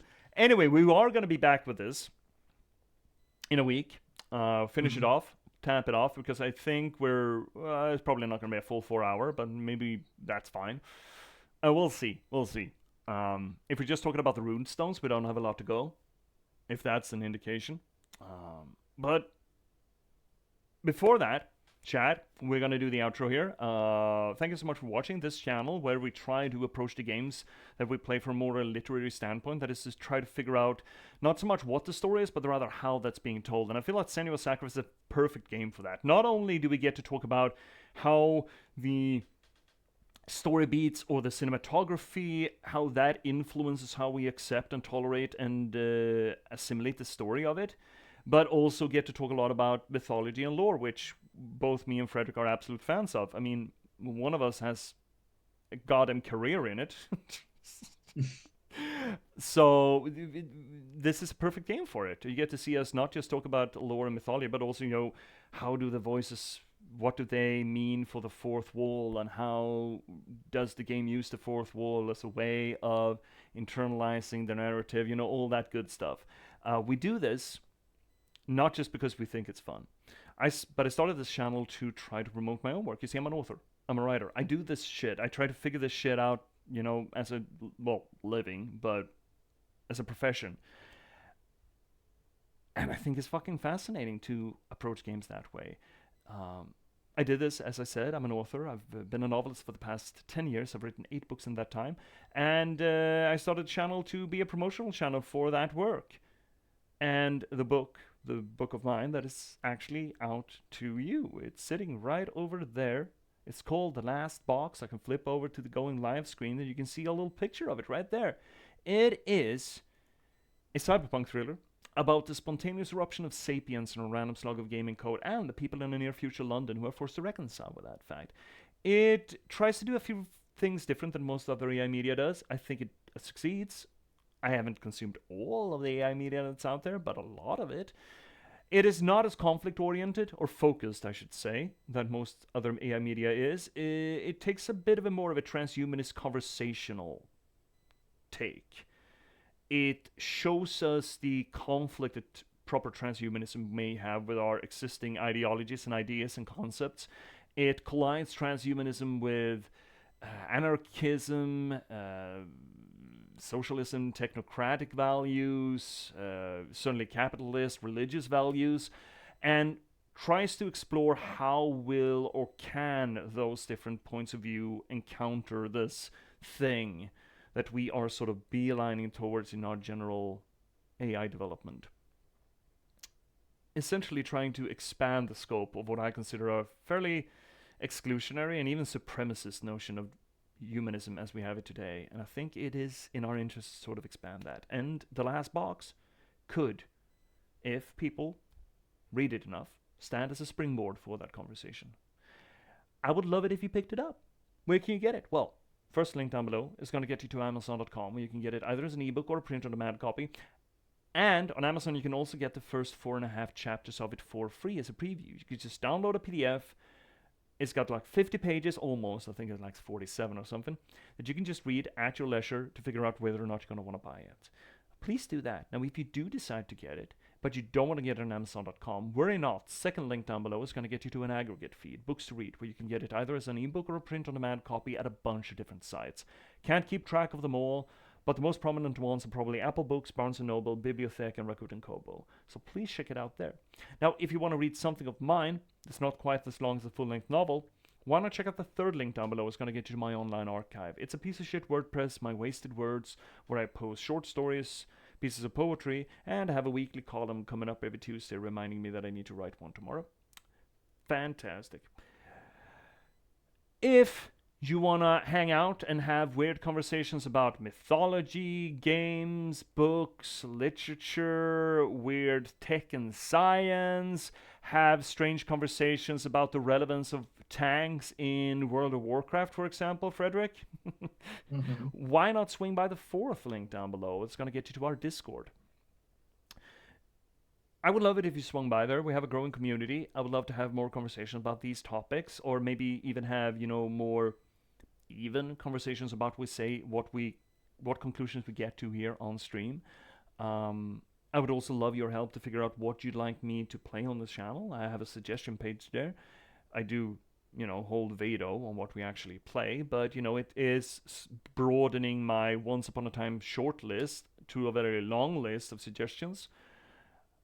Or just, help me figure out what you would like out of the Discord for that matter. So please swing by there. Now, if you want to give it a little bit of a kickback for the work that I do here, fifth link down below is going to get you to my Buy Me a Coffee page. Essentially, most of all, buy the book. Review the book. That really fucking helps because the internet runs on reviews. But if you don't want to do any of that, or you already have and you still want to give it a little bit of a kickback, fifth link down below gets you to the Buy Me a Coffee page. It's essentially like a Patreon, but focused on smaller one-time inserts. Smaller or one-time inserts. You can do recurring ones if you want. It's there if you see the work that I do and figure, hey, dude's pretty cool. I'd like to buy them a beer. Now you can. Also, I'd like to remind everyone. Do I still have that tab up? I'm such a fucking tab whore. I do though. I'd like to remind you all to read our good friend Frederick's here's master's thesis about myth memes. What do you say? Mythy memes? Myth themes. Myth themes. That's such a shit word. I love that word. You have to, honestly, though. like maybe because I've seen it so much and been so much of it lately that I'm like, this is like my new obsession. Everyone reads this like, how do you pronounce that? Even my professor examiner for the thesis, he was like, how do you say that? I was like, myth themes. So this is your postmodernism, essentially. Themes. Yeah, exactly. That's what it is. I would argue that everyone should read it. It's a study of the transmedial study of the mythological or cosmological themes and workings and functions and mechanics in World of Warcraft and the people, the gamers, and how they react to it, right? Well, it's sort it. of yeah, no. It's not about this study is more of a production study. It shows how this transmedia world, how the different mediums that World of Warcraft is involved in, how they create a transmedia world and how that affects the myth themes or the mythical elements presented through the different mediums and through like this entire franchise kind of. But you did talk a lot about, at least with me, while you were writing it, about the how the gamers interacted with it and how they sort of structured their own understanding of mythology and cosmology through collective interaction with the world. Yes, that is a thing. Here's the thing, though. I started off wanting to do a reception study, basically, to talk about how people were to see it through comments online. I had to remove that though, since it was too much for this. Otherwise, I've written basically 2 master theses. Or a doctor, or 1 full doctor's thesis. Exactly, that's exactly. So that is also the reception study is what I'm considering that for if I were to do a dissertation, a doctoral dissertation. That is what I would consider to write about. Using the already existing material that I have gathered from this thesis and sort of basing that on a more of a reception study, actually having an experiment where people get to play World of Warcraft for like a year or 2 and interviewing them before and after that process. I mean, essentially would we make a double punch of the cosmological study of Warcraft by first doing the what is the constructional what is the constructional production basis for it, and then what is the reception basis for it? Yeah, and exactly. That is an interesting case study for religion, because you usually don't get the production side, because the production side is seen as part of the mythology. But here, when we're talking about fiction, we can actually do that. And people don't generally interact with fiction the way that they do massive multiplayer online games, which essentially gives us a chance to study that in a clean environment, as it were. And it's also a living environment, which I think is also very relevant for how people experience it. Yeah. As MMORPGs games are, I mean, these servers that are working World of Warcraft, they have been, I mean, except for like when it comes to updates where they're like gone for like a day, maybe like 2 or 3, but otherwise they've been constant for 20 years. Holy shit. And they like, people are in there every single time, and this world is alive even though every single player would leave it. It's a living world, and I'm interested in how we've sort of shaped there, how people experience that through that it's a living space and a social space as well. It's a cultural space. People are forming cultures within a space. So yes, so that's what I would sort of do, working with that. Looking at comments, looking at like sort of experiments, and looking at what people like, and especially because I had one of my favorite scholars is called Stig Jarvard. He's a Danish scholar of religion and media. Jarvard. And he did in 2008. He did a study on World of Warcraft and how he sort of interviewed people about how religious issues in World of Warcraft, how would they sort of be perceived? And he talks about that, and he concludes that it's like, well, not World of Warcraft, not really. They're getting more interested in it, but it's not affecting their spiritual or religious sort of issues, personal. And if I were to do this, if I were to get in now, and I would probably be done with my dissertation 2028. It's exactly 20 years after that article was released. And my goal kind of is to disprove his theory on this. I am the 20th anniversary smackdown of fellow scholars. Fucking go get him. Yeah, they're proving it's like this game has developed since 2008, and I hope that it would show like a bigger picture of this. It's not only the game, but the transmedia all around it, and how that actually affects how people would perceive a mythology and take that with them into real life as well, or the primary world, as I like to call it. God, Pandora should read your thesis. I should send it to her. Yeah, exactly. Anyway, is there anything else you'd like to plug before we tie this together? Yeah, go read Stig Jarvard stuff. There you go. Go look him up. He's a great scholar. He basically but it's like he was the one who put the mediatization theory on the map, which is basically how institutional, or like how media affects our understanding of a topic on institutional, social, and like corporal sort of level. And he has applied that in several books to religion. And it's a lot of criticism on it, but I still like that theory, and I would like to keep on working on that theory if I were to go into this field. I'm gonna write his name in the chat. Oh yeah, please do, because I'm not sure everyone knows how to pronounce or spell Jarvard. Yeah, there we go. There, I wouldn't have spelled it like that, but I mean, it's reasonable that they put an extra fucking H in there. Yeah. Of course, they're gonna put an H in there. Yeah. Well, that being said, Frederick, we will continue on with Senua Sacrifice next Sunday. Yeah. Yep. Before then, though, this channel, we will have more streams. We will have an evening stream tomorrow, and I don't know what to play on that. That's gonna be exciting. My short list for what I want to pick up next is either Dishonored. I think I would love to talk about the themes of revenge stories, also sort of class structure and stuff. I think there's a lot to be talked about it. I haven't played it since the launch, so that's a long time ago, and it's a really good game. I really remember really liking it. I think I'd like to play it again. Another idea is to actually run the Shadowrun games. The new ones, the re-release. So Shadowrun Returns, and then Berlin or Dragonfall, and then Hong Kong. Maybe not wall to wall, but it would be fun to play through them. Also, sorry for interrupting you. I really have to go pee, so you can do your spiel, and I'll be back. Frederick, you'll be back. Great. I'll be Excellent. back. I'll be back. Yeah. Give me a sec. Yeah, no problem. It's either those two, or I really wanted to play Max Payne. I don't know why I wanted to play Max Payne.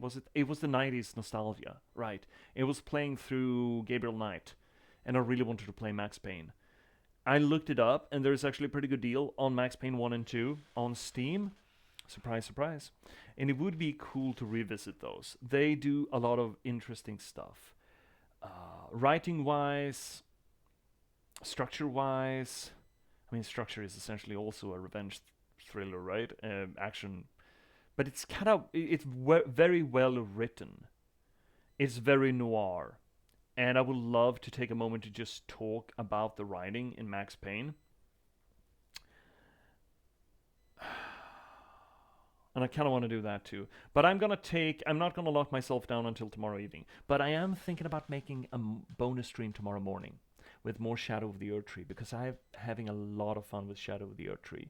So we might just do a morning stream, an early bonus stream tomorrow morning. So planned streams are Monday. I'm going to bring it up here, see what we have said. Monday, I'm thinking Wednesday. Maybe I should do Wednesday, Thursday.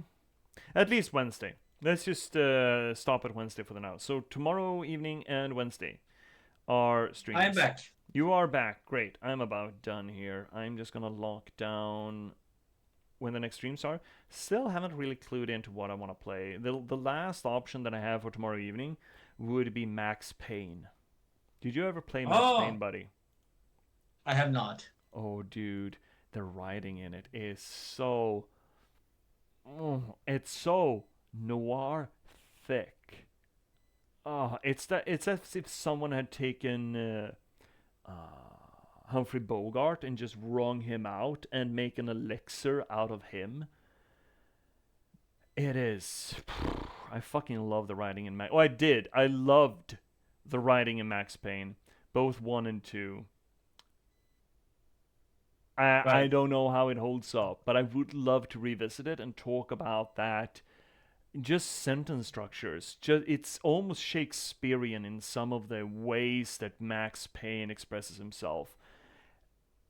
You know what? I'm kind of soft-locking myself into playing that. Now that I'm talking about it. The first one is, gameplay-wise, is pretty old, but the writing in the first is absolutely phenomenal. And the second game is just better.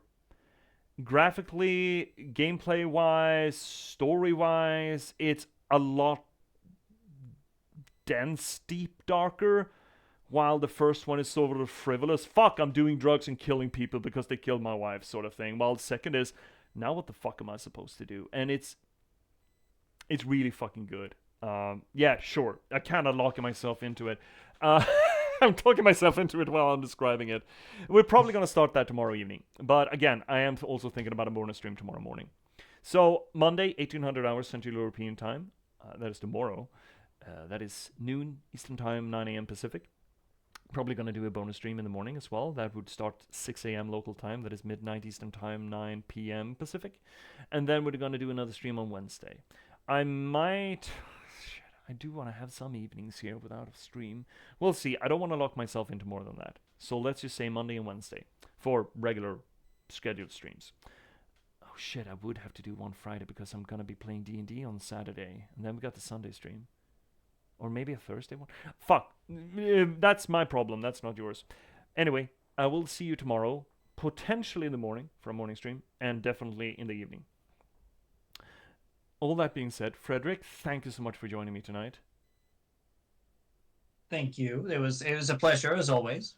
It is. It is an absolute fucking delight to have you here. You can't even begin to tell you how much it means to me to have these evenings with you. It is... I think it really lifts the stream to have you with me here. And it is an absolute fucking pleasure. you know what else is an absolute fucking pleasure? What? To have chat with us. That's right. We shouldn't forget chat. Chat, thank you so much for being with us here tonight, or any night you're here. Essentially, it's not just tonight. It is an absolute delight to have you, as always. Never forgetty. Also, I should remind everyone else that is lurking, actively lurking. Thank you so much for hanging out as well. Lurking is a civic responsibility. Don't let anyone ever tell you differently. And however, I would, be ecstatic if you said hi. You don't have to, and I still appreciate you. I also appreciate all of you who watch the VODs afterwards, after the fact. That is also very validating. Thank you, Oodles. And you know what? Thank you so much, everyone, for buying the book. I am seeing sales out of this, so thank you for that, too. That being said, until tomorrow, maybe even in yeah, maybe even what is that, 8 hours?